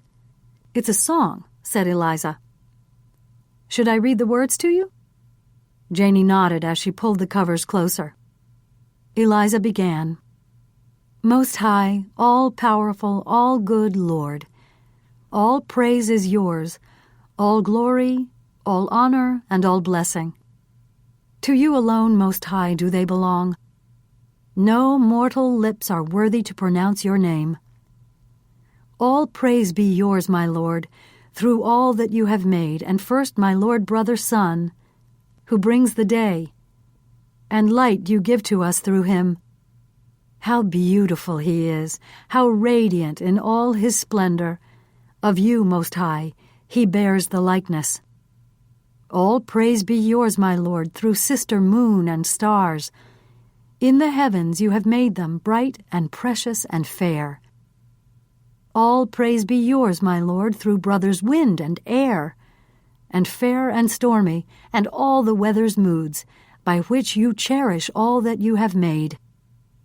All praise be yours, my Lord, through sister water, so useful, lowly, precious, and pure. All praise be yours, my Lord, through brother fire, through whom you brighten up the night. How beautiful he is, how gay, full of power and strength. All praise be yours, my Lord, through our sister Mother Earth, our mother, who feeds us in her sovereignty and rules us, and produces various fruits and colored flowers and herbs. All praise be yours, my Lord, through those who grant pardon for love of you, through those who endure sickness and trial. Happy those who endure in peace by you, Most High, they will be crowned. All praise be yours, my Lord, through our sister Death, from whose embrace no mortal can escape. Woe to those who die in mortal sin. Happy those she finds doing your will. The second death can do no harm to them. Praise and bless my Lord, and give him thanks, and serve him with great humility. When she finished reading, Eliza looked over at Janey. The child was asleep. Eliza got up carefully and turned off the light. She went to her own bedroom and began to undress. As she did, she thought about the length of the canticle she had just read. It was so much longer than the one on the program at Innes's funeral. She thought no more about it as her mind turned to Innes and Zack Underwood and the spot on Westlake Road where the car had been abandoned. All of it was connected in some way, she was sure. And maybe the death of the Wheelock's maid was no coincidence. But as she lay in bed and waited for sleep to come, Eliza tried to direct her mind to something much more pleasant. Mac was coming tomorrow. Chapter 66. I didn't have lunch today, or dinner either, said the blonde woman after finishing her second cocktail. She swayed toward Russell. This is really affecting me. How about we get out of here and I take you somewhere to get something to eat? Suggested Russell. All right, said the woman. She slid off the bar stool and grabbed onto Russell's arm until she balanced herself. I want you to know that I usually don't go off with a man I've just met at a bar, Samuel.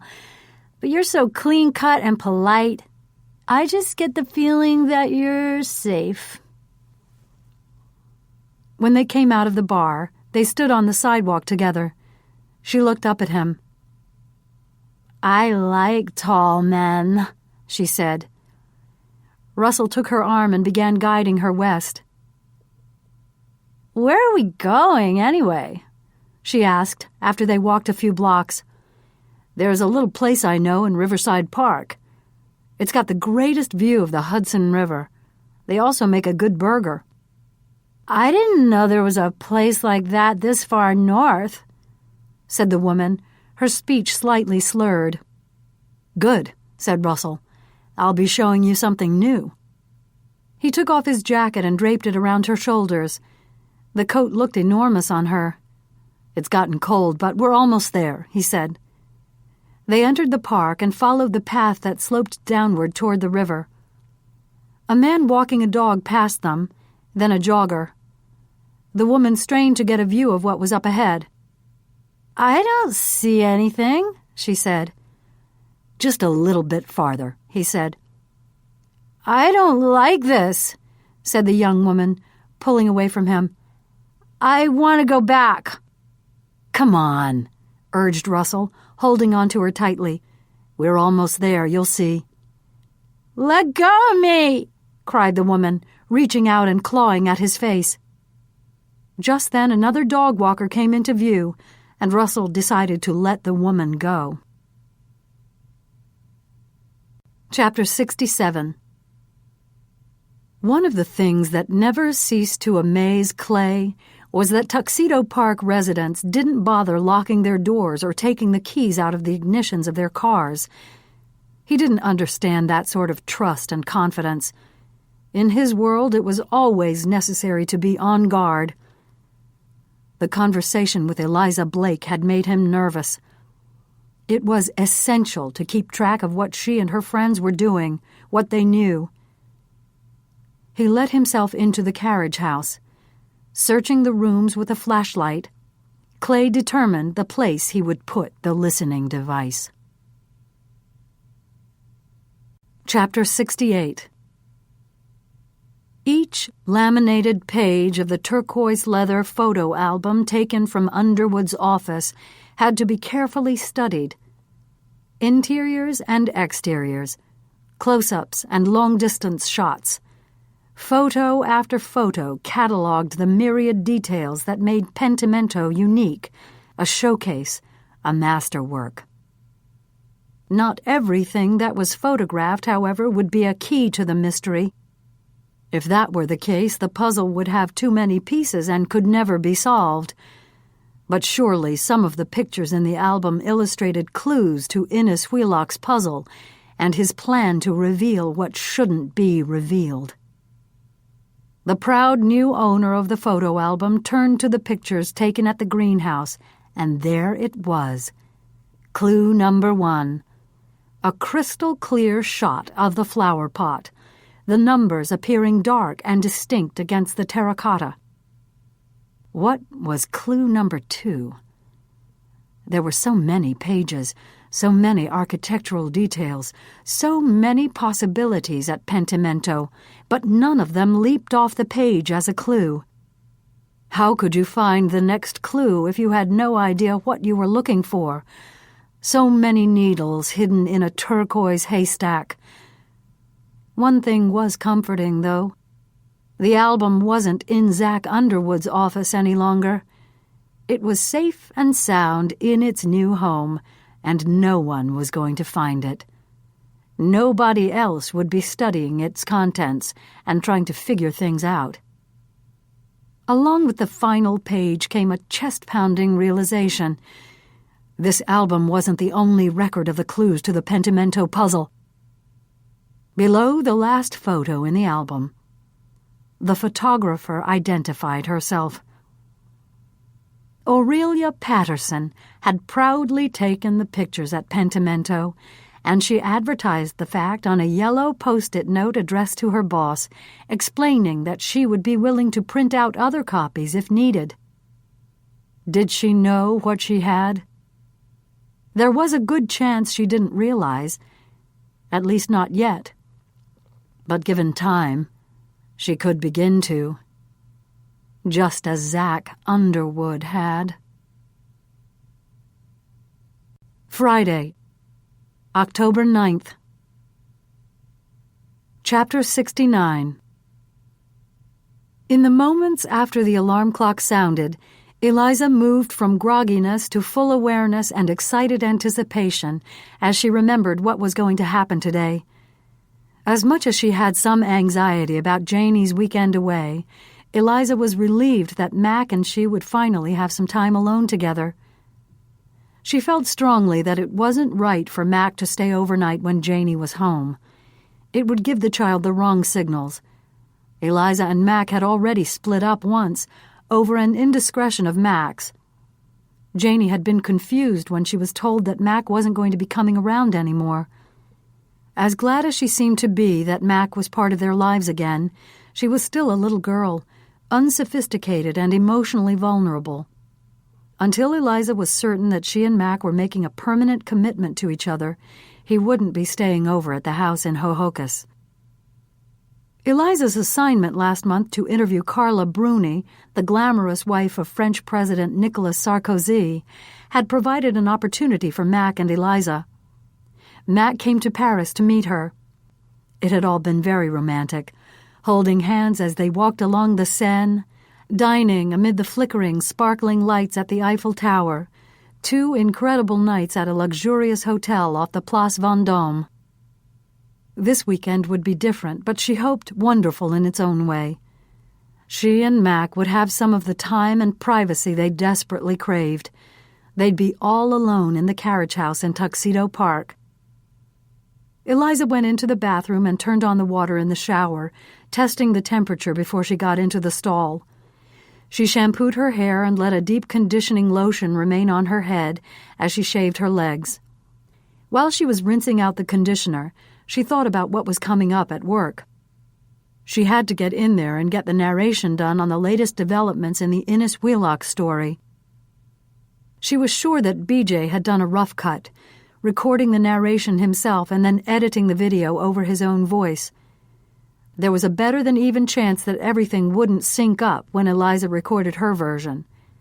Variations in pacing from one narrator to another could affect the length of the narration even by just a few seconds, and those few seconds could throw everything off.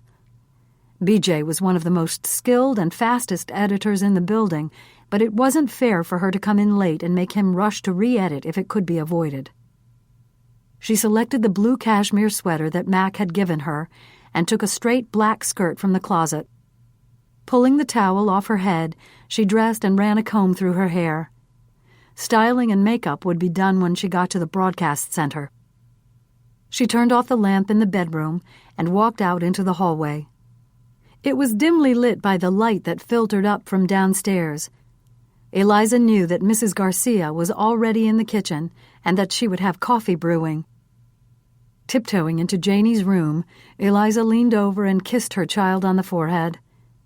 Gently, she took the stuffed monkey from beneath Janie's arm. After tucking the comforter around her daughter, Eliza forced herself to leave the room. Chapter 70. The successful Middle East peace talks and the president's arrival back in Washington led the news on Key to America. Wildfires in California ran second. The story Annabelle and BJ had produced was third to air. Eliza had recorded the narration, a script written by Annabelle, the moment she arrived at the broadcast center. BJ had edited the video to it in just over a half hour. In the control room, Linus kept one eye on the monitors tuned to ABC, CBS, NBC, Fox, and CNN. "Good," he shouted, pumping his fist in the air. "We're the only ones who got an interview with the dead guy's secretary." Though neither Annabelle nor BJ was in the control room at the time, word of the executive producer's pleasure got back to them. "For once I can go home for the weekend and not be agonizing over the fact that Linus hates me," said Annabelle as she and BJ had bagels and coffee in his edit room. He doesn't hate you. Not really. But even if he did, it doesn't matter to him if he hates you. He hates pretty much everybody. As long as you produce pieces that beat the competition, Linus will never get rid of you," said BJ. He took a bite out of his bagel and sat back in his chair. Annabelle slowly shook her head and sighed deeply. "He's a freaking nutcase," she said. "The devil you know," said BJ. "If the ratings tank, they could bring in somebody else who's even worse. Linus may be a maniac, but he's our maniac." After the show was over, Annabelle stopped by Eliza's office. "Nice piece," Eliza complimented her. "Thank you." "You're welcome," said Annabelle. "I bet you're counting the minutes till you can get out of here today. What time does Mac's plane get in?" Eliza looked at her watch. "He should be landing at 11. Then he's coming in here for a meeting with Range Bullock. After Mac is finished in the president's office, we're leaving for Tuxedo Park." "Well, have a great time," said Annabelle, smiling. "I know you will. And hopefully, if you two can tear yourselves apart at some point, you can track down that Bill O'Shaughnessy and find out what the story is with his brother." "Will do, boss," said Eliza, exaggerating a salute. Chapter 71. Finished with the morning prayer, Father Gary closed his breviary. He was fully aware that Zach Underwood had been murdered. He had several suspects in mind for the horrendous crime, yet though he ached to, he would never go to the police with his suspicions. He leaned back in his chair, feeling the warm leather against his head, and he began to pray silently. "Dear Lord, give me peace of mind.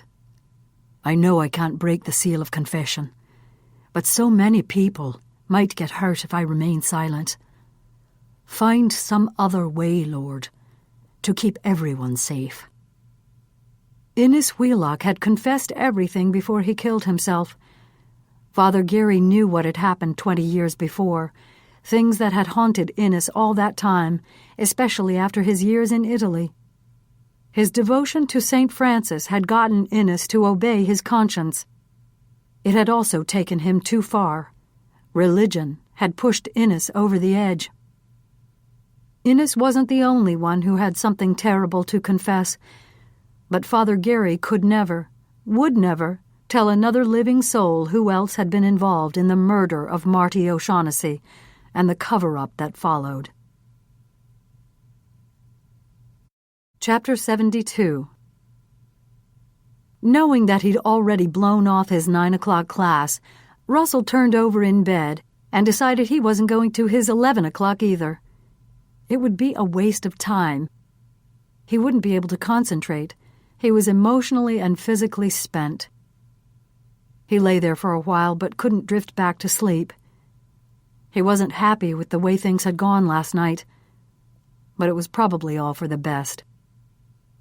Eventually, Russell got up to go to the bathroom, where he caught a glimpse of himself in the mirror over the sink. There were 2 long, angry scratches cutting across his cheek. The girl had been capable of putting up a fight. She was much stronger than she looked. He wondered if she had reported anything to the police, but Russell wasn't particularly concerned. It was a big city, and the cops had too much to do. No rape had occurred, not even a mugging, and it wouldn't get a lot of attention.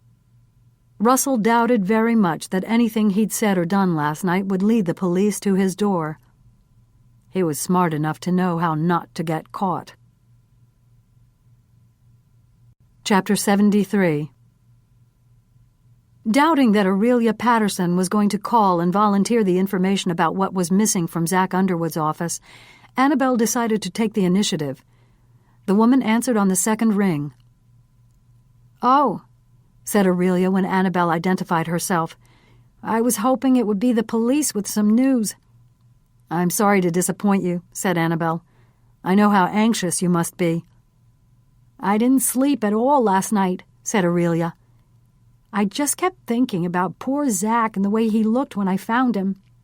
Her voice trembled. "I know I'll never be able to forget how he looked." "It's a terrible, terrible thing," Annabelle said. "Is there anyone you can talk to about it?" "You mean a shrink?" asked Aurelia. "Yes," said Annabelle. "Some professional help might be a very good thing for you. You've been through a profound trauma." "Maybe you're right," Aurelia said uncertainly. "I got through my divorce without a therapist, but I don't know if I can get through this." "Well, if you decide you want to talk, I have a friend who could probably refer you to someone good up near you." "Thank you," said Aurelia. "You're very kind." "Not at all," said Annabelle. She wished she could claim that she'd been calling to see how Aurelia Patterson was doing, but the fact was, her action was more professionally motivated. She had to get to the reason for the call. "Aurelia, were you able to figure out what was missing from the office?" Annabelle sensed that the woman was hesitant to answer. "Did the police tell you not to say anything else about the case?" Annabelle asked. "Yes," said Aurelia. "I can respect that," said Annabelle. "But maybe you can confirm something we already have reason to suspect." Aurelia waited. "You see, we think that Zach's murder is connected in some way with Innes Wheelock's suicide," said Annabelle. "We also think that Innes orchestrated some sort of puzzle that he built right into his house. Innes would have needed some help to do that, and it makes sense that he would have enlisted his architect, even if the architect didn't understand what he was helping with. What do you think of that scenario?" "Go on," said Aurelia. "We know that Zach signed a confidentiality agreement," Annabelle continued. "But as I understand it, with Innes's death, the agreement could be considered null and void. Suppose Zach was killed because his murderer thought he knew too much about the puzzle, and that Zach would talk about the clues that he'd built into the house. And the murderer was worried the clues would ultimately lead back to him?" asked Aurelia. "Exactly," said Annabelle. "So he would want to get rid of Zach and get rid of any evidence of the clues incorporated in Pentimento." "Like design plans and pictures that were taken of the finished project?" asked Aurelia. "Yes," said Annabelle. "Is that what was taken from Zach's office? Just tell me if I'm wrong." Aurelia's silence was her answer. "Here, Midnight. Come here, boy." The border collie came right over to Aurelia. She petted the dog's soft coat and then bent down to hug him for her own comfort. She could feel her pulse racing. If Zach was murdered because he knew too much about Pentimento, then she was in danger too. Aurelia hadn't thought to tell the police that she had copies of all the pictures taken at Pentimento and arranged in the turquoise album. In fact, she'd been the one who had taken the photos. They were all stored on her computer. Chapter 74. Mac appeared at the doorway, holding his index finger up to his lips. "Is she in there?" he whispered. Paige smiled broadly and mouthed, "Yes." Quietly, Mac walked to the open office door. Eliza had her back to him. She was looking out the window at the Hudson River. "Hey, you," he said. She turned quickly, her face lighting up with pleasure. "Mac." He dropped his bag on the floor, and they moved toward each other. While they embraced, Paige discreetly shut the office door. "Oh, I've missed you," he said, closing his eyes and holding her tight. "Me too," said Eliza. She pulled her head back and regarded his face. "You look great, but a little tired," she said. "You look great, period," he responded. He leaned down, and his mouth found hers. "What time is your meeting with the Prez?" asked Eliza as she stood before the mirror on the back of the door and reapplied her lipstick. "Range canceled on me," said Mac. "His secretary said he had some sort of family situation he had to take care of, but I think he might be avoiding me." "Range Bullock is a pretty straight shooter," said Eliza, pulling a comb through her hair. "If he didn't want to see you, he wouldn't have made the appointment to begin with." "I'm getting the feeling that he has something to tell me, and he knows I won't like it," said Mac. "Like what?" "Like, despite the fact he's been leading me to believe that when I finish this contract cycle I can come back to New York, he's not going to make good." "I don't think he would do that," said Eliza. "Well, you know him better than I do, and I hope you're right. But I'm getting a bad vibe." Mac shook it off. "Forget it. Let's not think about that for the next few days.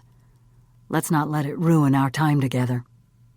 "Deal," said Eliza as she leaned in to kiss him again. As they left the office and walked down the hallway, they met Annabelle getting off the elevator. "I know you guys are anxious to get out of here," she said, "but I just want to tell you, Eliza, that Zach Underwood's secretary found that the plans and photographs of Pentimento were missing from the office." "She told you that?" asked Eliza. "Not in so many words, but trust me, that's what she was saying." Eliza considered the information and its implications. "All right, let me see what else I can come up with this weekend," she said. "What's this all about?" asked Mac. "I'll tell you on the ride up to Tuxedo Park," Eliza promised. They said goodbye to Annabelle, and Mac pushed the button to summon the elevator. Annabelle got only a few steps away when she turned. "I know the last thing in the world you need is to see anyone else this weekend, Eliza, but if it turns out you need some help up there, don't hesitate to call." Chapter 75. Fitzroy had been very quiet all morning, and Unity was concerned. After lunch, when he said he wanted to go for another long walk to clear his mind, Unity became genuinely worried. Because of his limp, taking long walks had never been her husband's habit. And now, as she listened to news reports and read the paper, it occurred to her that Fitzroy had been gone during the time that Zach Underwood was murdered. Chapter 76. The carriage house on Clubhouse Road was one of several that had been converted since the days when horses and their grooms awaited their master's pleasure, providing them with transportation and sport. At one time, 40 miles of bridle paths wound through the park, and the Tuxedo Horse Show had been a world-class event. Over the years, cars and SUVs had replaced carriages and horse-drawn sleighs. Human beings now lived in the stables. When they entered the front door, Eliza immediately remembered why she'd rented the place. The combination living and dining room was crowned with rough-hewn beams crisscrossing a vaulted ceiling. The floor was wide plank antique oak, partially covered with sisal rugs. Big, comfortable chairs flanked the fireplace, and an inviting sofa slip-covered in white duck cloth was positioned under the window. A round table surrounded by 4 ladder-back chairs filled the dining area. Sunshine streamed into the room, warming the pale taupe walls. In the kitchen, open shelves were stocked with glassware and white crockery. All the appliances were modern and of high quality. Eliza opened the Sub-Zero refrigerator. "Great," she said as she inspected the contents. "Mrs. Garcia has already been here." Mac poked his head around the refrigerator door. "I'm hoping she made that chicken I love," he said. "She did," said Eliza. "Want me to heat some up?" "Later," said Mac as he leaned in to kiss her. She led the way upstairs to the larger of 2 bedrooms. On the queen-size bed, the soft white sheets were turned down, a subtle contrast to the sand-colored comforter and matching linen that covered the headboard. A vase full of fresh flowers sat on the bedside table, along with several pillar candles resting on a glass tray. "Wait till you see the bathroom," said Eliza, taking Mac's hand. A very deep, freestanding bathtub was the focal point of the room. The tub overlooked a walled garden. "I can't wait to fill that with bath salts and soak in water up to my chin," said Eliza. Mac inspected the depth and width of the tub. "Good," he said. "There's room enough for the both of us." Chapter 77. Wrapped in a heavy sweater against the chill late-afternoon air, Valentina sat on the carved bench, staring at the fountain. The falling water was mesmerizing to watch. It sprayed upward and then cascaded down over the backs of the bronze tortoises that sunned themselves at the edge of the marble basin. "The tortoise and the hare," thought Valentina, remembering the old fable that she'd been told as a child. The speedy, reckless rabbit was beaten by the steady, slow-moving tortoise. It was a lesson that she and Innes had tried to teach Rusty. Slow and steady won the race. She was afraid Rusty hadn't learned the lesson well enough. He took too many risks, and that generally wasn't a good thing, especially for a young man who planned to go into the family business of politics. A foolish move, a dumb mistake could come back to haunt you. Valentina wondered when Rusty would be coming home this weekend. She had no desire to be one of those nagging mothers who wanted to know their offspring's every move, but she found herself feeling needy. She didn't want to be alone. Getting up, she walked back into the house and went to the telephone. "Oh, Eliza, hello," she said with enthusiasm when Eliza answered. "It's Valentina. Are you up here already?" "Hi, Valentina," said Eliza. "Yes, we got here after lunch. How are you doing?" "I'm all right. I was calling to see if you and Mac would like to come over for a drink." Eliza hesitated, not wanting to disappoint her. "Honestly, Valentina, Mac flew in this morning, and it's already after 10 at night on his body clock. Can we possibly take a rain check?" "Of course, I understand," said Valentina. "I don't know what I was thinking. Innes and I would be exhausted when we first came home from Europe. Anyway, you two have more to do with your time than spend your first night together with an old lady. How about lunch tomorrow? Would you like to come around noon?" "We'll be there," said Eliza. Chapter 78. It could not be allowed to happen. Aurelia could not be given the chance to realize what she had and turn the Pentimento pictures over to law enforcement. Even without having the pictures in her possession, she could remember them. So stealing them was not good enough. If memory served, Aurelia owned a dog. And a dog had to be walked one last time before its owner slept for the night. All alone on the dark road, Aurelia would be vulnerable and unsuspecting. It would be the perfect opportunity to eliminate her as a threat. No one would see. The computer printout of the instruments of the passion that had provided the inspiration for Zach's murder now provided inspiration for how to get rid of Aurelia, almost as dramatically as Innes had gotten rid of himself. Chapter 79. Aurelia slapped the side of her thigh. "Come on, Midnight. Let's go, boy." The border collie happily followed his mistress out the door, eager for the fresh air and exercise. He trotted in front of Aurelia, unleashed and confident about the route they would take. A noise coming from the bushes up ahead sent him bolting in pursuit of the squirrel or chipmunk he thought he would find there. As she walked down the road, Aurelia pulled her fisherman knit cardigan closer around her. It was time to get out her heavy winter coat, she thought. She couldn't remember if she had even picked up the winter clothes from the dry cleaner after she'd dropped them off last spring. She'd have to check when she got back to the house. She shivered at the sound of a twig snapping. Looking behind her, she searched with her flashlight, but she saw nothing. Aurelia turned and continued walking. "Midnight," she called out. "Where are you, boy? Come back." She could hear the rustling of leaves as the dog searched through the bushes for his quarry. The collie was going to emerge dirty and covered with grass and leaves. She was too tired and in no mood to give him a bath this late at night. "I'm not kidding, Midnight," she called. "Get back here." Her attention focused on the dog, and the air filled with the sound of her own voice. Aurelia didn't sense the person approaching her from behind until the hammer came down on her head. Aurelia's body was quickly dragged to the side of the road and then deep into the underbrush. The dog finally appeared, bounding from the bushes but slowing at the sight of his mistress lying in the leaves. Approaching her body, Midnight sniffed at her hair and sweater and nudged her shoulder with his snout.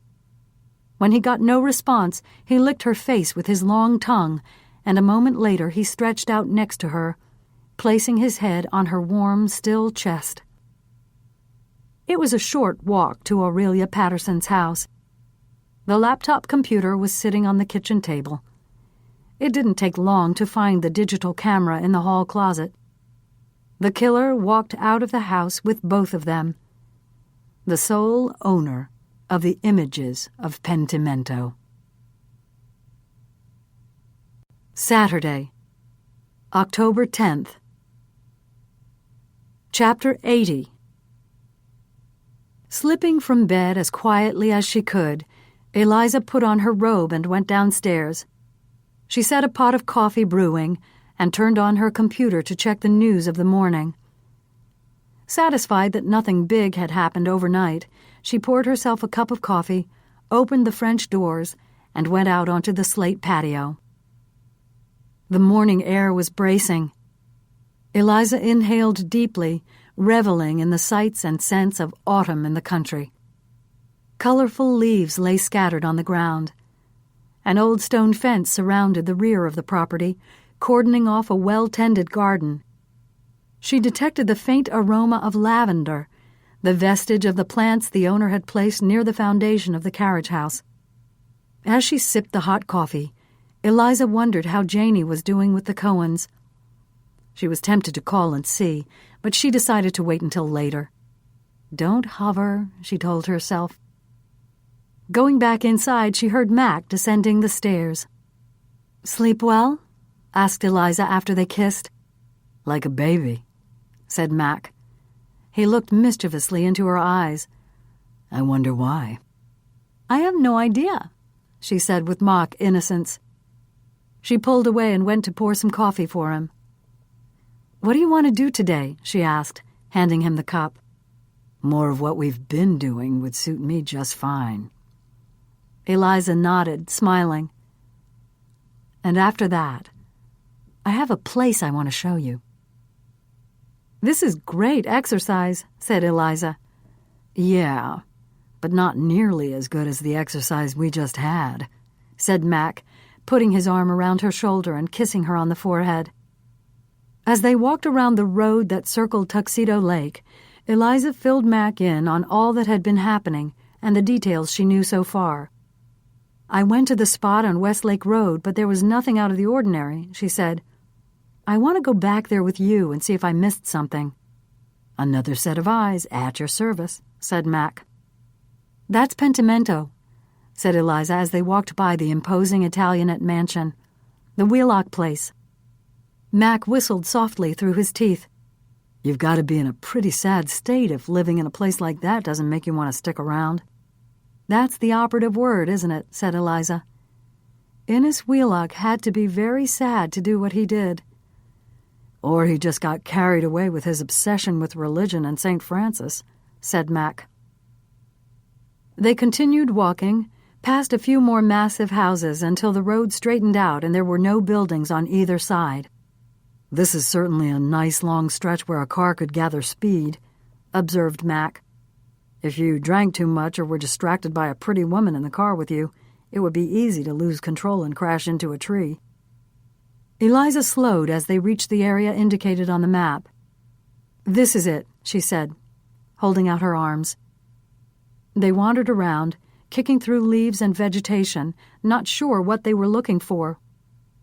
After a while, Eliza leaned against a large boulder. "Maybe this is a wild goose chase," she said. "And this might be the goose," Mac said excitedly as he squatted down at the base of a large old tree at the water's edge. "Come here and see this." Eliza walked over to the tree that leaned slightly toward the lake. On the bottom of the trunk, at a point facing the water and not viewable from the road, a slab of brass about an inch thick, a foot high, and a foot and a half wide was planted in the ground. It was in the shape of a pentagon, with 9 slender rectangles protruding from the top of it. One of the rectangles stood tall and straight. The other 8 were shorter, as if they had been broken off. "What do you think this could be?" asked Mac. "I've seen similar ones in antique shops.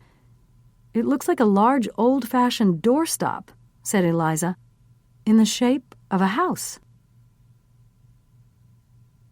Chapter 81. Valentina answered the door herself. "Welcome to Pentimento," she said, forcing herself to smile. "I'm so glad you could make it." "We're so happy to be here," said Eliza, as she handed a paper bag to Valentina. "These are some jars of Mrs. Garcia's spicy peach preserves." "Oh, that's so thoughtful, thank you." Valentina took hold of the gift with 2 hands and led Eliza and Mac to a small round table by one of the windows. "I thought it would be nicer to sit here looking out at the lake rather than eating at that big table in the dining room," she said. The table was set with colorful hand-painted Italian pottery featuring the Wheelock family crest. "These bowls are wonderful," said Eliza. "They were made for us, in Deruta," Valentina said wistfully. "Innes actually deserves all the credit. He worked with the pottery maker, and they came up with this unique design just for us." All 3 of them were quiet. "He was such a gifted person," Valentina whispered. "He certainly was," said Mac. "And so are you, Valentina. Anyone who has followed your career over the years knows that you two were a force to be reckoned with. You accomplished some wonderful things for the people of America." "That's nice of you to say, Mac. But to be perfectly honest, without Innes I wouldn't have accomplished much at all.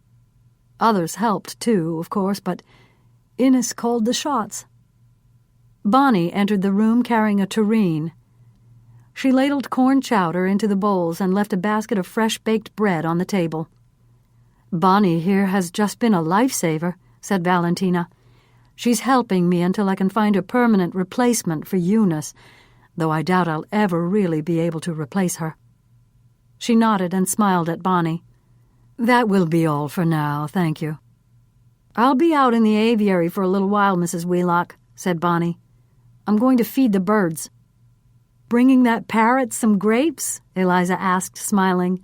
"My daughter told me all about it." "I know," said Bonnie. "Each time I've gone out there, that bird is always squawking about grapes, but he never eats them. I don't understand." "I wish Innes never got it in his head to build that aviary," said Valentina. "It's more trouble and money to maintain than it's worth." But he loved the aviary at the Villa Borghese in Rome and wanted one of his own. Thank goodness he didn't insist on making it as large or as grand. They ate their lunch, deliberately limiting the conversation to light topics. But after they were finished eating, Valentina was the one who brought Innes back into the conversation. "You know, Zach Underwood's murder has something to do with Innes's death," she said. "I'm sure of it." "What's the connection?" asked Eliza. "I don't know," said Valentina. "But at the lunch at the club on the afternoon he was killed, Zach told me that he thought Innes had left a message behind in a puzzle he'd planned. He told me about numbers on a pot in our greenhouse that he said led to the place where a car crash happened over 2 decades ago." "The one on Westlake Road?" asked Eliza. Valentina seemed surprised. "How did you know about that?"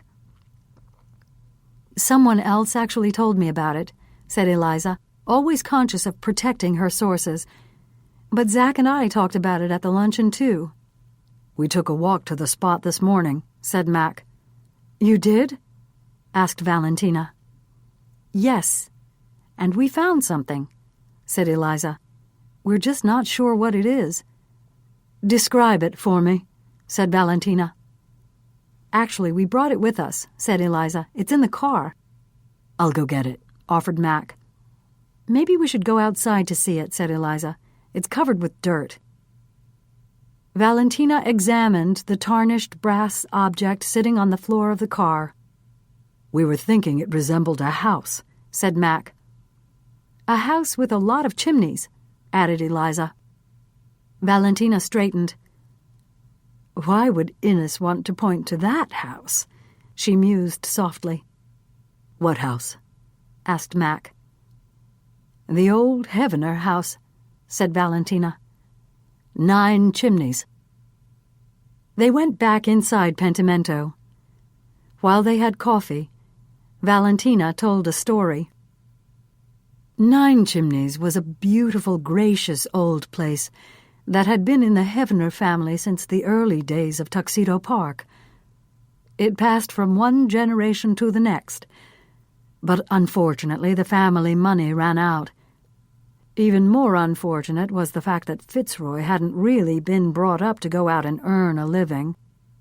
So as the bills mounted, continued Valentina, the Heaveners gradually had to let their servants go. Eventually things got so bad that they were living in just a few rooms and had closed the others off so they wouldn't have to pay to heat them. "You said 9 Chimneys was a beautiful old place," said Eliza. "What happened to it?" "It burned to the ground," said Valentina, putting down her coffee cup. "There was suspicion of arson, of course, but nothing was ever proven.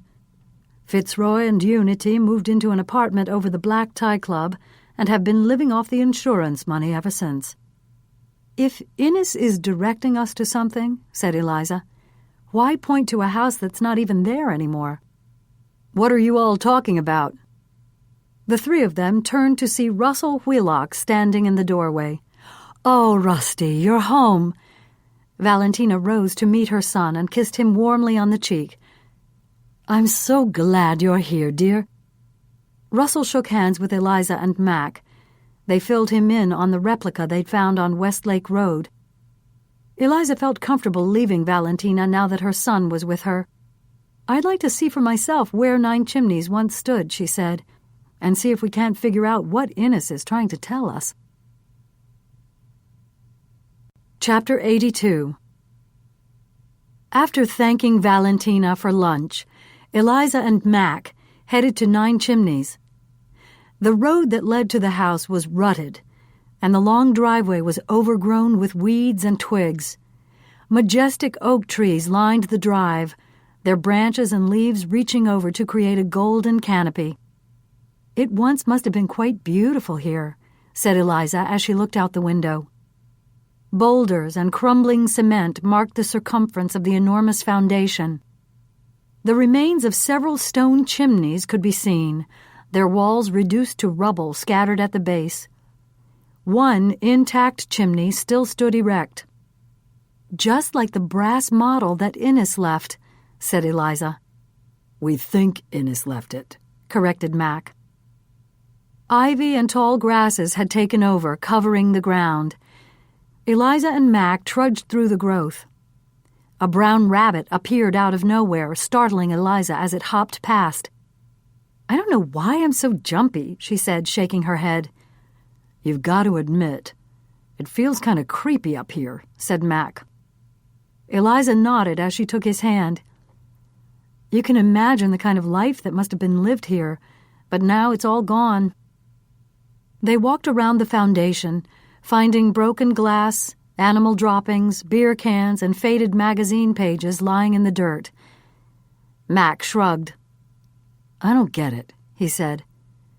"There really isn't much to go on here. What do you think?" "I don't know," said Eliza, pacing across the ground of the foundation.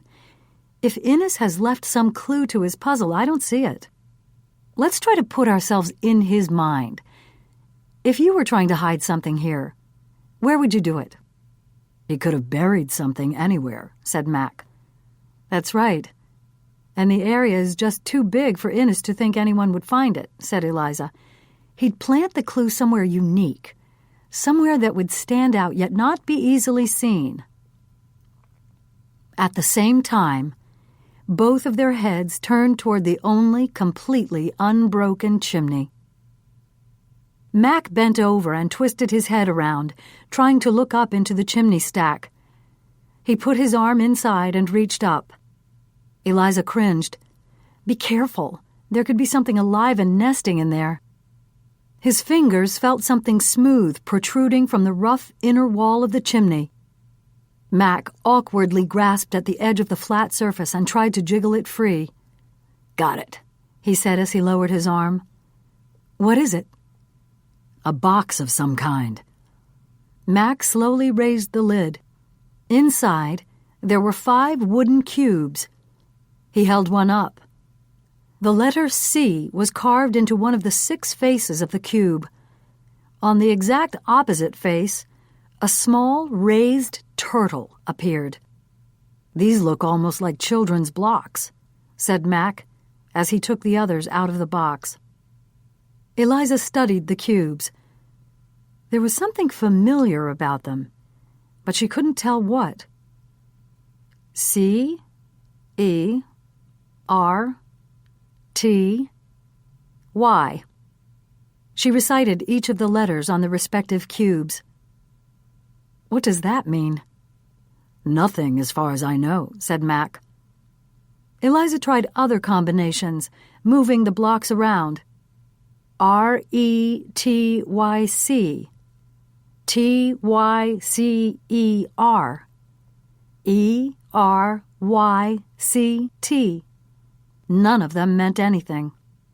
"What about trice? T-R-Y-C-E?" asked Mac. "What does that mean?" "It's a card game," said Mac. "You find runs and groups and spell out words." "Never heard of it," said Eliza. "But it sounds like the kind of thing Innes would eat up." Chapter 83. They went back to the carriage house. Eliza spread the familiar-looking wooden cubes out on the pine table in the dining area. As she studied them, she realized where she had seen similar ones. "Mac, the blocks we found in the chimney are just like the ones on the fireplace at Pentimento, the ones that spell out Roma." "So Innes had these all made at the same time?" Mac wondered aloud. "And used some for his house and planted the others at 9 Chimneys?" Eliza nodded. "It looks that way," she said. Finding scissors in the kitchen drawer, Eliza cut out 4 squares from a paper bag. She marked each one with a letter, then spread the squares alongside the wooden cubes. Roma, Trice. "Does that make any sense to you?" asked Eliza. "Not really," said Mac.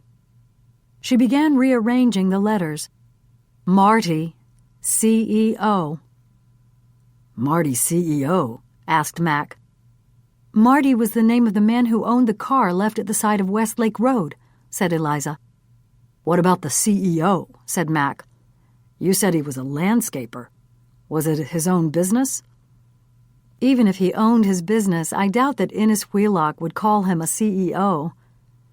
Eliza shrugged, moving the letters around some more. "It's got to be something else." For the better part of an hour, Eliza and Mac played their own version of Scrabble. "Are you thirsty?" Eliza asked.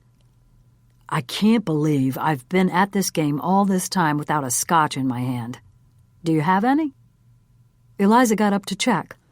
She found the Dewar's on a shelf in the pantry above the case of wine. She stepped out into the kitchen and held the bottle up in triumph. "How's this for being prepared?" "Perfect." Eliza found ice cubes in the freezer, poured the caramel elixir into 2 glasses, and taking a sip of hers, handed Mac his favorite scotch. "Come on," said Eliza. "Let's keep at it. Other than Trice, the 5 letters in the chimney don't make much sense. Innes Wheelock could have carved any word into his fireplace, but he chose Roma. These extra 4 letters just have to fit." Mac savored his drink as he watched Eliza move the letters around on the table. After a few 2-word phrases, like my creator and racy metro, were considered, he suggested, "What if it's 3 words?" Eliza found a merry cot and shot a glance at Mac, whose eyes were already twinkling. "Ours has certainly been merry," he said. Ignoring him with a half-suppressed smile, Eliza considered and then rejected my art core, to my racer, and many other combinations. "I'm thinking it might be just 1 word," she said. "There were 9 numbers on the pot in the greenhouse, and now we've got 9 letters." She tried putting them in alphabetical order. "How many 9-letter words do you know, Mac?" They both stared at the letters, almost willing them to spell something. Eliza moved the C to the beginning and then separated the 2 R's. And then it hit her. "Crematory!" she cried with excitement. Eliza then brought her hand to her lips and said, "My God, how awful. The letters spell crematory." Chapter 84. When he heard Eliza Blake's words transmitted via the listening device he had installed in her carriage house, Clay Vitale's face flushed, and he could feel his pulse actually pounding in his ears. He wasn't sure which was worse, the reality that Innes had been disloyal to the people who had risked everything to protect him and Valentina, or the likelihood that Eliza Blake would figure out that 9 chimneys had been used to dispose of Marty O'Shaughnessy's body. There would be time later to sort out his feelings about Innes's treachery. The man was dead now. There was no reasoning with him, and there was nothing Clay could do to change the diabolical plan Innes had already set in motion. But Eliza Blake was very much alive. She had the potential to uncover the layers of deception that had been set in place over 20 years ago. She had to be diverted from going any further. Clay picked up the phone and called Fitzroy Heavener. "The situation is getting worse, Fitzroy," he said. "You'll be very interested to hear what Eliza Blake is on to now." Chapter 85. Midnight stayed with his mistress all through the night. At times he snuggled beside her. At others, he laid his snout and paws on her body to keep her warm. Occasionally, he lifted his head and licked her face, urging her to awaken. Every time he heard a car approaching, he would leave Aurelia's side and climb to the road, barking as the vehicles rode by. but the drivers inside thought nothing of an unleashed dog and didn't stop. As the day wore on, the border collie heard human voices. He barked insistently as the voices got louder. It was a man and a woman out for an afternoon walk. "What is it, boy?" asked the man, seeing the dog's excitement. "Whose dog are you?" Midnight barked loudly. "He's trying to tell us something, Hank," said the woman. "Where's your owner, boy?" asked the man. He reached out to pet the collie, but the dog darted away toward the bushes, where he continued barking frantically. "Is there something in there you want us to see, boy?" asked the man. He began following the dog. "Be careful, Hank," called the woman. The man made his way through the underbrush. "Where you taking me, boy?" he asked. The dog answered with a mournful yelp as the man saw a woman's body lying in the dead leaves. "What's in there, Hank?" "Stay back, Colleen. Stay back. You don't want to see this." The woman's head was smashed in, and he doubted there was any chance she was still alive. He knelt down beside the body and put his cheek close to the woman's nose and mouth, trying to detect if she was breathing. Nothing. He went to feel for a pulse, picking up her arm. As he took her wrist between his fingers, her hand opened, and a pair of dice fell to the ground. Chapter 86. "What's the matter?" asked Fitzroy. "What was so important that you needed to see us right away, Clay?" "And why did you want to meet here, for God's sake?" asked Peter. The three men stood in the overgrown ruins of 9 Chimneys. "I picked this place for 2 reasons," said Clay. "First, because the tennis house is in full use on Saturday afternoon. And second?" asked Peter. Clay looked directly at Fitzroy. "Because Eliza Blake and her boyfriend have made a connection about this place and cremation." "How?" Peter asked urgently. "How did they figure that out?" "It seems we have our old friend Innes to thank again," Clay explained. "He hid some blocks or something in the chimney over there." Clay gestured to the stone column. "Pentimento's fireplace had similar blocks on it. Eliza took all the letters on the blocks, and they spelled out the word crematory." Fitzroy looked stricken. He sat on what was left of the foundation wall and held his head with his hands. "I knew it would all come out some day," he moaned. "I knew it." "Don't be so damned pessimistic, Fitzroy," said Peter. "We aren't at the point where it's all come out, not by a long shot." "Easy for you to say," said Fitzroy. "You weren't the one who torched Marty O'Shaughnessy's body. I have that distinction." "No, I wasn't," agreed Peter. "But I played my part in this thing, too, and I have as much to lose as you do if all of this becomes public knowledge." "Peter is right," said Clay. "Each one of us has too much to lose. I staged that car accident scene. You, Fitzroy, burned the body so that it couldn't be identified, at least not by the scientific standards back then." Clay turned and pointed to Peter Nordstrut. "And you took care of things at the lake. But all of us were in on the whole cover-up.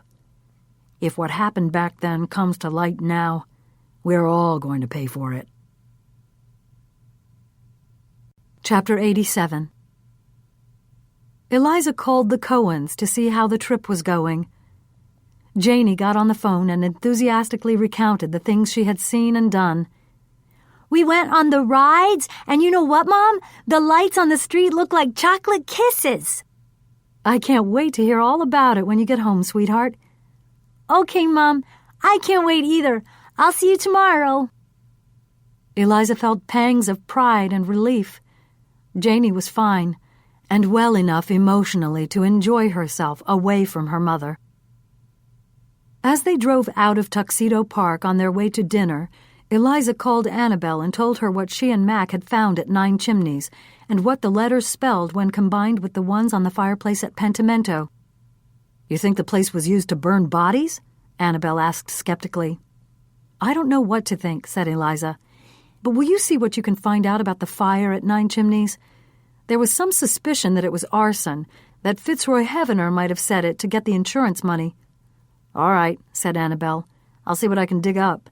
But keep in mind it's Saturday night. If I can't find anything about it on the internet, I might have to wait until Monday morning to make phone calls." The River Palm Terrace was a 15-minute drive down Route 17 into New Jersey. As they sat at a table draped in crisp white linen, Mac and Eliza made a conscious effort to avoid mentioning Tuxedo Park. Ordering a bottle of Pinot Noir, they perused the menu. Mac ordered a New York shell steak, rare, and cottage fries, while Eliza chose grilled jumbo shrimp and steamed fresh asparagus. For the next 2 hours they sat, talked, and held hands across the table. The empty bottle of wine was replaced by 2 brandy snifters at the end of the meal. "Will you be all right to drive?" asked Eliza as they stood to leave. She steadied herself by holding on to the back of her chair. "Because I'm sure not." "Don't worry," said Mac. "I'm fine." Chapter 88. There they were, laughing and leaning against each other. Such a happy couple. Happy and nosy. A couple with powerful resources. A couple who wouldn't be satisfied until they figured out Innes's damnable puzzle. He opened the door for her to get inside the Volvo and then walked around to the driver's side and got behind the wheel. As soon as the car pulled out of the restaurant parking lot, it was time to follow them. The Volvo was traveling at a pretty stiff clip up Route 17. The driver seemed to be in a hurry to get home. That was understandable. Just about any guy would want to be home with Eliza Blake. The Volvo slowed as it approached the Tuxedo Park entrance gate. Hold back. Wait until the Volvo is admitted and begins driving up the road. Now that it was clear Eliza Blake and her beau hadn't noticed the car following them, it was safe to glide up to the gate and be quickly waved through. Chapter 89. "Let's take the long way home," said Eliza, edging a bit closer to Mac. "It's such a beautiful, clear night. Let's take a ride around the lake." Mac drove slowly, unfamiliar with the unlit road. "Thank goodness for the moon and headlights," he said. "It's dark as pitch up here." The car coasted down the incline that led to the boathouse and the clubhouse beyond that. "Pull in at the area next to the boathouse," urged Eliza. Mac parked the car at the edge of the lake, pointing it at the water. He turned off the engine. "I feel like I'm in high school," he said as he reached out and put his arm around her. "I don't know when was the last time I made out with a girl in a car." "Who says you're going to make out now?" Eliza asked teasingly. "I say." Mac leaned over and kissed her, a kiss so intense that neither one of them noticed the car that had come to a stop 100 yards away. "Let's get out of here," Mac said breathlessly. "There's not enough room in this thing." "All right," said Eliza. He steered the car out of the lot and turned right. "I think you should have gone left instead," said Eliza after they had driven a ways. "But to tell you the truth, I'm not really sure where the carriage house is from here." "Great," said Mac. The dark road was curved and narrow. "I can't turn around here." "Go a little farther," said Eliza. "There should be a driveway or someplace where the road gets wider." She was straining to spot an opportunity to maneuver the car when suddenly the Volvo lurched forward. "What the hell?" Mac yelled. He looked into his rearview mirror. The outline of the front of another vehicle, driving with no headlights on, was barely visible. Before Mac could decide what to do, the vehicle rammed into them again. "It's trying to push us off the road!" cried Eliza. "Hold on," said Mac through clenched teeth. "I'm going to speed up and try to get away from this nut." Mac accelerated and the Volvo gained speed. Eliza looked out the rear window. "We're not losing it, Mac," she cried. "It's coming right at us." As Mac began to answer, The car reverberated with another impact, forceful enough to send it off the road and careening over the edge, down toward the lake. Eliza felt as if everything was taking a long, long time.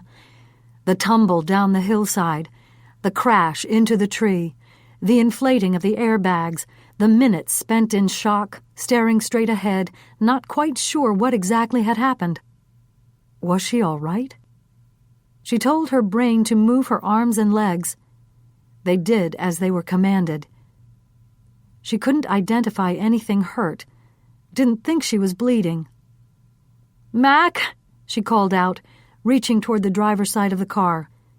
She couldn't see him in the dark, and with the airbag blocking her view. "Are you all right, Mac?" She was answered with a low groan. "Mac, answer me, please, Mac." No response at all this time. Eliza pushed at the airbags, desperate to see his face. She leaned forward into the darkness and listened. She could hear Mac breathing. Thank God. But the breathing was heavy and labored. She felt around, found her purse, and took out her cell phone. She dialed 911. Nothing happened. She looked at the screen. No signal. Eliza knew she had to get out of the car and go get help. Adrenaline pulsed through her. She struggled to undo her seatbelt, opened the car door, and began to scramble up the hill. Chapter 90. What if the job wasn't complete? What if Eliza and her boyfriend weren't taken care of for good? That was a damn dangerous drop to the lake at that point in the road. Even a Volvo wouldn't ensure survival. Still, it would be a good idea to go back and check. There was also a little calling card to leave behind. Chapter 91. Eliza climbed up, grabbing hold of rocks and branches to help her. As she reached the edge of the road, she heard a car approaching. She was about to wave her arms and yell for help when the outline of the vehicle came into dim view. Its headlights were dark. It was the car that had driven them off the road.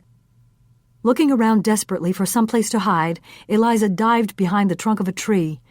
She crouched down, holding her breath as she heard the car come to a stop and its door open.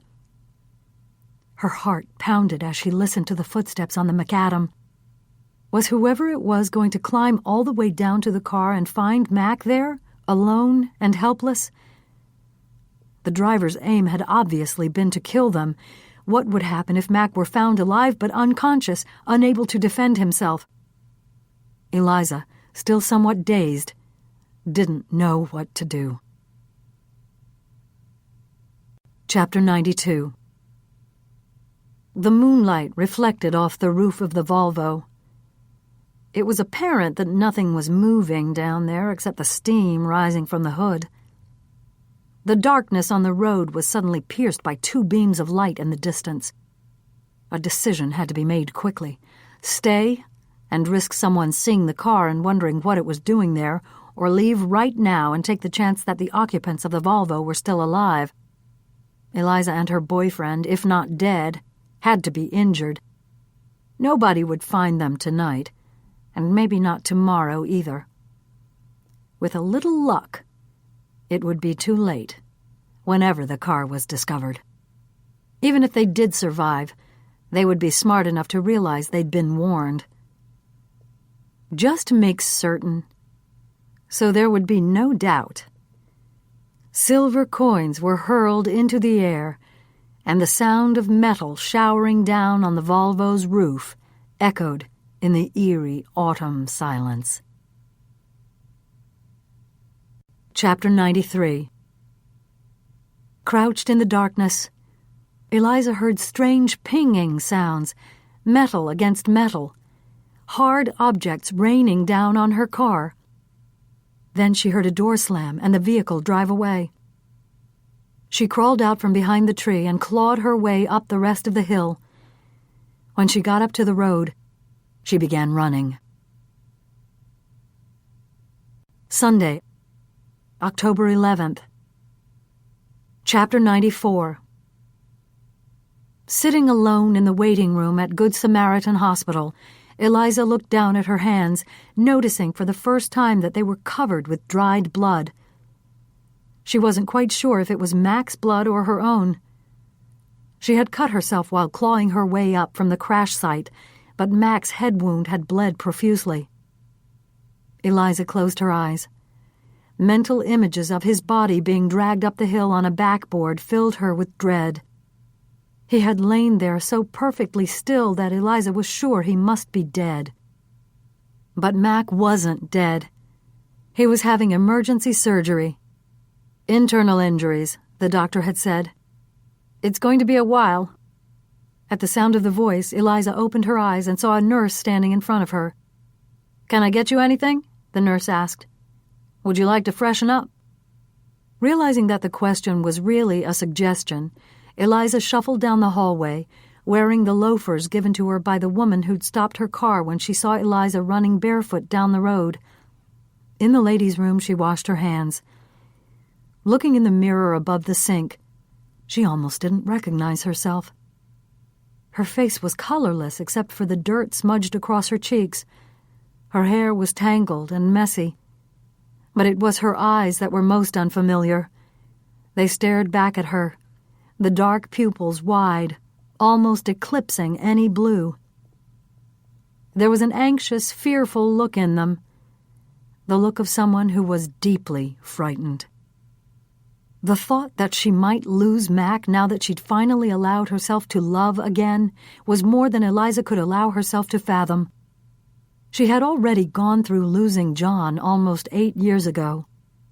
For most of the time since then, she'd focused on Janie and her career, unable to let down her guard enough to allow someone else in. It couldn't be possible that now that she had, he might be taken away from her. But unfortunately, terribly, it was possible. Cruel and unfair things happened all the time. Splashing cool water on her face, Eliza prayed, "Please, God, let Mac come through this. Don't take him from me." "My purse and cell phone were left in the car," said Eliza as she leaned over the counter of the nurse's station. "Is there a telephone I can use?" "I can't let you use the one here on the desk," said the nurse, "but you can borrow my cell." The nurse took it from her pocket and handed it to Eliza. "The only problem is you have to go outside to use it." When Eliza walked out of the hospital, the sky was beginning to lighten, hinting that the sun would be rising soon. She hated to call Annabelle this early, but she really needed to talk to her friend. "I'm on my way," said Annabelle before Eliza could finish telling her everything that had happened.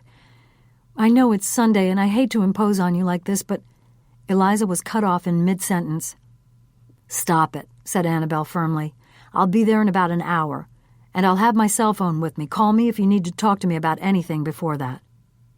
"Annabelle?" "What?" "Thank you." Chapter 95. After the sun came up, the Tuxedo Park police, led by Chief Vitale, searched the area of the accident. Tire tread marks were found in the dirt at the point where the Volvo was forced off the road. The car had torn an obvious swath down the hillside, coming to a violent stop when it hit the tree. "They're lucky to be alive," said one of the officers as he inspected the crushed vehicle. "Yeah," said another, "but somebody wanted them dead." The policemen made observations and took notes about the condition of the car and its position. "This is strange," one of the officers remarked, reaching out and picking up several quarters from the roof of the Volvo. "There are more on the ground." Altogether, they found 30 coins. Chapter 96. "We all wanted to come," announced Annabelle when she arrived in the waiting room with Margot and BJ in tow. Eliza rose and hugged each of them. "I'd say you shouldn't have, but I'm so glad you did," she whispered. "What's the latest on Mac?" asked Margot. "I'm not sure," said Eliza. He's in surgery, but nobody has come out to tell me anything more." "Let me see what I can find out," said Margot, squeezing Eliza's hand before taking off for the nurse's station. "It's nice to have an MD on your side," said BJ, "especially when you're in an unfamiliar hospital." "When is a hospital ever familiar?" asked Annabelle. "You know what I mean," said BJ. "If Mac were in a hospital in the city, we'd feel better about it." Annabelle shot him an exasperated glare. "You idiot," she mouthed. BJ looked embarrassed. "It's all right, Beej," said Eliza. "I know what you meant. But John was in arguably the best cancer hospital in New York, in the whole country for that matter, and it didn't make things better. I guess when it's your time, it's your time." Annabelle wrapped her arms around Eliza. "It's not Mac's time, Eliza, not even close." Margot came back to the waiting room. "Great news," she announced. "There's no brain or spinal cord injury." Eliza let out a deep sigh of relief. "Thank you, God." She tried to read the expression on Margot's face. It wasn't joyful. "What's wrong?" she asked. "Mac's shaken up," said Margot.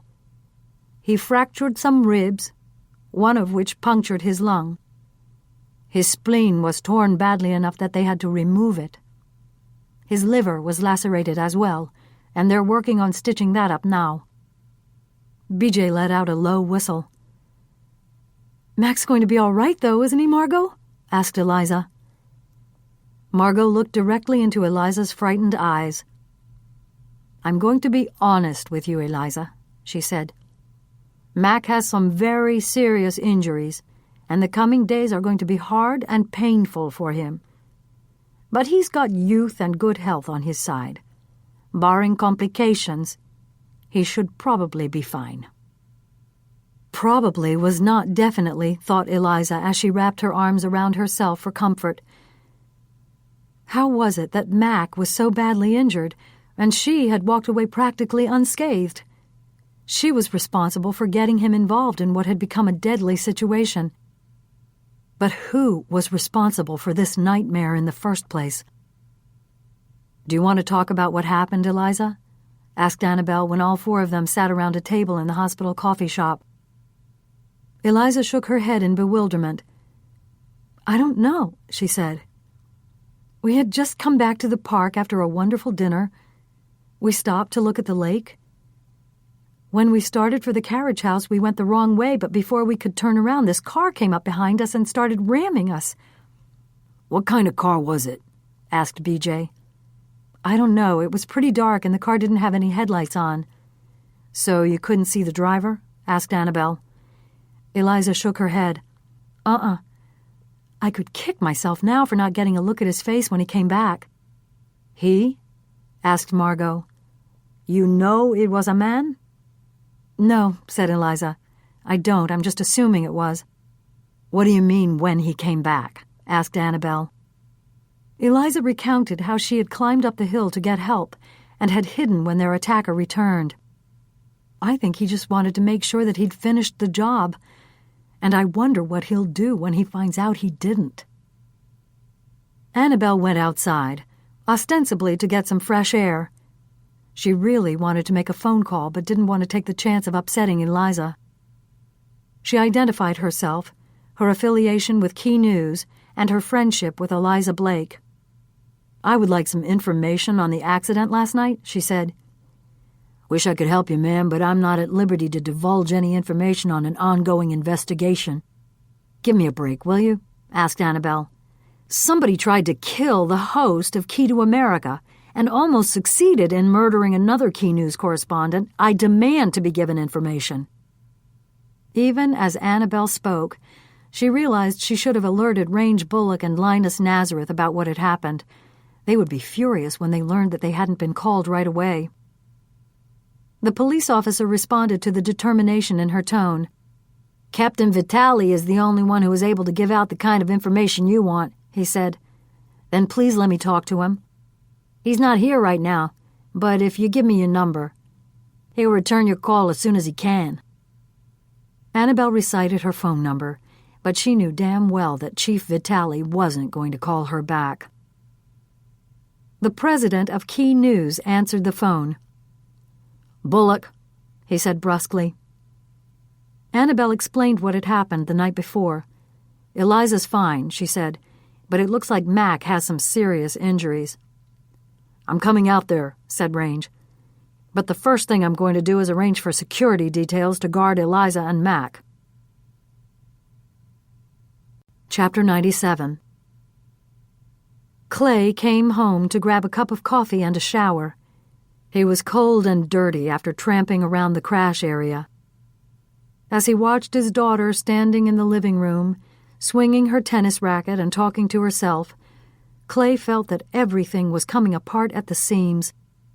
Innes's suicide, the murders of Zach Underwood and Aurelia Patterson, and now the deliberate attempt to kill Eliza Blake and Mac McBride had all the park's residents reeling.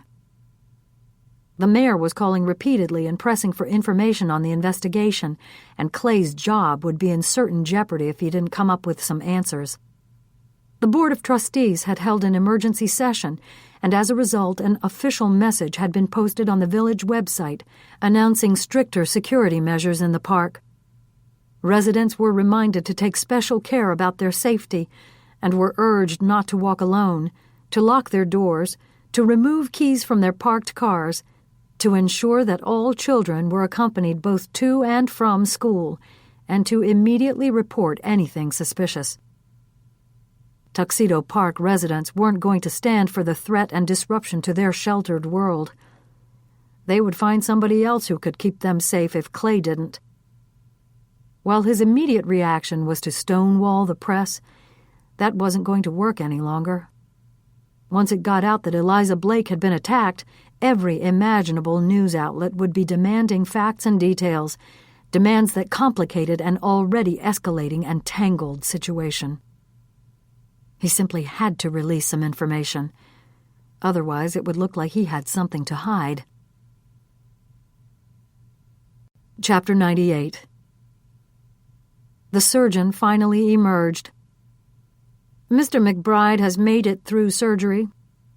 He's in intensive care now," he announced. "He's all right then?" Eliza asked hopefully. The doctor's face was devoid of expression. "When we got in there, the liver was more damaged than we thought. He sustained some very serious injuries. He'll be carefully monitored, and we'll know better in a day or two." "Can I see him?" asked Eliza. The doctor hesitated. "He'll be out of it for a while." "I still want to see him," said Eliza.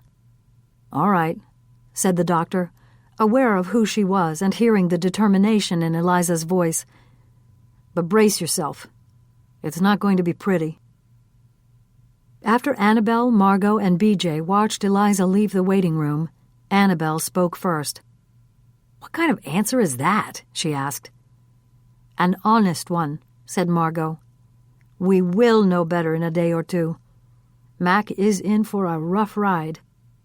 "Mr. Personality," BJ said under his breath. "That guy has no bedside manner at all." "Don't be so hard on him," said Margot.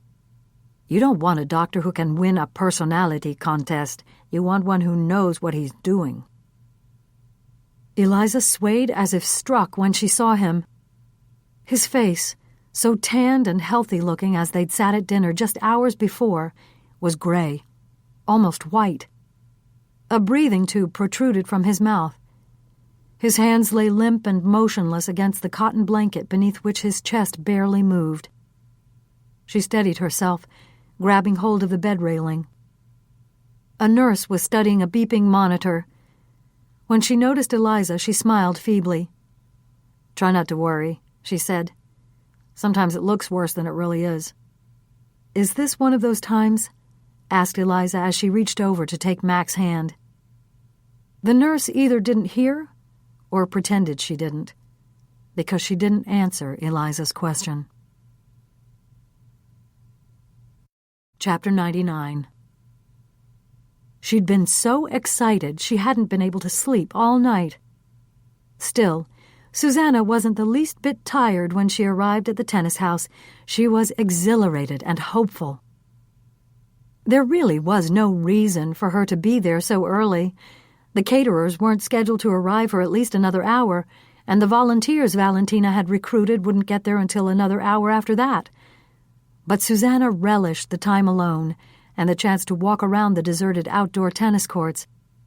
If things went the way she wanted them to go, soon she'd be able to play on the courts herself as a member of the Black Tie Club. Susanna was roused from her daydream by the sound of a car pulling into the parking area adjacent to the courts. She looked over and saw a woman she recognized get out of her dark green Jaguar. The woman walked toward Susanna, a worried expression on her face. "Hello, Marjorie." "Hi, Susanna." Susanna was thrilled that the woman knew her name. Marjorie was one of the park residents who usually ignored her, acting as if she didn't exist. "Have you heard?" asked Marjorie. "Heard what?" "Eliza Blake and her boyfriend were run off the road near the boathouse last night." Susanna winced. "How horrible. Are they all right?" "I heard she's okay, but he was really hurt." Marjorie shook her head as she unzipped her jacket. "I don't know what's going on around here, but it scares me to death. First the Wheelock suicide, then his architect murdered, and then that poor woman who lives in the little ranch." "What woman? What little ranch?" asked Susanna. "I didn't know her, but apparently she was hammered to death when she went out to walk her dog. Can you imagine? They found her body in the bushes down the road from her house. Didn't you know? Everyone is talking about it." Susanna averted her eyes and shook her head. "I've been so focused on this Special Olympics thing that I haven't really talked to anyone. What are the police saying?" "They don't seem to be saying or doing a thing," said Marjorie. "I tell you, I feel like I'm going to jump out of my skin. That's why I figured I'd come down here and get some time in the exercise room. It helps me hold on to my sanity." Susanna watched as the woman started toward the tennis house. Marjorie turned around and called back. "You know, Susanna, organizing this event was very good of you. I'll be back later to help out." Marjorie smiled, and Susanna thought, "Good. My plan is working." Chapter 100. "They think he's going to be out for quite a while," said Eliza as she rejoined the group in the waiting room. "Why don't you go home and take a hot shower and try to get a little sleep?" suggested Margot. "I'll stay here and wait." Eliza looked at her uncertainly. "I don't know if that's such a good idea. I want to be here when he wakes up." "Listen to me, Eliza," said Margot, taking her friend's arm. "It doesn't make sense for you to sit here. Don't forget you were in an accident, too. Go, get cleaned up, get something to eat, and take a rest. I truly doubt that Mac is going to wake up anytime soon." Reluctantly, Eliza agreed. "All right," she said, "but I want to call Mac's parents in Florida first and let them know what's happened." "We'll take you," said Annabelle, indicating BJ. "I spoke to Linus when you were in with Mac. We've got some work to do." Eliza looked at them quizzically. "Chief Vitale is finally going to hold a news conference, and BJ and I are going to cover it." Annabelle's facial expression was strained. "There's something else, isn't there?" said Eliza. "Yes," Annabelle answered in a somber tone. "It just crossed the wires a little while ago. There's been another murder. Aurelia Patterson is dead." Within the next half hour, Eliza made the difficult phone call to the senior McBrides, assuring them that everything possible was being done and promising that she would keep them posted, calling as soon as Mac woke up. While Eliza talked, Annabelle drew her a hot bath. "Oh, that feels good." Eliza sighed as she sank into the deep tub. "You've got to realize that you took a pretty serious tumble in that car, Eliza. Your body is going to be sore," said Annabelle. "Beej is downstairs making some tea. Then we've got to get going if we expect to make the presser. Will you be all right?" Eliza nodded. "Yes. I feel like I should be going to the press conference with you guys. I asked Vitaly for the police report on that accident 20 years ago on Westlake Road when I spoke with him on the phone on Friday, but he put me off. I'll see if I can get it from him, promised Annabelle. And don't worry about not being there yourself. We'll fill you in on whatever we find out. Annabelle left Eliza, went downstairs, and came back up again with a tray. "Tea and toast," she said, "just what the doctor ordered." "Thanks, Annabelle. Now you'd better get going." Annabelle hesitated. "I hate to leave you, but I'm feeling a little better about it since the security guard has arrived. He's stationed outside." "I'll be fine, don't worry," said Eliza. "But will you lock the doors downstairs? The residents of Tuxedo Park may feel all right about leaving their houses open, but I don't, even with a guard in front." "All right," said Annabelle. "And I'm leaving my cell phone for you in case you need it." Chapter 101. News that someone had tried to kill Eliza Blake and Mac McBride sent media coverage into high gear. The Tuxedo Park police station was being deluged with calls from national and international newspapers and television and radio stations demanding information, requesting that a police press conference be held, and pleading that they be permitted to enter Tuxedo Park. Chief Vitaly had tightened security at the main gate. He had chosen to hold his press conference at the public library in town. The parking lot was filled with print and broadcast journalists and camera crews eager for information about the attack on two of their own. Satellite trucks and other news vehicles choked traffic on the main roadway, requiring police to move things along. "Good news travels fast," said Annabelle, seeing the media. "Even Tokyo Broadcasting is here." BJ plugged his audio line into the mult box, joining the other network and local television and radio stations that also planned to record Chief Vitaly's statement and the answers to their questions. The din of voices and shouts of the news people quieted down as the tall, uniformed man with the buzz cut and craggy face stepped up to the microphone. "Good morning. I am Clay Vitaly, Chief of the Tuxedo Park Police Department. I have a statement which I will read to you, and then I'll take a few of your questions." Vitaly cleared his throat and looked down at his notes. "Over the last week, Tuxedo Park has been the scene of a series of violent and deadly incidents that have left our community reeling and fearful. Last Sunday, the suicide of one of our most respected citizens, Innes Wheelock. On Wednesday, the murder of Zachary Underwood, a talented architect who has worked on many renovations in the park. And yesterday, the body of Aurelia Patterson, a park resident, was found hidden in a wooded area close to her home. And, as most of you also know, last night Eliza Blake and Mac McBride of Key News were run off the road inside the park as they drove home from dinner. Fortunately, both of them survived." Vitaly looked out at the assemblage. "We consider all these to be heinous and horrific acts, and we take them and the investigation of them very seriously. The Tuxedo Park Police Department is devoting itself to following any and all information that could possibly lead to solving the murders of Mr. Underwood and Mrs. Patterson and the attack on Ms. Blake and Mr. McBride." "What condition are Eliza and Mac in now?" asked a reporter. "As I understand it, Mr. McBride is in Good Samaritan Hospital. Ms. Blake was uninjured. But for the particulars on that, you'll have to consult the press information department at Key News." A reporter in the back shouted out, "Are you calling in outside help? You have a small department."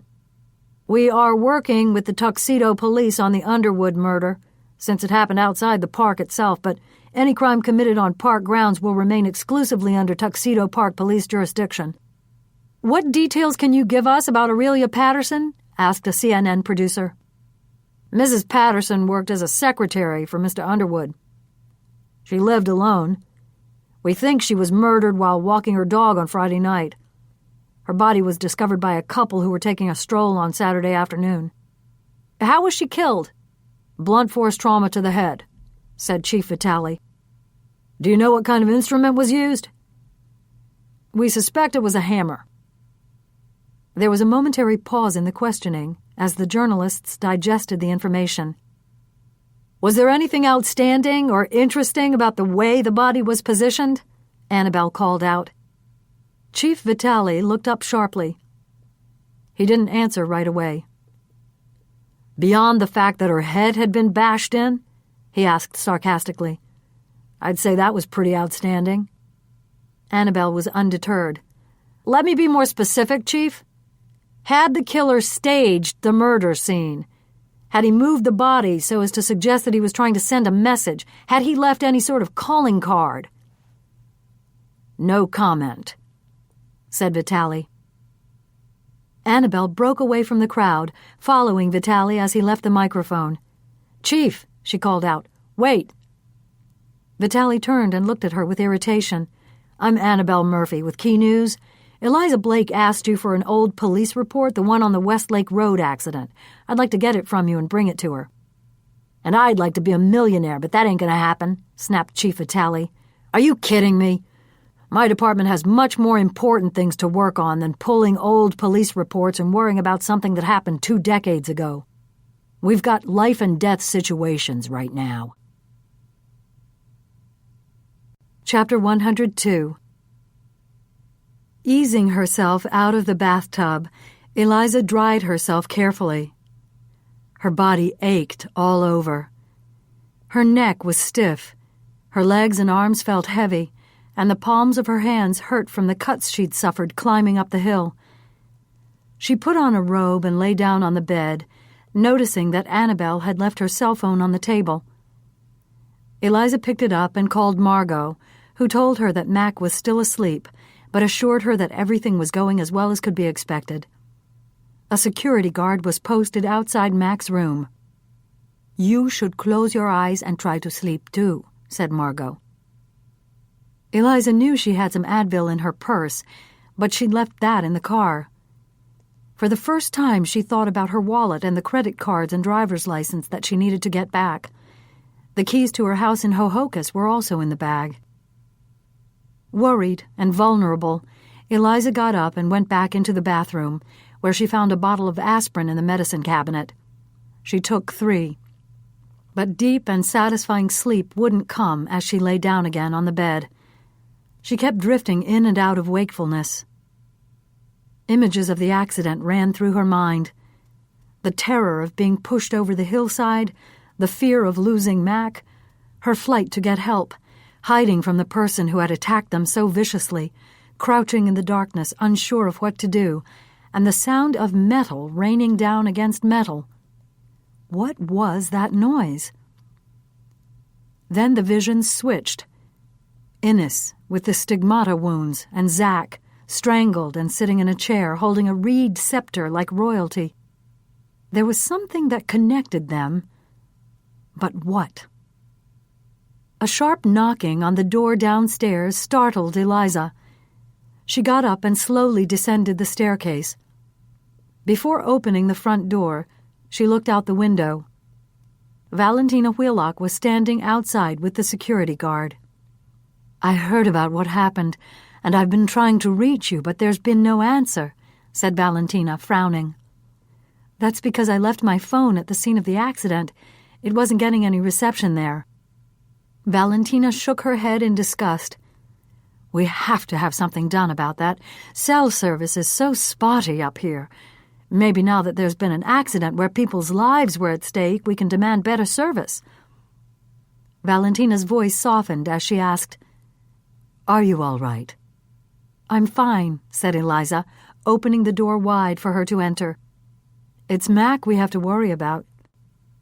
Eliza gave Valentina details. "Valentina, all of this is connected with Innes's death, I'm sure of it," she said. "When we left your house after lunch yesterday, Mac and I went to 9 Chimneys. We found 5 carved wooden blocks inside the only standing chimney." She nodded toward the table where the cubes still sat. "The blocks are just like the ones on your fireplace." "The ones that spell Roma?" "Yes," said Eliza. "And look at this." Valentina followed her over to the table. Eliza arranged the wooden cubes and cut out paper squares to spell crematory. Valentina held her hand to her chest. My God, was Innes telling us that Nine Chimneys was used as a crematorium? That someone was cremated there? I don't know, said Eliza. Try to think back, Valentina. Can you remember when Nine Chimneys burned down? Was it before or after Marty O'Shaughnessy's car was deserted on Westlake Road? The older woman's face had turned ashen.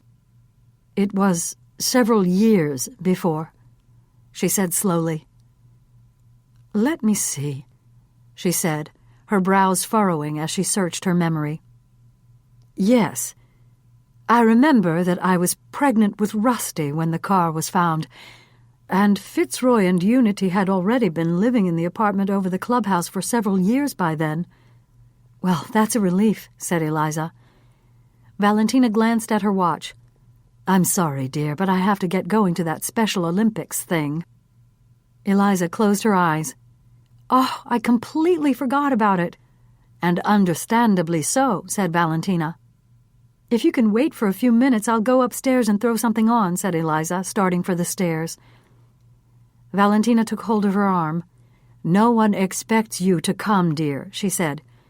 We couldn't have known all that would happen when you committed to it. Everyone will understand.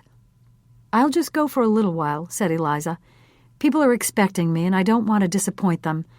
I had said I would go, and I will, if only for a little while. Chapter 103. Blue and white balloons decorated the fences surrounding the tennis courts while people watched the matches being played.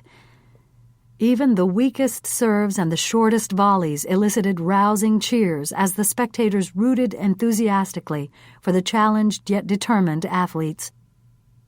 Eliza smiled, shook hands, and made conversation. As she walked through the crowd, accompanied by the security guard, she was aware of the stares and whispers that followed her. Most people came right out and asked her how she was and told her how worried and upset they were about her accident and all the other dreadful things that had been happening. An attractive yet frantic-looking woman approached. I'm Susanna Lansing, she said, extending her hand, and I want to thank you so much for coming today, especially after what you've just been through. I'm glad I was able to make it, said Eliza. You're the person who organized all this, aren't you? Yes, said Susanna. I'm flattered you knew that. Valentina told me, said Eliza. She spoke quite highly of you. She did? Susanna asked with surprise. Yes. Eliza nodded and gestured toward the tennis courts. And I can see why. You have no idea how much I appreciate hearing that, said Susanna. The cell phone she was carrying in the pocket of her jacket vibrated. It was Annabelle. What did you get at the press conference? Asked Eliza. Not that much, said Annabelle. They think Aurelia Patterson was killed with a hammer. Besides that, the chief didn't really divulge anything we hadn't already suspected. Although when I asked him if there was anything particularly strange at Aurelia Patterson's murder scene, he wouldn't comment. But I got the distinct impression that he was holding back on something. He doesn't know that Aurelia told us about the staging of Zach Underwood's body, said Eliza. Right, said Annabelle, and neither does CBS, ABC, NBC, or any of the others as far as I can tell. BJ and I have to put together a piece on all this for the show tonight. A satellite truck is on its way so we can feed from here. Where are you now? Asked Eliza. At the gate. The guard won't let us back in again. Put him on the phone, said Eliza. And when he lets you in, ask him how to get to the tennis house. I'll be waiting. Chapter 104. Cleo Vitale finished her tennis game, a broad grin on her face, and applauded along with the spectators who clapped for her. Her big blue eyes searched from behind thick glasses, eager to find her father in the crowd and bask in his approval. But she couldn't see him anywhere. One of the policemen who worked for her dad had picked her up at home and driven her to the game. He'd said her father would be there in time to see her play and that he would take her home afterward. Not finding her father, Cleo was confused. Hey, Cleo. Nice game. Cleo turned in the direction of the voice. She smiled when she saw Rusty. When they were little, she and Rusty had played together, but when they got bigger, Rusty had other things to do and couldn't play with her anymore.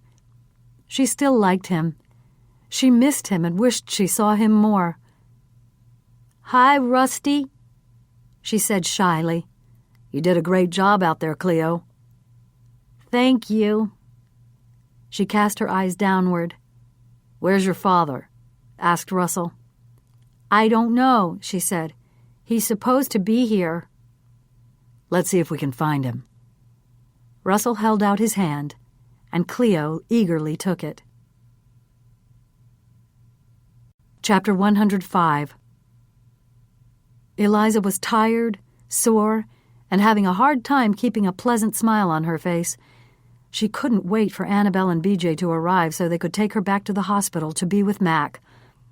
When yet 2 more people approached her, it was all she could do to stop herself from running away. "Hello, Miss Blake. My name is Colleen D'Alessandro, and this is my husband, Hank." Eliza shook their hands. "It's so good of you to come today," said Colleen. "Especially after what happened to you last night," said Hank. Eliza nodded, too exhausted to talk. "We almost didn't come today ourselves," said Colleen. "We were so upset by what happened yesterday." "We were the ones who found Aurelia Patterson's body," said Hank. Eliza felt a surge of energy. "We were out for a walk, and that poor border collie was barking and barking. I knew he was trying to tell us something," said Colleen. "I followed the dog into the woods, and there she was, her head beaten in, lying on the ground." Hank shuddered. It was awful. "Tell her about the dice, Hank." "Yeah, I can't figure this," said Hank. "The woman had a pair of dice in her hand, like she was ready to roll them. What do you think that was all about?" Chapter 106. Chief Vitale got out of the police vehicle and headed for the tennis courts. He looked for his daughter but didn't see her. Checking with one of the volunteers, he learned that Cleo had finished her game half an hour earlier. He felt downhearted at the thought that he not only missed seeing Cleo play, but hadn't been there to greet her and celebrate when she walked off the court. Cleo didn't get all that many opportunities to shine. He didn't get all that many opportunities to rejoice. Damn that news conference. As he searched the area for his daughter, Clay was stopped by residents wanting to question him about what was going on. He put them off, saying that commenting could jeopardize the ongoing investigation. Most of them seemed satisfied with his response. Some of them were angry. Maybe Cleo went into the tennis house. Clay went inside to look for his daughter. She wasn't in the trophy room or the exercise room. She wasn't on the real tennis court. As he went deeper down the hallway, Clay began calling out her name. Where is she? When he reached the back of the building, Clay started to panic. What if Cleo had wandered away? What if someone had lured her to go off with him? She was so trusting. No matter how many times she'd been taught otherwise, Clay continued to suspect that anyone could talk Cleo into doing anything because she wanted to please. For Clay, it was a source of continuing anxiety and the reason for many sleepless nights. He approached the door to the racket court, where he and Fitzroy and Peter had met a few nights before, the dark, closed-in space with thick concrete walls and no windows. A perfect place to do something you didn't want anyone else to see. Trying not to make any noise as he opened the door, Clay saw Cleo standing on the cement floor and Russell Wheelock close beside her. Chapter 107. As soon as she saw the car drive up, Eliza hurried to meet it. "Guess what I just heard," she said as she got into the back seat. Without waiting for Annabelle or BJ to answer, Eliza continued. "Aurelia Patterson was found with dice clasped in her hand." "Dice?" asked BJ as he maneuvered the car out of the parking area, with the security vehicle close behind. "As in gambling?" "Yeah, or game playing," said Eliza. "In either case, I doubt that Aurelia was carrying a pair of dice while she was walking her dog." So Zach was strangled with some sort of leather strap, and then positioned on his throne with a reed scepter, mused Annabel. And Aurelia was hammered to death and then dice were put in her hand? What are we supposed to make out of that? Asked BJ. The only connections I see are 1, both victims knew each other and worked together, and 2, the murderer is staging his crime scenes. The 3 of them were quiet as they considered what they knew so far. Think we should include this in tonight's piece? Asked Annabel, finally breaking the silence. No doubt about it we should, said Eliza. The police didn't ask that we refrain from reporting it. They didn't even give us this information. We uncovered it ourselves, from eyewitnesses, and we have every reason to report it. It's news. Chapter 108. Clay reached out and grabbed Russell by the collar of his shirt. What the hell do you think you're doing? If you touched her, I swear to God, Rusty, I'm going to make you wish you'd never been born. Russell's face was beet red. Calm down, Clay. Calm down. It's not what you think. What is it, then? Cleo and I came in here to practice, didn't we, Cleo? Clay looked at his daughter. Her blue eyes were open wide. Her cheeks were flushed. Her sweatsuit was rumpled. We were practicing hitting with the rackets, Russell continued. Weren't we, Cleo? Cleo said nothing, her mouth agape. See, Clay? The rackets and the balls are right there. Russell pointed to the sports equipment. Cleo asked me if I would play with her. Did you, Cleo? Asked Clay. Her eyes filled with tears at the angry tone of her father's voice. Her lips quivered, and she started to cry. Clay knew better than to push his daughter any further. Continuing to confront Russell in front of Cleo would be a big mistake, only making her inconsolable. He hadn't actually seen Russell touching Cleo, but Clay worried he might have. There'll be another time and place to take care of Russell. As he escorted his daughter out of the tennis house, Chief Clay Vitale did wish that Russell Wheelock had never been born. The young man's existence had wreaked havoc with his life and so many others. Chapter 109. While we're in here, we really should get some shots of the pertinent locations, said BJ. Like exteriors of Penimento, of Aurelia Patterson's house, of your wrecked car, Eliza. Annabel agreed. And let's get shots of that old accident site on Westlake Road and 9 Chimneys. That will take too long, said Eliza. No, it won't, said BJ. I'll work fast. Not only because I know you want to get to the hospital, but because we aren't supposed to be taking pictures to begin with. We don't want to get caught. In just over half an hour, BJ had gotten the video they wanted. On the way out, let's make a quick stop at the police station, said Eliza. I want to see about getting my purse back. I'll go in with you, said BJ as he parked the car. The security guard pulled into the space behind theirs. Good, said Annabel. I'm going to stay out here and work on my script. The officer staffing the front desk looked up and recognized Eliza immediately. Good to see you, ma'am. How are you doing? He asked politely. I'm okay, said Eliza, but my friend isn't. He was very badly hurt. We're on our way to see him in the hospital now. The policeman nodded. It's a miracle that you walked away, he said. I've seen some accidents in my time, but that one was a doozy. Oh, you saw the car? Asked Eliza. Yes, ma'am. I was out there this morning. I'm glad you're all right. Thank you, she said. I left my purse and cell phone in the car, and I was wondering how I can get them back. We have them here, said the police officer. If you wait a minute, I'll go get them. That's a relief, Eliza said to BJ while they waited. I hated the thought of having to replace all that stuff. As the officer returned and handed her the purse, he smiled. May I ask you a question? Sure, said Eliza. Why do you carry so much change? I'm sorry? All those quarters, said the policeman. My partner and I were pretty sure you didn't need them for a laundromat. I don't know what you mean, said Eliza. We found 30 quarters scattered over the area. Some on the roof, more on the ground. Eliza and BJ looked at each other. 30 quarters. 30 pieces of silver. "Oh, good, you got it," said Annabelle when Eliza got back into the car with her recovered purse. "We've got more than that," said BJ, turning the key in the ignition. They told Annabelle about the quarters. "That was the sound I heard as I was hiding," said Eliza. "Whoever tried to kill Mac and me threw quarters on the roof of the car." "I don't get it," said Annabelle. "What does that mean?" "There were 30 quarters, Annabelle," said BJ.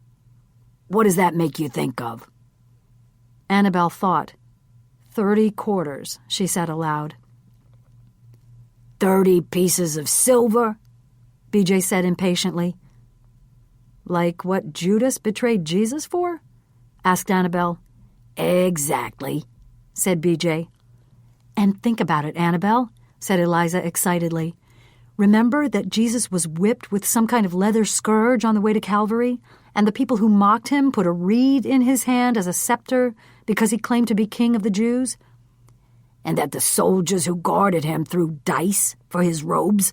asked BJ. "And a hammer was used to pound in the nails at the crucifixion?" added Eliza. "My God," said Annabelle. "Not only did we have a suicide by stigmata, now we have murders using the instruments of Christ's death." Chapter 110. As they drove out the front gate, they passed the news crews and satellite trucks stranded outside, unable to get into the park. "God," said BJ, "can you imagine how frustrated those guys are?" "We lucked out when I rented that carriage house," said Eliza. BJ drove slowly and carefully through the crowded area. Eliza looked out the window and saw a reporter pointing to their car. Suddenly a gaggle of camera people rushed forward, starved for video and determined to get a picture.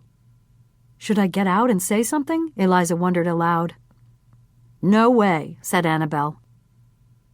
Riding to the hospital, Eliza checked the messages on her recovered phone.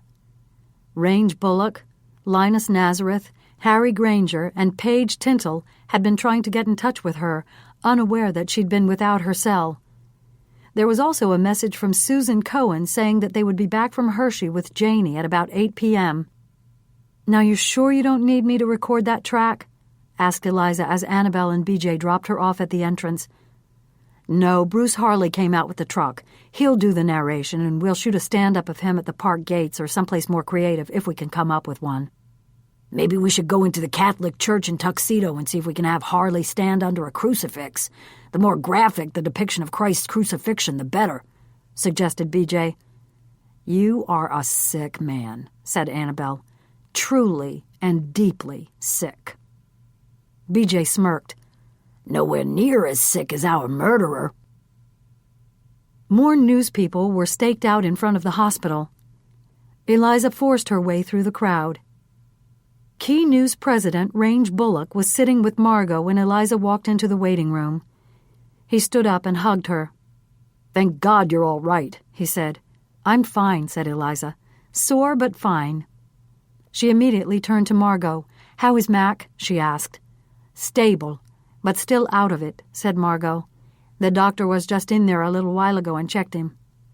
"Thanks a million for staying here with him," said Eliza. "You don't know how much I appreciate it." "We've organized a chain, people who'll take turns being here, at least until Matt gets out of intensive care," said Range. "I'm taking the next shift. After you go in and visit him, Margot will give you a lift home." Eliza straightened. "Clearly you have it all planned." "We do," said Range. "What sense does it make for you to wear yourself out waiting here round the clock?" Eliza looked at Margot. "Do you really think that your standing vigil at Mac's bedside is going to make him wake up any sooner?" asked Margot. If Janie hadn't been coming home in a few hours, Eliza was certain she would have put up a bigger fight. But she longed to see Janie, hug her, talk to her. If Mac came too, Eliza could be back at the hospital in less than half an hour. "Maybe you're right," she said. "We're not sure when Mac will wake up, and I could use a night in my own bed before doing the show in the morning." Range looked surprised. "I just assumed that you'd take a day or two off," he said. Eliza shook her head. When I let you in on what's been happening with the Tuxedo Park murders, you'll understand why I want to tell the KTA audience about it myself. Chapter 111. The leather strap used to kill Zach Underwood represented the scourging Jesus received just before he was condemned by Pontius Pilate. And the reed scepter positioned in his hand was similar to the one given to Jesus as he was mocked by the Roman guards for claiming to be king of the Jews. The hammer, pounded into Aurelia's skull, symbolized the one that had fastened Christ to the cross. The pair of dice placed in her hand was a reminder of the soldiers gambling for Jesus' robe. It had all gone according to a hastily devised plan, a plan of which the very inventive Innes Wheelock himself would have been proud. The one glitch had been Eliza Blake and Mac McBride. Trying to kill them with a car instead of something from the ancient list had been a mistake. Throwing the 30 quarters on the Volvo, while in keeping with the grisly symbolism, didn't provide any real satisfaction, since they had both lived. So far, all of it was done to make sure that the Pentimento puzzle would never be solved, and that the threat of exposure would remain just that, a threat. So far, only the old accident on West Lake Road and a murky roll for 9 Chimneys had been uncovered as a result of that damned puzzle, but none of the details of what had actually happened so long ago were apparent. Everything else was still a secret. Only Father Geary, because of the confessional, knew the whole story. And Eliza Blake was probably still determined to unravel the puzzle at all costs. The next kill would stick to the original plan. Chapter 112. Sunday was always a long day for Father Geary, and today was no different. He'd said 3 of the 4 masses in the morning, and while the 12:15 Latin Mass was being celebrated by a visiting priest, he'd met with the parents of the First Communion class in the parish hall, answering questions about white dresses and blue suits, and whether flashbulbs could be used during the ceremony. He skipped lunch because he'd promised to check in on the sister of the parish organist who was in a nursing home, and after praying with her, he'd sped to the hospital to visit 5 of his parishioners. On the way home, he remembered to stop at a convenience store, buying a quart of milk for his coffee in the morning. Pulling into the rectory driveway, Father Geary knew he didn't have time for that nap he'd promised himself. The entire month of October was dedicated to the Blessed Virgin, and the 11th was the church's old feast of the Divine Motherhood of Mary. Some parishioners would be praying their beads tonight. With quiet resignation, he walked over to the church, leaving the carton of milk on the front seat. After slowly reciting 50 Hail Marys and giving a brief impromptu meditation on Mary's virtue, Father Geary said his farewells to the pious men and women as quickly as they let him. He then fetched the green velvet sack from the sacristy and walked back into the church to collect the candle money and empty the poor box of its meager contents. Rehearsing in his head the list of everything he had to do the next day, he suddenly sensed someone behind him. He turned. "Hello, Father." Father Geary nodded. "Were you at the Rosary tonight? I didn't see you." "No, Father. I just got here." "Do you need something?" "Yes, I do, Father. I'm sorry to bother you, but I really need to talk to you." His first impulse was to explain how long a day he'd had and suggest meeting tomorrow morning, but the priest thought better of it. "All right," he said. "Why don't we sit right over here?" He chose one of the pews opposite the poor box. "What is it you want to talk about?" "I think you know, Father." "You'll have to tell me what it is. Say it out loud. You'll feel better for it, I promise you. It will be a relief to get it out in the open." "It can never be out in the open, Father. You know that. My life would be ruined." He struggled a few moments for a way to respond. "Then let's pray together," said Father Gary. "Saint Raymond is the patron saint of secrets, so let's ask for his special intercession." He knelt down and bowed his head. "We come before you, Saint Raymond, with many secrets locked in our hearts. So many innocent people have been hurt. We humbly beg for the assistance of your prayers from heaven. Watch over us, we pray, and keep us safe. Through Christ our Lord." While Father Gary had his head still bowed, waiting silently for an amen that didn't come, a knife was shoved deep into the left side of his chest. On the right wall of the sanctuary was the ambry, and inside 3 bottles filled with the church's holy oils. It was too late for the oil of the sick. And what the hell was the oil of the catechumens? The 3rd bottle, with the words "Sacred Chrism" etched into its surface, was filled with a thick liquid, a warm yellow instead of the cool olive green in the other 2. This is it. Sacred Chrism, which had been rubbed into Father Gary's palms on the day of his ordination, was poured over the dead priest's head, just as Jesus had been anointed with fragrant myrrh before he was wrapped in a shroud and laid in the tomb. Monday, October 12th. Chapter 113. Hearing noise coming from the other twin bed, Unity rolled over and switched on the light.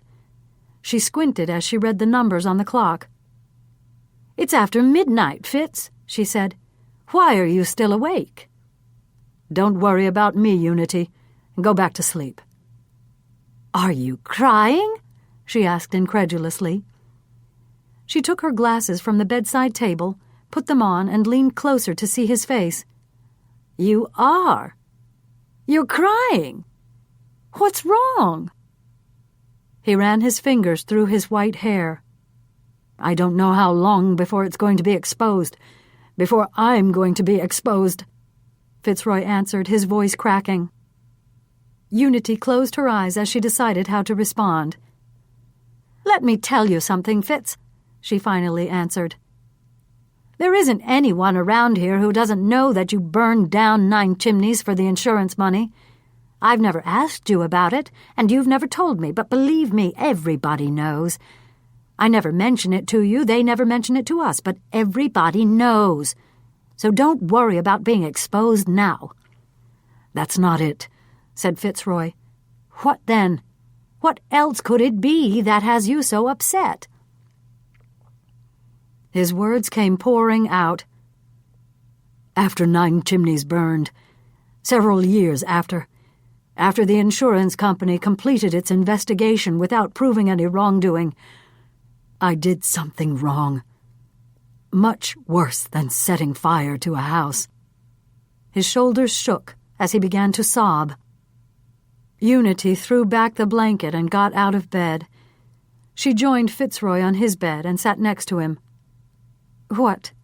she asked softly. "What did you do?" "I've got to get it out, Unity. I've got to tell somebody about it." Tears ran down his cheeks. Unity couldn't ever remember seeing such a tortured expression on her husband's face. "All right. Tell me, then," she said, putting her hand on his arm. "I set fire to a man," he blurted. She stiffened. "I don't understand." "I set fire to a human being, Unity." "You set fire to him while he was alive?" Unity asked with horror. "No, he was dead. I set fire to his body so he couldn't be identified, and later we buried what was left of him at 9 Chimneys. "Who was it, Fitz? And why?" Questions flowed from Unity. "And who are the we who buried him?" "Marty O'Shaughnessy," answered Fitzroy. "It was Marty O'Shaughnessy I burned." Unity's eyes widened. You were involved in all that back then? The car accident? His disappearance? Fitzroy hung his head. But then, you knew he didn't run off and go to Ireland or somewhere, said Unity. You knew he was dead? Fitzroy nodded and rubbed his eyes with his pajama sleeve. Why didn't you go to the police? Asked Unity. Believe me, the police knew, Fitzroy said sarcastically. Clay Vitale knew all about it. Clay was in on it? Absolutely, said Fitzroy, and so was Peter Nordstrut. We were all in on it to protect Valentina and Innes. The three of us were incredibly devoted to them. We were the ones they could trust to do anything that needed doing. We were determined to win that gubernatorial campaign. I don't understand, said Unity. Protect them from what? Fitzroy shook his head. No, I've already said too much. It's just that I'm trying to rack my brain for ways to make sure that the whole truth doesn't come out. Yet I think part of me would actually be relieved to finally have everything out in the open. It's been horrible to have all this on my conscience for so long and to live in fear of it all coming to light. Unity digested the information. Well, how in God's name is anyone going to find out about all that now? It happened so long ago. As I said, Unity, I've told you too much. I don't want to get you involved in all this and make you some sort of accessory or something. Unity stood up and went back to her own bed. As they lay in the dark trying to fall asleep, she had a thought. Fitzroy, you could talk to Father Gary about this, you know. He might be able to help you, make you feel better. You could unburden yourself. Fitzroy rolled over and pulled the blanket close to his chin. Forget it, Unity, he said. That's not an option. Chapter 114. Confronting him with the information about the staged murder scenes and the religious symbolism used in the attacks, Annabelle was able to persuade Tuxedo Park Police Chief Clay Vitale to appear exclusively on Key to America Monday morning. She suggested that Key News send out a transmission truck and do the interview in Tuxedo Park, but Vitale refused. He would come to the broadcast center in New York City. Linus Nazareth himself went over all the questions Annabelle had prepared in advance. A video package, narrated by Eliza Blake and scheduled to run in KTA's first half hour, would lead to the live interview with Vitale. Annabelle was called when Vitale arrived. She went to meet him in the lobby and escort him to the KTA studio. As they walked to the elevator, Annabelle informed him of the plan. "We have time to stop in hair and makeup," she said. "If you haven't noticed, I have a crew cut," Chief Vitale said gruffly. "And I don't want any makeup." A battery pack was clipped to Vitale's belt, and the wire, running to the microphone attached to his lapel, was hidden. He took his seat in the chair Annabelle indicated and listened while Eliza Blake at the news desk introduced the packaged report. Tuxedo Park, New York, a historic, wealthy, and exceedingly private enclave about 40 miles north of Manhattan, has had more attention in the last week than it perhaps has ever had, beginning with the bizarre suicide of Innes Wheelock, husband of Valentina Wheelock, former governor of New York and United States ambassador to Italy. Wheelock killed himself by stigmata, stabbing himself in the 5 places where Jesus Christ's body was pierced at the crucifixion. 2 murders have followed, and on Saturday night, fellow Key News correspondent Mac McBride and I were forced off the road in Tuxedo Park, our car sent tumbling down a steep hill. Mac was seriously injured, but is in stable condition. Vitale watched a monitor at the side of the studio as the picture switched from Eliza at the news desk to a shot of the exterior of Zach Underwood's office. Eliza was no longer speaking live. The story and her narration were now on tape. Zach Underwood, The award-winning architect of the Wheelock Estates renovation was strangled in his office last Wednesday evening. The shot changed to show the front of the Patterson home as Eliza continued speaking. Aurelia Patterson, Underwood's assistant, was bludgeoned to death as she walked her dog on Friday night. Key News has learned that each murder scene was manipulated, as if the killer were leaving a message or signature. The police chief's jaw clenched as he saw the surreptitiously obtained video. Next, on the screen, pre-taped video appeared of Eliza in front of a blown-up aerial map of Tuxedo Park and the area immediately surrounding it. As she talked, she indicated the places where the murders had occurred. In the Underwood case, the body was positioned in a chair and the dead man's hand wrapped around a long reed. Mrs. Patterson was found with a pair of dice clasped in her hand. Now Eliza pointed to the spot on the map where her Volvo had been forced off the road. When our car left the road, here, it tumbled down the hillside and came to rest at the bottom, near the lake. With no cell phone service, I had to leave Mac alone while I went for help. As I got up to the road, the vehicle that had rammed us returned. I kept out of sight of the attacker, whom I did not see. I did hear a metallic sound, but I wasn't able to identify it.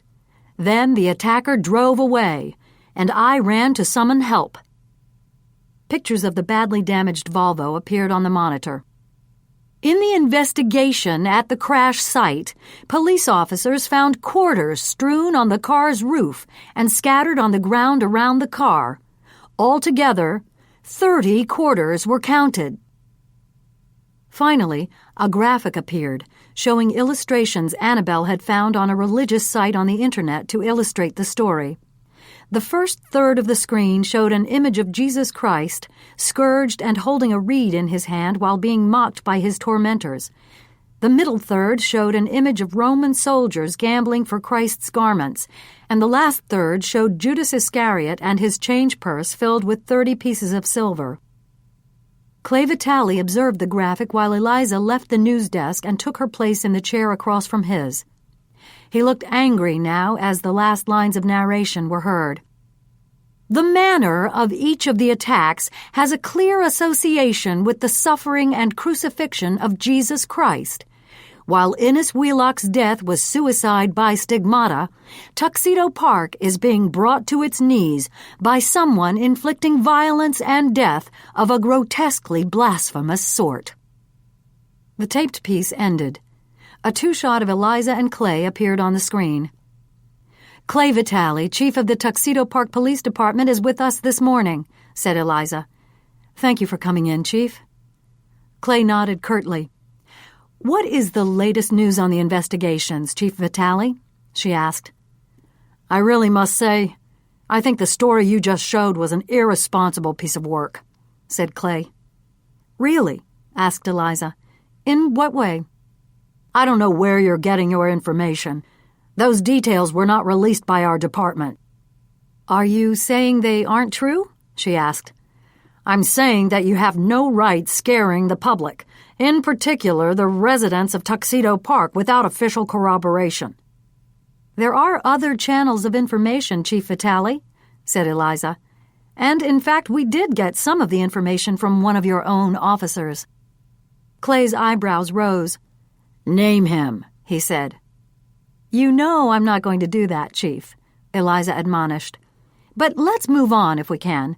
Do you have any suspects yet? I really can't say. It could jeopardize the investigation. Well, what do you make of this seeming connection between Innes Wheelock's suicide and the manner in which these crimes are being committed? It's too soon to know, if there even is a connection, said Clay. Come now, said Eliza. This can't be a coincidence. Look, said Clay. I'm not even confirming that everything in your report is true. Eliza looked down at her notes. At your news conference yesterday, you said you had no plans to call for help from other investigative officials. Do you think that's wise, Chief? I feel confident that our police department can handle what's going on.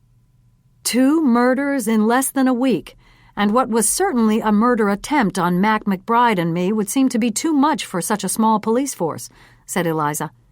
Why not call in help from outside? Because we don't need it, said Clay, as he reached for his microphone. Now you'll have to excuse me. I have work to get back to. Chapter 115. Ever since the maintenance man retired some 4 years earlier, 72-year-old Mary Meehan had volunteered to open the church for the morning weekday mass. Driving into the empty Mount Carmel parking lot, she chose the space closest to the sacristy. As she walked the few steps from her car to the sacristy door, Mary realized that she practically lived in the church these days. It had been only 12 hours since she'd finished praying the rosary. She loved everything she did at her beloved Mount Carmel, and she felt especially privileged to open the church each morning. There was no need to rush, as she had a full hour to fill the cruets with water and wine, select the chalice and fresh linens, move the ribbons in the sacred books, and set out the celebrants' alb, chasuble, and stole before Father Geary would come shuffling in to vest. He always said, "Thank you, Mary," just before he rang the bell to signal the start of Mass, and Mary couldn't imagine a nicer start to the day. The liturgical calendar indicated that it was a simple Monday in ordinary time, but the civil calendar marked today as Columbus Day. Mary wondered what that would mean. Would there be more people at the 8 a.m. Mass, or fewer? She counted out 20 communion wafers and placed them on the paten, along with the priest's host, hoping there wouldn't be an unexpected crowd. Mary walked to the light panel on the sacristy wall and flipped the daily Mass switches, illuminating the nave, side aisles, and sanctuary with just enough light, as Father Geary always said, not too much and not too little, but just enough for all the worshippers to see what they needed to see, walk where they needed to walk, and read what they needed to read. She had to get to the front doors of the church and unlock them for her fellow parishioners. Walking down the side aisle, she stopped at the first candle stand. She wanted to light one for her husband, who had gone to God over 10 years earlier. Though she was certain that George would ultimately make it to heaven, she thought the candle each day and the prayer she said when lighting it was a good insurance policy. Aware of a fragrance she hadn't noticed last night, Mary made the sign of the cross as she finished her prayer, and as she turned around, her gaze fell upon the pew in front of her. The church keys jangled obscenely as they fell to the floor, and frozen where she stood, Mary let out a tiny scream when she saw Father Geary's body. Chapter 116.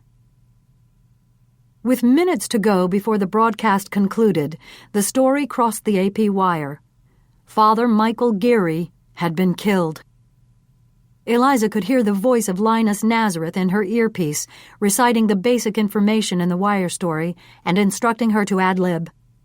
"We've just received word that the priest who presided over a Catholic church in Tuxedo, New York, has been murdered.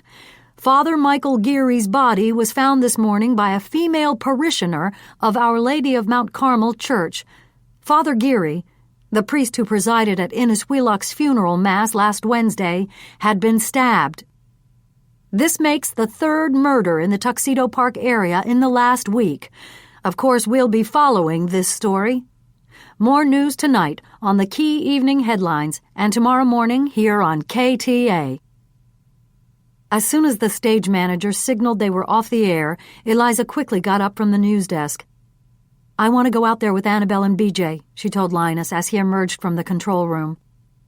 "Great," said Linus. "And I'm going to spring for a helicopter to get aerials. We'll get a bird's-eye view of that walled-in utopia coming apart at the seams." Chapter 117. Valentina knocked softly on the door of her son's room. Hearing no response from within, she knocked harder. "Rusty," she called. "It's me. Can I come in?" A low groan came from behind the door. "It's Columbus Day," And I don't have classes. Let me sleep." She turned the doorknob anyway and entered the darkened room. "Rusty, the most terrible thing has happened," said Valentina as she walked to the side of the bed. Russell's eyes snapped open, and he felt his body tense. "Listen, Mother, don't pay attention to anything Clay Vitale tells you," he said. "I can explain." "Explain what?" asked Valentina. "I'm not talking about Clay." He breathed out with relief. "I'm talking about Father Geary, Rusty. He's been murdered." Wearing a T-shirt stretched over his muscular frame, Russell sat upright. "What?" "I just heard it on the news. Father Geary was stabbed to death. His body was found in the church this morning." "My God," said Russell. "That's awful." He got out of the bed, drew back the curtains, and opened the window. "It feels like everyone attached to us is doomed," said Valentina. "Hold on a minute, Mother," Russell said as he turned from the window. "This is a terrible thing, but don't be melodramatic." "The very priest who just said your father's funeral mass, the architect and his assistant who worked on this house," said Valentina. "They're all linked to us in some way. And I still have a feeling that Eunice's death was no accident.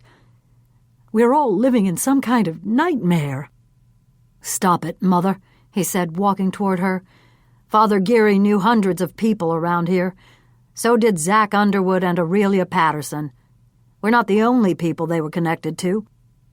Russell put both his hands on his mother's shoulders and kissed the top of her head. "I tell you what, let's go down and have some breakfast." As Russell pulled on his robe, Valentina leaned forward to get a closer look at his face. "What are those scratches?" she asked. "Oh, they're nothing," Russell said dismissively. "How did you get them?" "Playing basketball the other night." "Really?" asked Valentina. "Tell me the truth. Did you get in trouble with another girl?" "Nothing happened, Mother." She studied her son, wondering if she should push it further with him, but not having the energy or heart to do so. That had been Innes's department. With Russell's father gone, she supposed she should step up, but not now. "All right," she said finally. "Let's go have breakfast. When we're finished, I have to run over to the travel agency and pick up some documents." "Good," said Russell. "And I'll be able to go back to bed." Chapter 118. Eliza, Annabelle, and BJ made a stop at Good Samaritan Hospital. Paige Tintle, who had volunteered to cover the early morning vigil in the waiting room, reported that Mac still had not wakened. After going in to see him, Eliza spoke to the duty nurse, who assured her that Mac's vital signs were stable. "I have to leave again, but I'll be back later this afternoon," Eliza told the nurse. "Please call me if he wakes up." From the hospital, they went to Our Lady of Mount Carmel Church. BJ took pictures of the building and the police tape that was festooned across the front door. Parishioners and others arriving to pray for Father Geary were told by the police that the church was closed until the crime scene investigation was concluded. A group of those turned away had gathered around the fountain in front of the rectory. BJ shot video while Annabelle and Eliza talked to some of the devastated congregants. "I just can't believe this has happened," said one woman tearfully. "Father Geary was such a good and holy man. Everybody loved him." "Not everybody," said Annabelle, as she and Eliza walked closer to the fountain. While BJ finished getting his video, Eliza gazed at the gushing and falling water. Her thoughts shifted to the conversation with Innes at the Pentimento fountain on the night he killed himself. He'd been so insistent, so certain that she wouldn't let him down. "I'm doing my best, Innes, but I still don't understand what you wanted. Where is your puzzle leading? What did you mean as we sat and talked by the fountain that night?" The fountain at Pentimento. The turtle fountain. Suddenly, Eliza thought she knew the meaning of the carvings on the backs of the wooden letter blocks they'd found at 9 Chimneys. Chapter 119. Susanna couldn't be happier about the way things had gone the day before. So many people had come up and congratulated her, thanking her for running the event. One woman had even asked her if she played paddle tennis and talked about the need for additional players on her team. Susanna interpreted it as a signal that the woman wanted her to be a black tie club member. Susanna showered and dressed. She wanted to take some flowers to Valentina to thank her for making the club's tennis facilities available. Susanna wanted to keep the good feelings alive. Sending Bonnie to fill in for Eunice had been a help. Further ingratiating herself with Valentina couldn't hurt. Chapter 120. "Good morning, Bonnie," said Eliza as she stood at the front door of Pentimento. "Is Mrs. Wheelock available?" "I'm sorry, Miss Blake, but Mrs. Wheelock just left a little while ago." "Will she be back soon?" "I'm not sure," said Bonnie, adjusting her apron. "She said she had several stops to make." Eliza looked at her watch.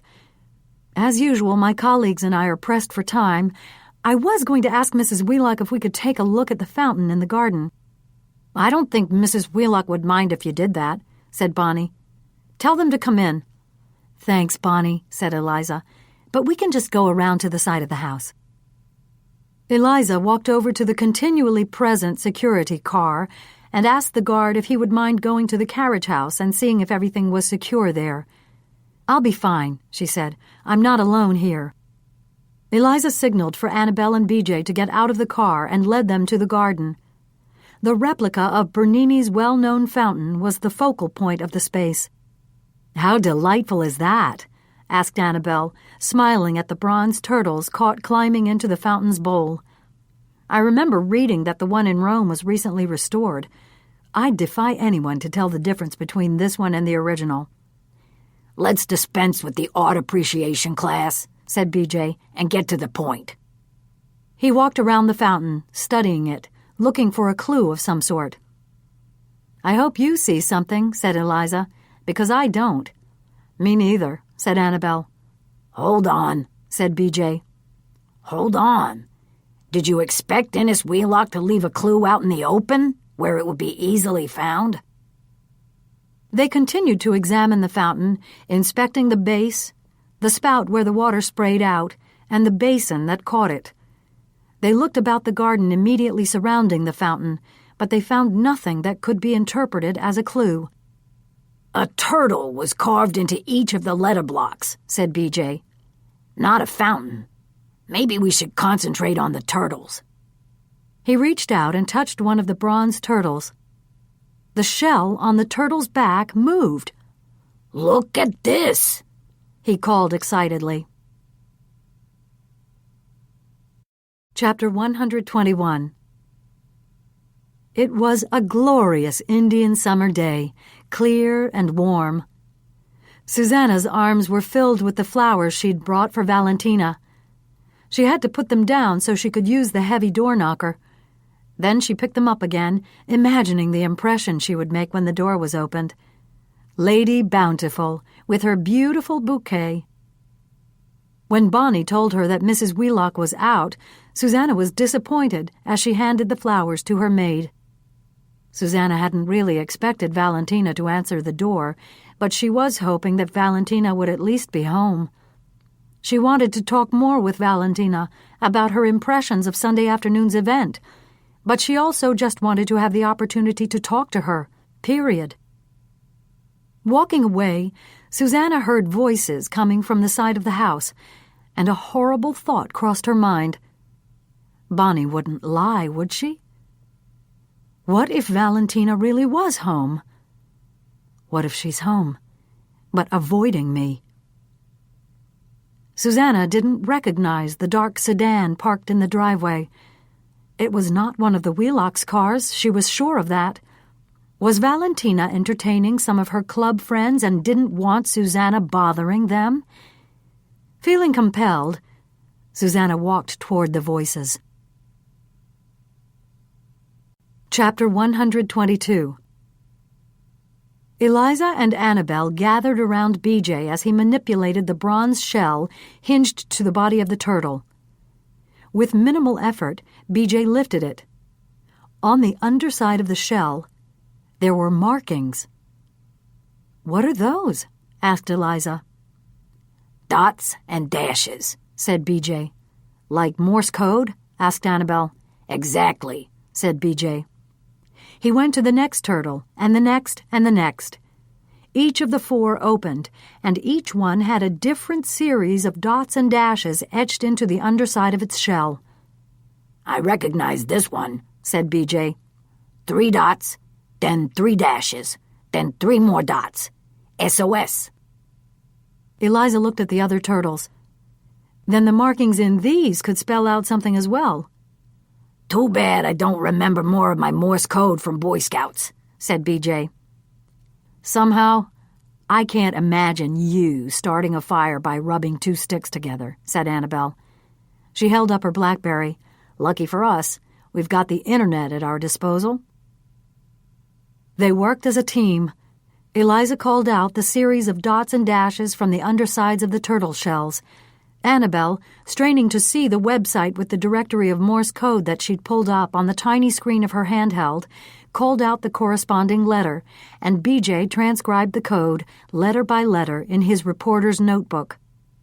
"It's absolutely amazing that assigning dots and dashes to letters and numbers can create an entire language," said Annabel.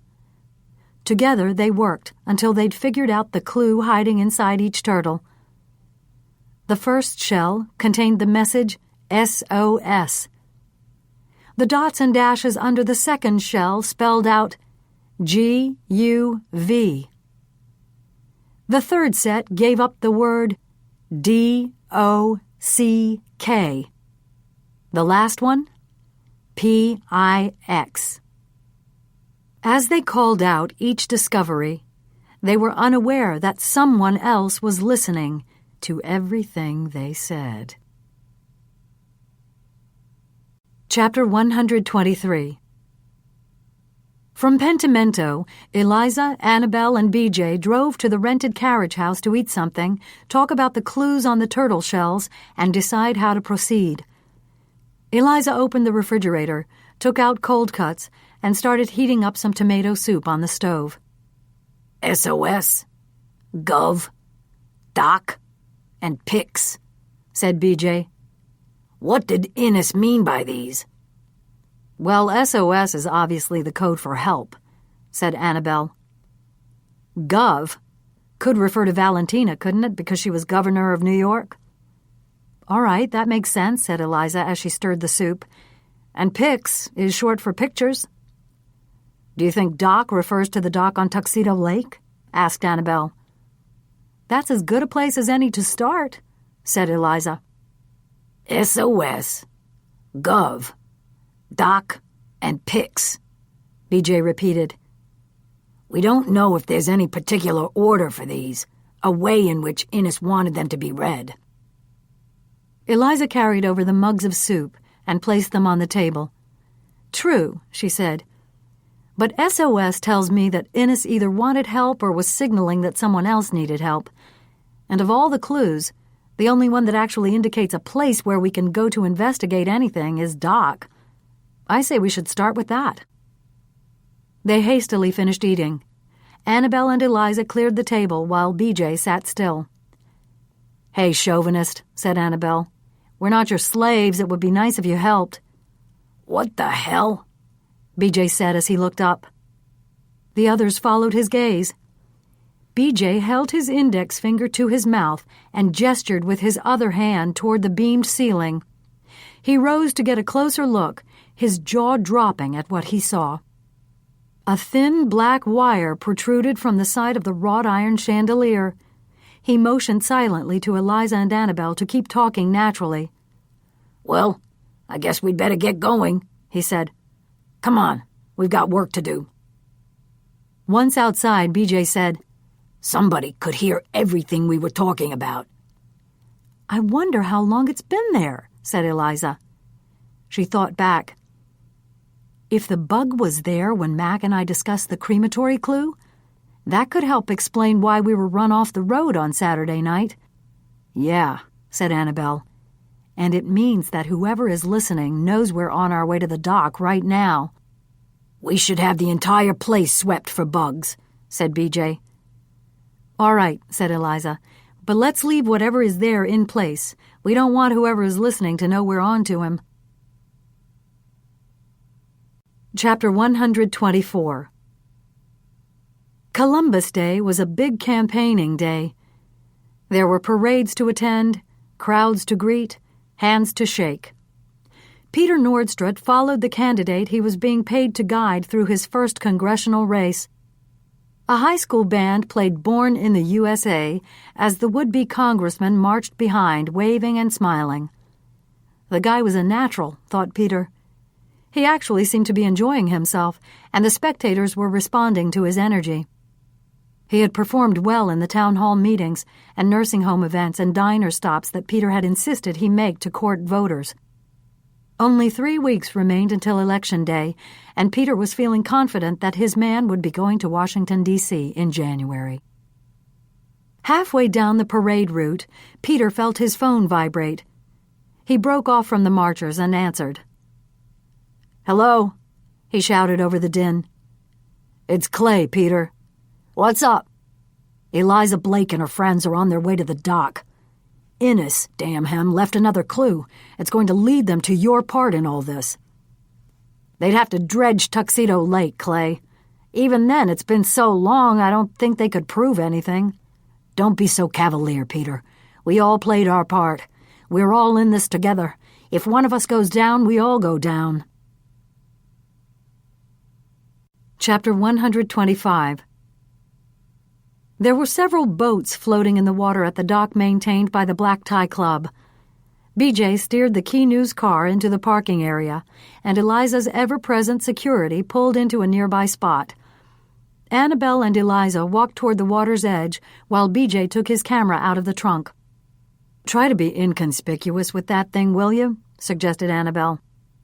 "Look around," answered BJ. "We have the place to ourselves."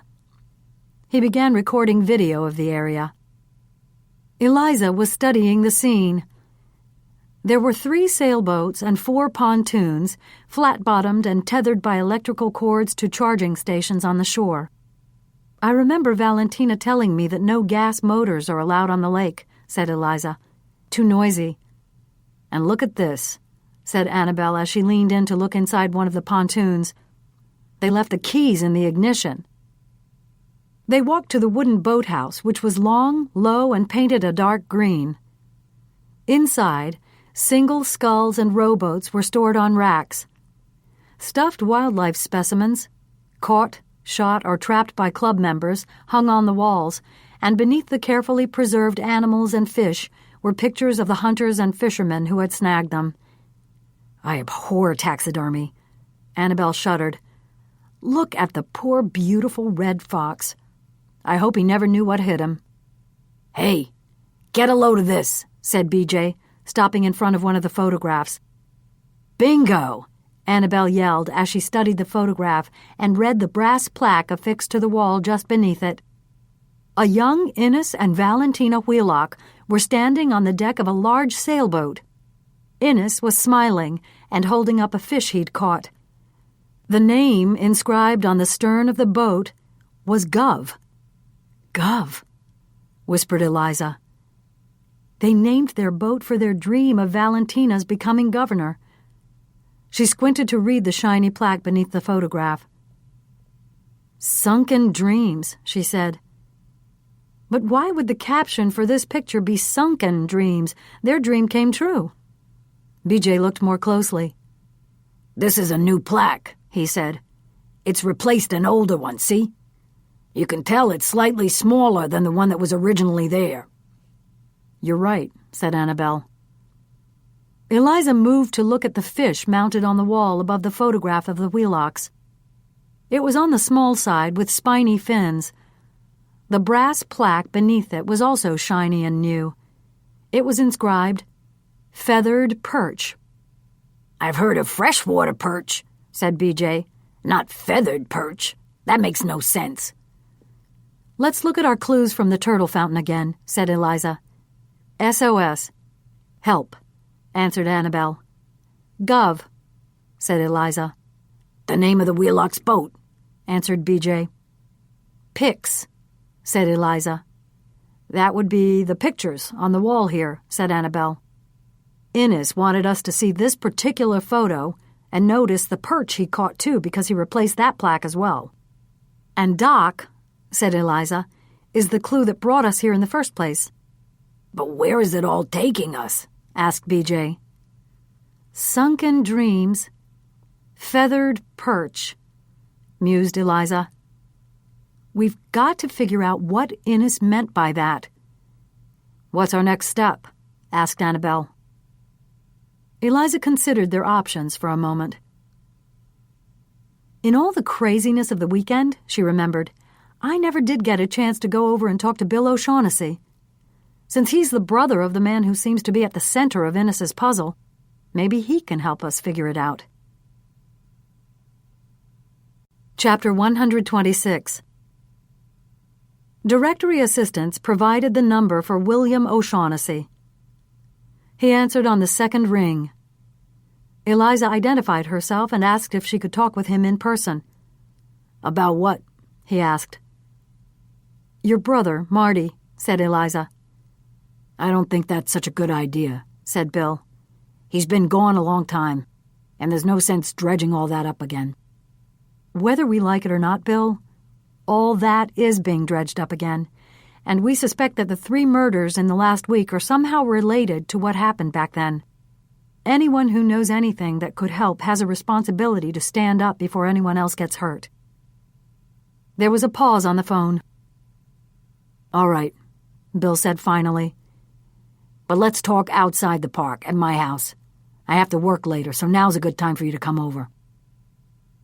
The clapboard bungalow was just off Route 17, on a road with a dozen similar ones. Most of them had peeling paint and overgrown yards, but O'Shaughnessy's was well maintained. A big green shamrock was painted on the mailbox. Bill was waiting at the door and welcomed them in. The living room was neat, with space for only a sofa, 2 chairs, and a coffee table. There was a small fireplace, a wedding picture hanging above it. Is Mrs. O'Shaughnessy here too? Asked Eliza, glancing toward the back of the house where she supposed the kitchen would be. My wife is dead, said Bill. Oh, I'm so sorry, said Eliza. Forgive me. Nothing to forgive, said Bill. She's at peace now. He gestured for everyone to take a seat. Once they were all settled, Eliza got right to the point.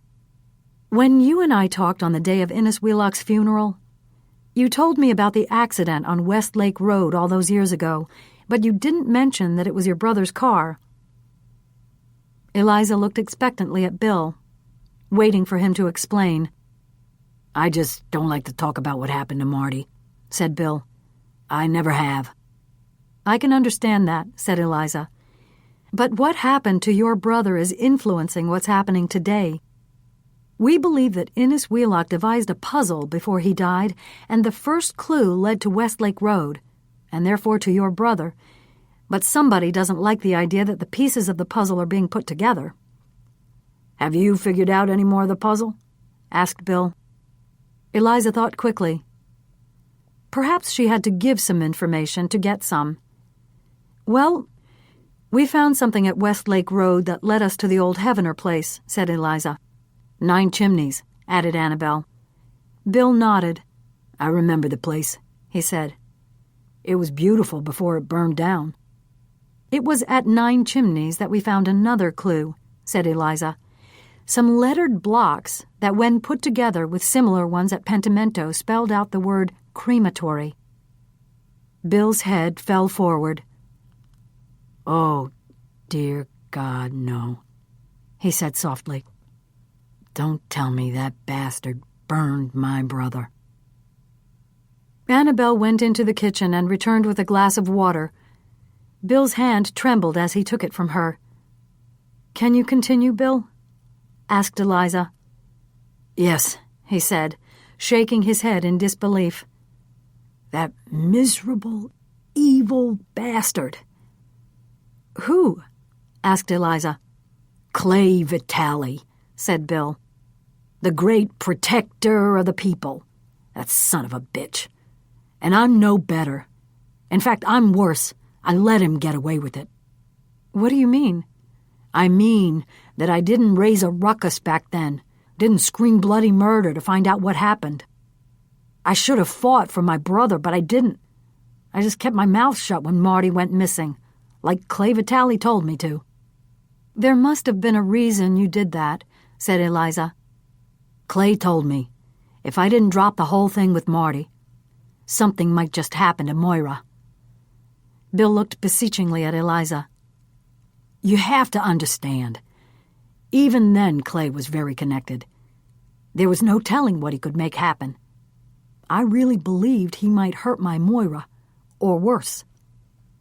"It must have been horrible for you," said Eliza. "It was," said Bill. "But you can rationalize a lot when you want to. I came to realize that Marty had no one but himself to blame." "How so?" asked Eliza. Bill got up and walked out of the room. When he came back, he held a snapshot in his hand. He turned it over to Eliza. "He was good-looking, wasn't he?" asked Bill. Eliza nodded as she looked at the red-haired man standing shirtless with one hand on his hip and the other propped up on a shovel. She passed the picture to Annabelle. "And he knew it," said Bill. "Marty was a player. Handsome, great build, and a real way with the ladies. He had established his own landscaping business, and it gave him access to well-off women who lived in the big houses. You dip your pen into somebody else's inkwell enough times and you're bound to get caught." "You think somebody's husband found out that his wife was fooling around with your brother?" "Maybe," said Bill. "And that Marty was killed for it?" "Put it this way," said Bill. "His car was found, crashed, and empty.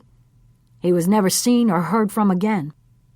"It said in the old newspaper accounts that it was thought he'd gone to Ireland," said Annabelle.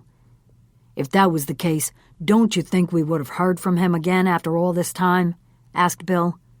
"No. Marty is dead. I'm certain of that." Everyone sat quietly for a moment. "Perhaps you'll allow me one last question," Eliza said eventually. "Can you think of any reason that Innes sent us to Westlake Road?" Bill fidgeted in his seat, uncomfortable with saying more, but knowing that the truth had to come out. "Because," he finally answered, "Marty had an affair with Innes Wheelock's wife." Chapter 127.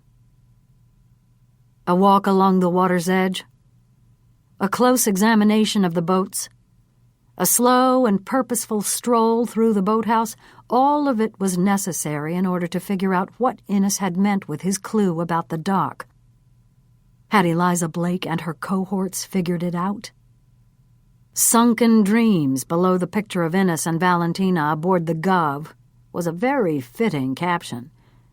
When the boat sank, or, more correctly, was sunk, it took a dream along with it. The dream of the perfect union of Innes and Valentina Wheelock, the coming together of a man and woman, united in purpose and exclusive to each other, was dead. Though there was little doubt that Innes had loved Valentina to his dying day, he must have known he could no longer trust his wife. Once unfaithful, she would be forever suspect in his mind. Who could blame him? Perhaps even worse was the fact that Innes had been forced, or at least had chosen, to cover up her indiscretion. With a political campaign underway for the governorship, a scandal like that would ruin everything for which they'd all worked so hard. So Innes had swallowed it. There was no way in the world that should have been an option. When a woman did something like that, it could never be forgotten. Or forgiven. Chapter 128. Eliza, Annabelle, and BJ kept interested but dispassionate expressions on their faces as the conversation with Bill O'Shaughnessy continued. "What can you tell us about their relationship?" asked Eliza. Bill shrugged. "What can I say? I know he was with her for a couple of months." "This would have been before she was governor, right?" asked Annabelle, thinking back to the date of the newspaper articles on Marty's disappearance. They'd been dating prior to Valentina's move to Albany. "Yes," said Bill. "Was the relationship with Valentina still going on when your brother disappeared?" asked Eliza. "I think so," said Bill. "But Marty never gave me too many details about any of the women he snagged. He could be a dog, but he wasn't a big mouth. He didn't brag about his conquests." "Did Marty ever say that he thought Innes knew about his wife's affair?" asked Eliza. "Not to me he didn't," answered Bill. "Let's switch gears for a minute," said Eliza as she consulted her notebook. "Let's look at the places Innes has pointed us to so far. First, Westlake Road, the site where Marty's car was found abandoned. Second, he sent us to 9 Chimneys and the letter blocks that spelled out crematory." Bill winced as she said the word. "I'm sorry," Eliza apologized, "but the carvings on the blocks also led us to the turtle fountain at Pentimento, which led us to the club's boathouse." "Find anything there?" asked Bill. "A picture of Innes and Valentina together on their boat, along with a stuffed fish that Innes was seen holding in the picture. The name of the boat was Gov, but we didn't see it moored out by the dock." "And you won't," said Bill. "The boat disappeared a long time ago." Eliza, Annabelle, and BJ glanced at one another. "Disappeared?" asked BJ. "Maybe it sank," said Bill. "Maybe it didn't. All I know is that suddenly it wasn't moored there anymore. You see, I paid attention to that boat. I'd look for it every time I drove past the dock on my way to work because I knew that it was Marty and Mrs. Wheelock's little love nest." Chapter 129. As they left Bill O'Shaughnessy's house, Eliza's phone sounded. The hospital was calling to say that Mac had regained consciousness. Eliza closed her eyes. "Thank God," she said, and told Annabelle and BJ the good news. "Let's get to the hospital." On the drive to Good Samaritan, they discussed what Bill had told them. "That was a bombshell, huh?" said Annabelle. "Yeah, America's sweetheart is a fallen woman," said BJ. "It happens," said Annabelle. "The question is, do we report it?" "My feeling is we don't," said Eliza, "at least not yet, unless it turns out that the affair had something to do with Marty O'Shaughnessy's disappearance and death." "We've got to talk to her, you know," said Annabelle. Eliza nodded. "And we will. I'll call her later and ask if I can come to Pentimento and speak with her, but now all I want to do is get to Mac." Eliza entered the hospital room, walked over to the bed and kissed Mac on the forehead. "Mac," she said softly. "It's me, sweetheart. It's Eliza." He slowly opened his lids. His eyes were dull and cloudy, but brightened a bit when he recognized her. He raised his hand to his throat as he tried to speak. "Don't try to talk, darling. You can't with the breathing tube," said Eliza, taking his hand. She felt him feebly squeeze hers. "Oh, Mac, I've been so worried about you." She looked into his eyes, and he gazed back at her. Eliza detected frustration even in his weakened state and knew he wanted to say something.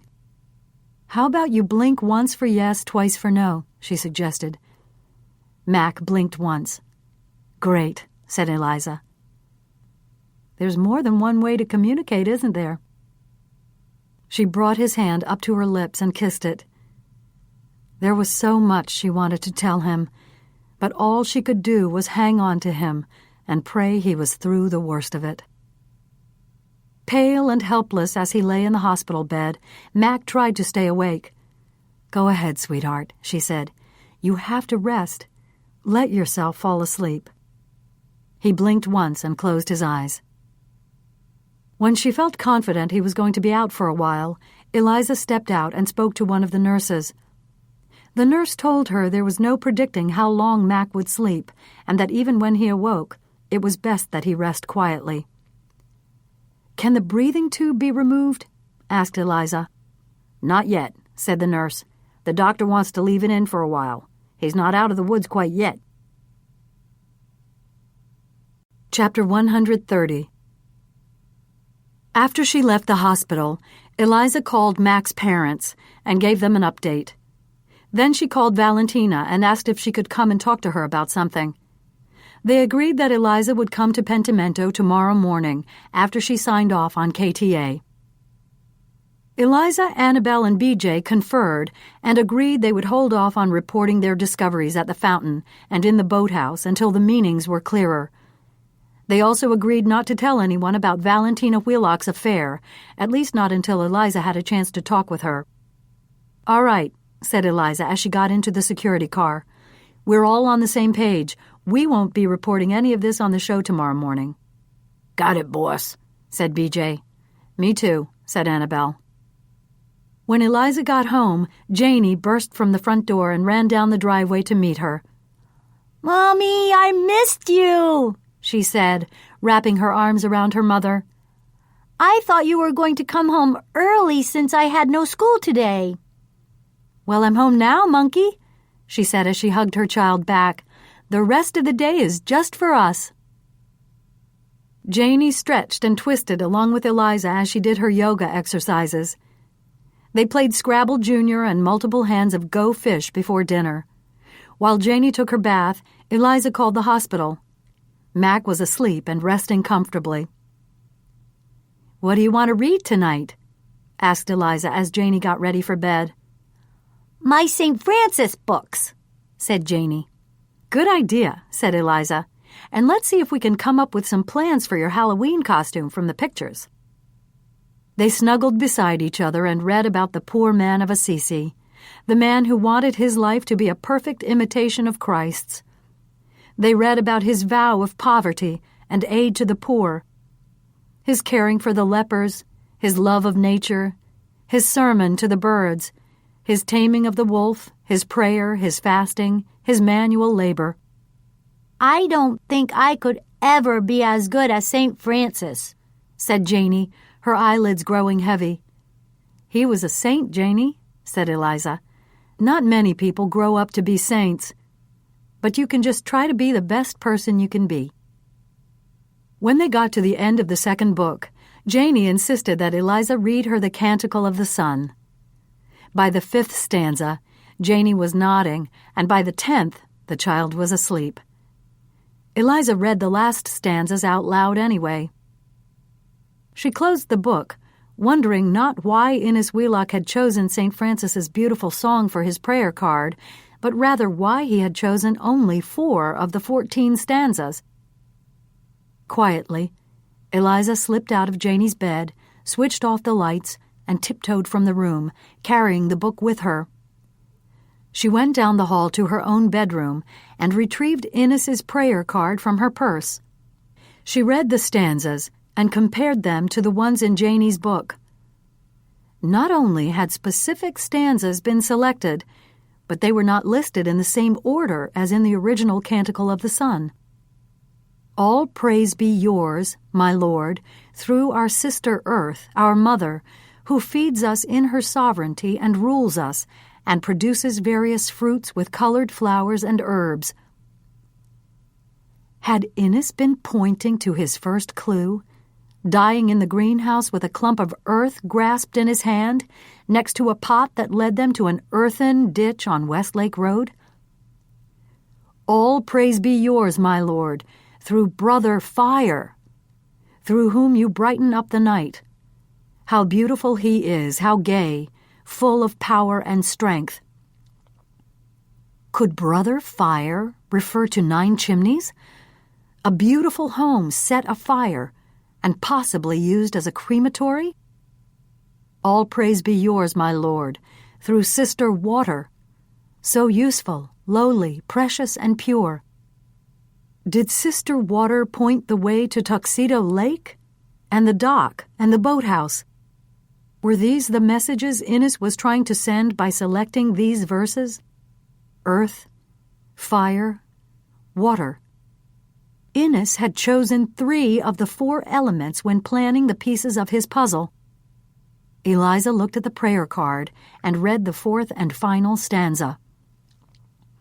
All praise be yours, my Lord, through brothers wind and air, and fair and stormy and all the weather's moods, by which you cherish all that you have made. Air, the last element. She turned the card over and examined the Giotto fresco of St. Francis preaching to the birds. In the center, the medieval artist had captured a white bird flying through the air toward the saint. Birds fly through the air. Feathered perch wasn't the name of the species of fish hanging on the wall at the boathouse. It was Innes's clue leading to the aviary at Pentimento. Tuesday, October 13th. Chapter 131. All of the morning shows did pieces on the Stigmata murders, as they were invariably being called, leading their stories with information about the newest victim, Father Michael Gary. But Key News had by far the best pictures, exclusive video taken inside Tuxedo Park that no other network could obtain. Linus Nazareth was thrilled, and he let BJ and Annabelle know it in the staff meeting right after the broadcast. "As your reward, you two can cover the police presser at 1 o'clock, said Linus. "Go up and see what Chief Buzzcut has to say today." After the meeting, Eliza took Annabelle and BJ aside. "I'll try to make it to the news conference, too," she said. "I should be able to get there after my meeting with Valentina at noon. But first, I want to tell you what occurred to me last night." Eliza explained that she thought the prayer card at Innes's funeral laid out the essential elements featured in his puzzle clues. She passed the card to them. If the last element is air, and our last clue is the plaque that reads feathered perch, Innes had birds in mind, so I'm thinking the aviary at Pentimento is the place to look. "How are we going to do that?" asked BJ. "Sneak in there tonight?" Eliza shook her head. "No, we'll get permission from Valentina, and we'll explore in broad daylight. But if our killer is studying the clues too, and resorting to murder because he doesn't want Innes's puzzle solved, he's not going to want us poking around in the aviary. I think we should trick our killer into exposing himself, and I have an idea of how to do it." Chapter 132. The Key News car pulled up in front of the carriage house, with the security car close behind. "Now remember," said Eliza to Annabelle and BJ before they got out, "our aim is to get the killer to come into the open." They went inside, sat around the dining room table, and began discussing what they'd found in the boathouse and why it was leading them to the Pentimento aviary.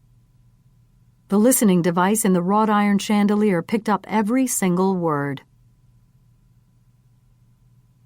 Chapter 133. Fitzroy Heavener finally answered the phone on the 5th ring. "Hello? It's Clay, and I've got Peter on the line too." Every muscle in Fitzroy's body tightened. "I don't know if I can bear much more," he said. "Well, there's more to tell, and you've got to hear it," said Clay, sternly enough to get both Peter and Fitzroy listening intently. "Eliza Blake has stumbled upon one more clue of Innes's damned puzzle. If he wasn't already dead, I'd kill that sanctimonious bastard with my bare hands." "What has she figured out now?" asked Peter quietly. "I don't know," Clay admitted, "but she says that Innes has left a clue in that folly of an aviary he built on his property." "Well, what can we do about it at this point?" asked Fitzroy. "Do? You're asking me what we should do?" he asked with contempt. "You didn't have to ask that question 20 years ago. We've got to stop her, that's what we've got to do." "I don't have the stomach for this anymore, Clay," said Fitzroy. 20 years ago I was younger and stronger." "All I know is," Clay said with menace, I haven't kept quiet for 20 years just to let a dead man give everything away. We've got to get to Eliza Blake before she learns anything else. Chapter 134. Susanna stood on her balcony, looking down at Pentimento. She'd been hoping that Valentina would have called to acknowledge the flowers. But the call hadn't come. She really wanted to speak with her face to face and gauge her feelings. Had the event on Sunday redeemed Susanna in Valentina's eyes? Would she use her influence to help the Lansings gain admittance to the Black Tie Club? As she watched two dark sedans pull into Pentimento's driveway below, Susanna wondered, did she dare go to Valentina's house again? Chapter 135. Are you sure you're going to be all right? Asked Annabelle, as they rolled into the driveway at Pentimento. I don't feel good about leaving you here. I'm just going to talk to Valentina about the affair with Marty, said Eliza. That's something I have to do on my own. Don't worry. The security guard will be right here. Promise you won't go to the aviary without us? Asked BJ. Promise, said Eliza as she got out of the car. I'll try to meet up with you at the police press conference later. Valentina answered the door.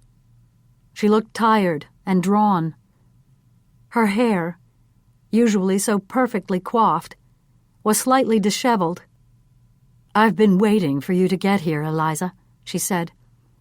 I didn't sleep much with all that's been happening, and I was wondering what you wanted to talk about. It's such a beautiful, warm day, one of the last ones, I suspect. I thought Bonnie could serve us a little something in the garden, and we can chat there. Bonnie brought them tea and little chicken salad sandwiches with the crusts cut off. Once she was sure the woman was out of earshot, Eliza gently introduced the motive for her visit. I'm really here for two reasons, Valentina. The first is very delicate and difficult to bring up. Valentina waited for her to continue. Yesterday, I spoke with Bill O'Shaughnessy, and before Eliza could speak another word, Valentina put up her hand to stop her. You don't have to go any further, Eliza, she said. I know what you're going to say. Well, is it true? Eliza asked quietly. Did you have an affair with his brother? Valentina wrung her hands. I knew it would come out someday, she said. It's a miracle it didn't happen sooner. So I suppose in some ways it's a relief. I've lived with the secret for so many years, but let's face it, my political career is over, and with how things are today, an affair in somebody's background doesn't seem like such a big deal. At my age, it could actually make me seem more interesting and glamorous. Did Inez come to feel that way? Asked Eliza. That it wasn't such a big deal? No, she said softly. It bothered him, always. In fact, I've been thinking that maybe the affair was the reason Inez committed suicide. Your relationship with Marty O'Shaughnessy happened 2 decades ago, Valentina. Your marriage went on. Your life together was successful and productive. Why would Inez wait until now to kill himself? Because he couldn't live with what happened as a result. Chapter 136. It was a lesson learned long ago. It was so simple to eavesdrop when the parties you were listening to were concentrating on their own conversation. Valentina and Eliza were so engrossed in what they were saying that they didn't suspect that their every word could be heard. Was Valentina going to tell Eliza Blake everything? Would she reveal why and how the affair ended? Would she tell what everyone else had had to do to clean up the mess? Would Valentina come clean about the fact that it was she who was with Marty O'Shaughnessy when he died? She wouldn't be that stupid, would she? Chapter 137. "What did happen as a result of the affair?" asked Eliza. "Oh, so many things happened, Eliza. I don't even know where to start." Valentina put down her teacup, leaned back in her wicker chair, and changed the subject. "You said you had 2 reasons for coming here today. What was the other one?" "I wanted to ask your permission for my colleagues and me to look inside your aviary. One of our clues leads there. We have reason to think it's the final clue, Valentina, and hope it will make clear everything Innes wanted us to know." Valentina stood up. "Why don't we go down there right now?" she asked. Eliza thought of her promise to Annabelle and BJ that she wouldn't go into the aviary without them, but Valentina Wheelock wasn't a threat, and Eliza couldn't wait to see what she could find in the aviary.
Chapter 138.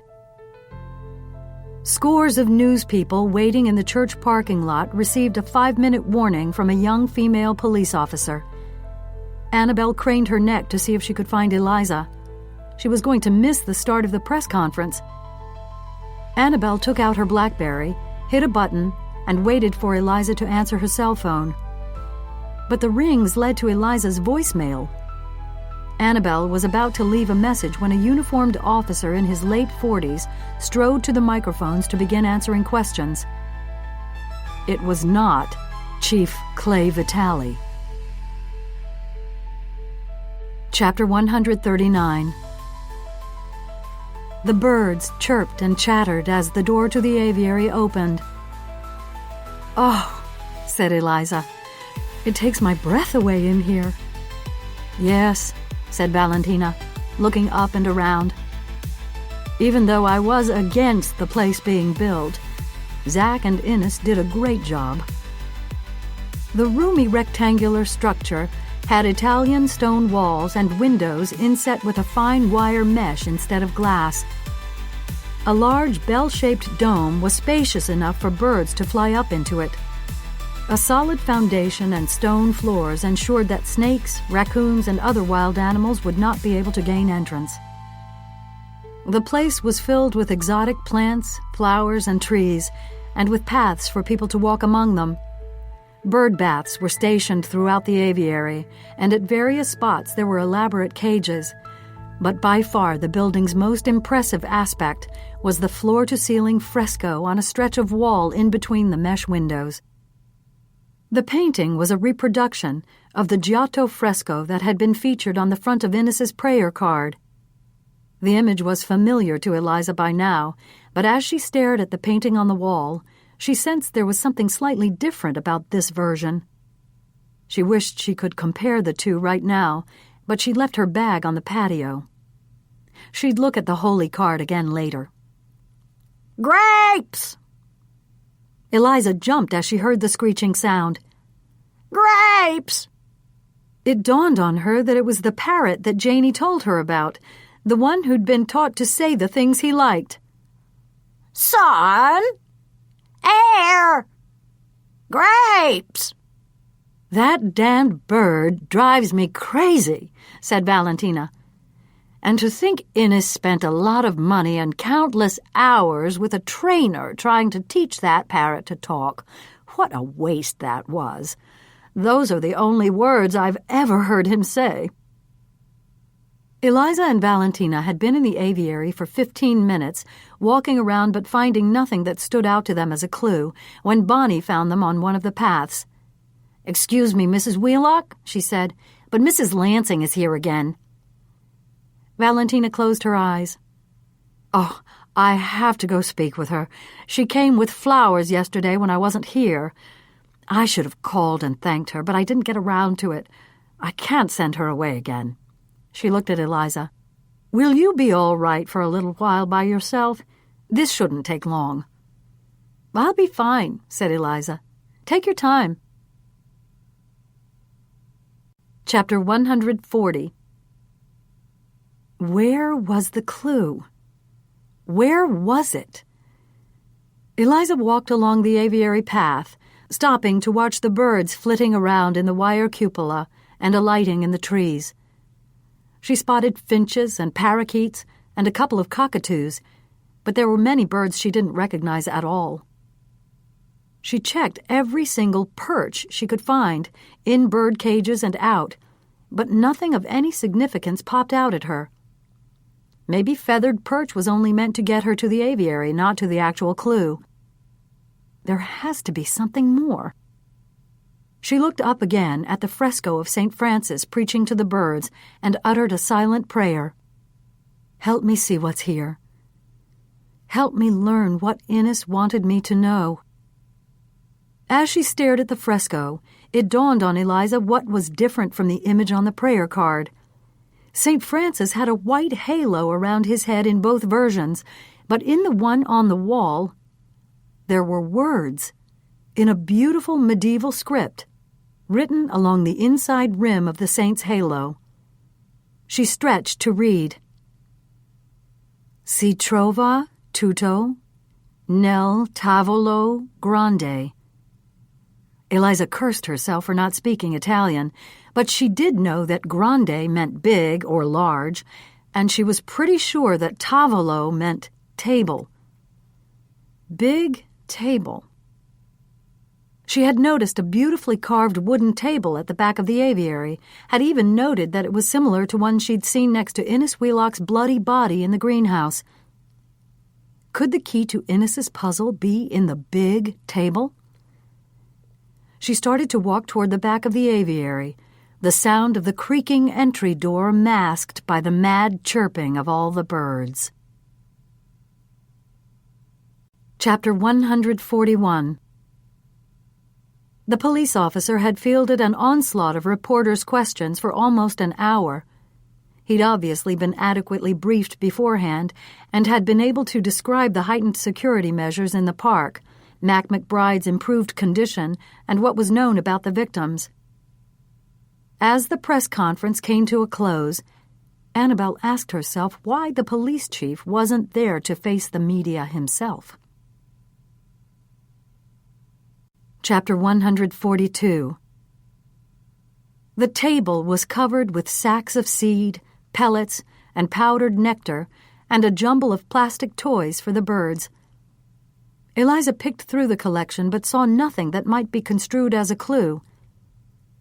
There was a large drawer running the entire width of the table. She opened it and found more toys and some manuals on the care and feeding of birds. Maybe there's something behind it.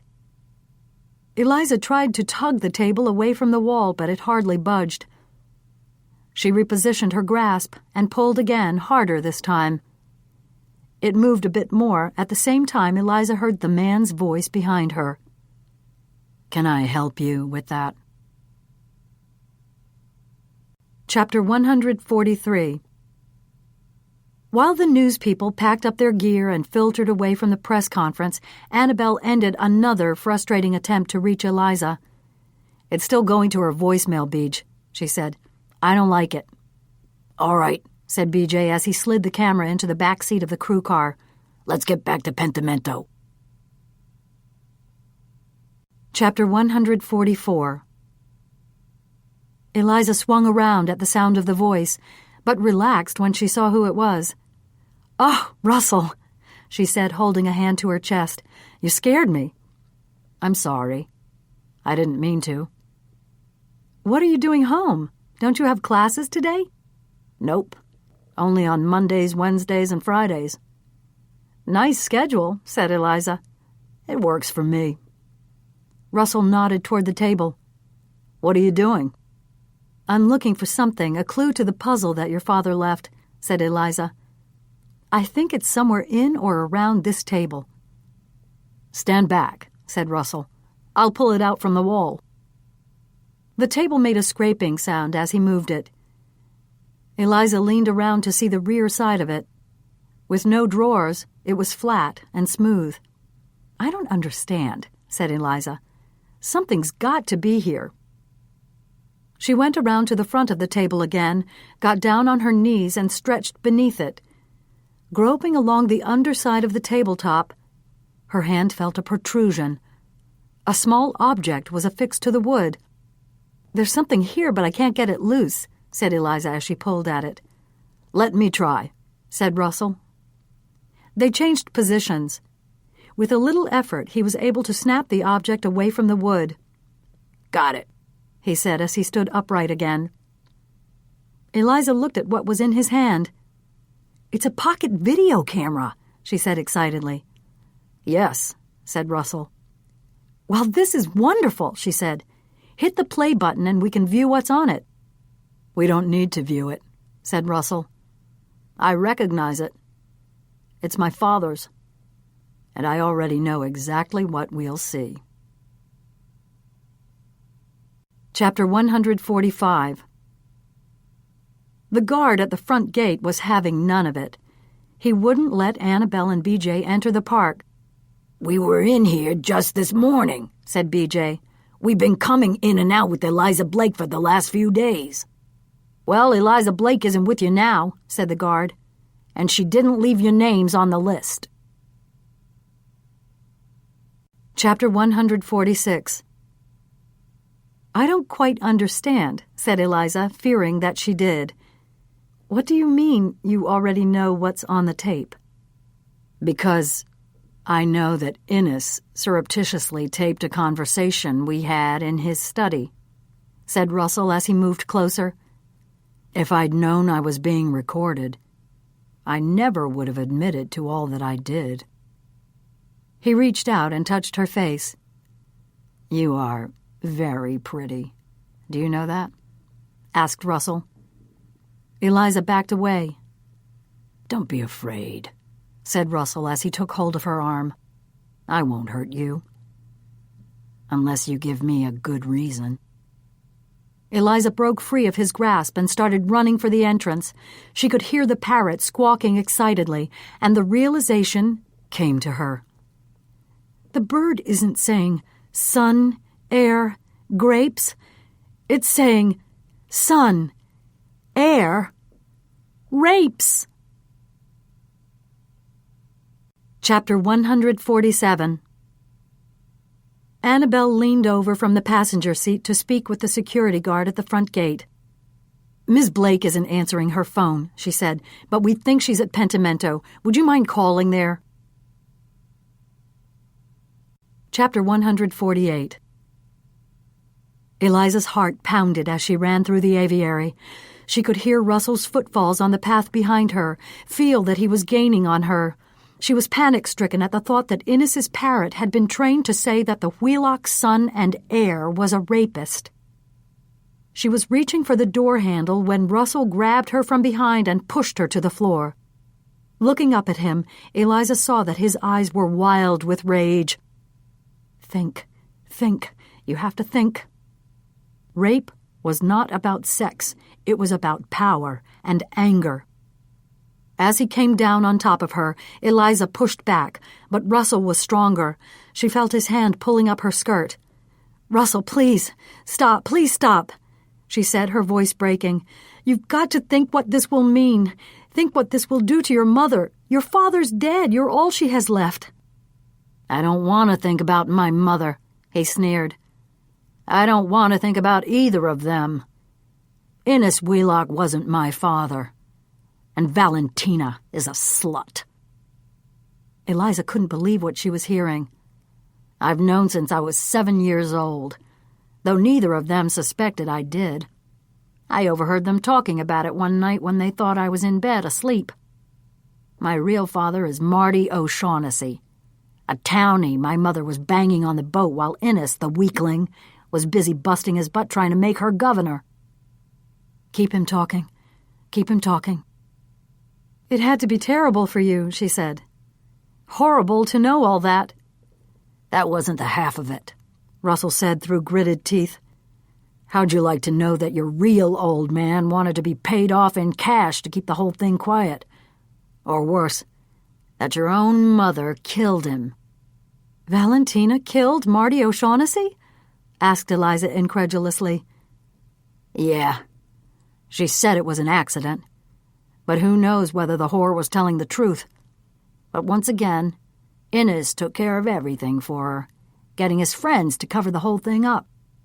They sank the blood-drenched boat, got rid of the body at 9 Chimneys, and crashed O'Shaughnessy's car on Westlake Road so that it would look like an accident and that he'd run away."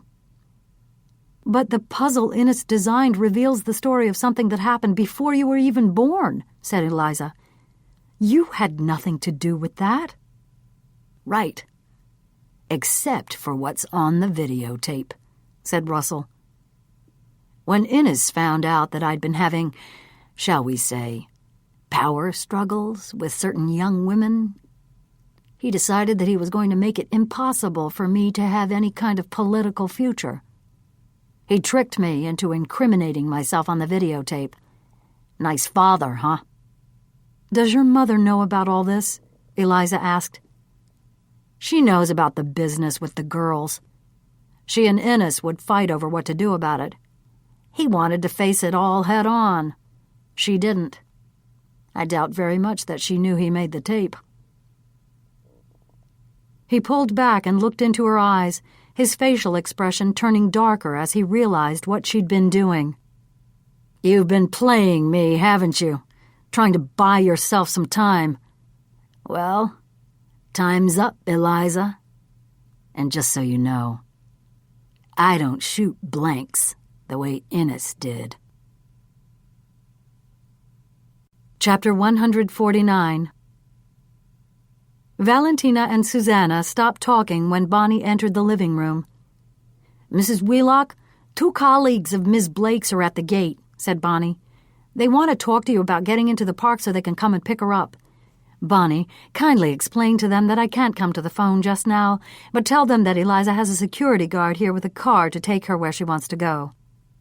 Valentina turned to look at Susanna again. "Now, where were we?" she asked. Chapter 150. Russell held her arms against the stone floor as Eliza writhed underneath him, trying to kick her way free. "Stop fighting me, Eliza," he said angrily. "It'll be easier for you if you don't fight." He pressed down harder. "I'm so much bigger than you are. There's no way you can beat me." She finally forced her body to begin to relax beneath his. "That a girl," he said. "I knew you were a smart one." He let go of one of her arms and reached to unbuckle his belt. "Don't you dare try anything," he threatened. "I swear to God I'll kill you if you try anything." And he'll probably end up killing me even if I don't try anything.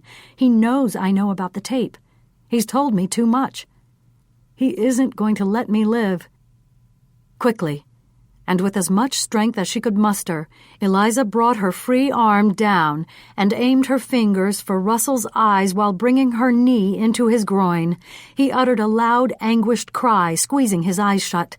He pulled back, his body coiling into a self-protective position. Eliza tried to wriggle free, but the weight of his lower extremities kept her tethered. Able now to use her other arm, she reached over and dug into Russell's face with her fingernails. He screamed with pain, even as he regrouped and pinned her down again. "Oh, God, this can't be happening to me." She knew she should keep fighting, but he was too big, too heavy, too strong. He was going to force himself on her, and there was nothing else she could do about it. Eliza closed her eyes to wait for the inevitable. "Get off her, you animal!" Eliza heard the man's booming voice. "Get off her, or I'll kill you." Russell looked up at the man standing in the aviary doorway. "You won't do that, Clay," he said. "Just watch me," said Chief Vitale, pulling his gun out of its holster. "I've caught you in the act this time. My days of protecting you are over. The years of covering for you and your family are over, too, even if it means I have to pay for what I've done. I've had enough." Russell climbed off Eliza and stood up. Clay looked down at her. "Are you all right, Miss Blake?" he asked. "Yes." Eliza nodded as she fixed her skirt. "Yes, I'm all right," she said. "You got here before he could finish what he started." As Clay offered his hand to help Eliza up, Russell sprang for the police chief. With split-second reflexes, Chief Vitale pulled the gun's trigger. Russell Wheelock fell to the floor. Epilogue. Friday, October 30th. Eliza tapped on the sliding glass door of BJ's editing room. "Ready?" she asked. "It was a bear trying to keep it under 2 minutes, and I didn't include anything on the attack on you and Mac, thinking that you and Harry can discuss that on camera after the piece runs," said Annabelle as she handed the script to Eliza. "See what you think." While BJ fiddled with audio dials on the control panel in preparation for recording the narration, Eliza read the script to herself. Track. It's a case that spans 2 decades, involving a bizarre suicide, the wealthy and exclusive community of Tuxedo Park, New York, and an ingenious architectural puzzle that the alleged killer didn't want solved. 20-year-old Russell Wheelock, the only son of Valentina Wheelock, former governor of New York and ambassador to Italy, is charged with committing 4 murders. The motive? To make sure that his reputation remained untarnished so he could fulfill his dream of a political career. An award-winning architect, the woman who worked as his assistant, and a Roman Catholic priest were killed, each in different ways mimicking aspects of the Passion of Jesus Christ. In addition, an autopsy revealed that Valentina Wheelock's maid did not die from falling down a flight of stairs, as originally had been thought. She was deliberately suffocated. Since the murder charges were announced, several young women have come forward accusing Wheelock of rape. Soundbite. Dr. Margot Gonzalez, key news consultant, psychiatrist. Rape is not about sex. It's about power, taking control and dominating another person. It's rooted in fear, disrespect, and anger toward women. Russell Wheelock's defense team contends he had good reason to be angry. His biological father was killed by his mother, a fact that Wheelock says he discovered while eavesdropping as a child, but was never revealed by either of the parents who raised him. The defense is arguing that Wheelock was deeply and irreparably scarred psychologically and developed an intense, uncontrollable hatred of women, which led to the rapes. At the same time, brought up to believe that a career in politics was his destiny, he was desperate that no one find out about the crimes he'd committed. Valentina Wheelock has admitted that over 20 years ago, she accidentally killed her lover, Martin O'Shaughnessy, while they were on the Wheelock sailboat. 3 associates have admitted covering up the murder by staging the crash of O'Shaughnessy's car, sinking the boat, and burning the body before burying it, ensuring that it would not be linked to the Wheelocks if the boat was ever discovered. Valentina Wheelock is facing trial, though the perpetrators of the cover-up are not, saved by the 5-year statute of limitations for obstruction of justice. Soundbite. William O'Shaughnessy, victim's brother. It's horrible to imagine what he went through, but it's a relief to finally know what happened to Marty. A key piece of evidence is a secretly recorded videotape in which Russell admits to raping 3 young women.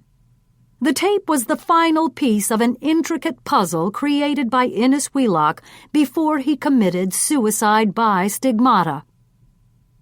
At competency hearings, Russell Wheelock's attorneys have argued that their client was so mentally disturbed that he lacked the mental capacity to commit a crime. Prosecutors contend that Wheelock knew exactly what he was doing. Today, the judge will announce her decision on whether Wheelock is fit to stand trial. "Nice script," said Eliza after she finished reading. "But there's no way this will run under 2 minutes," said Eliza. Annabelle smiled sheepishly.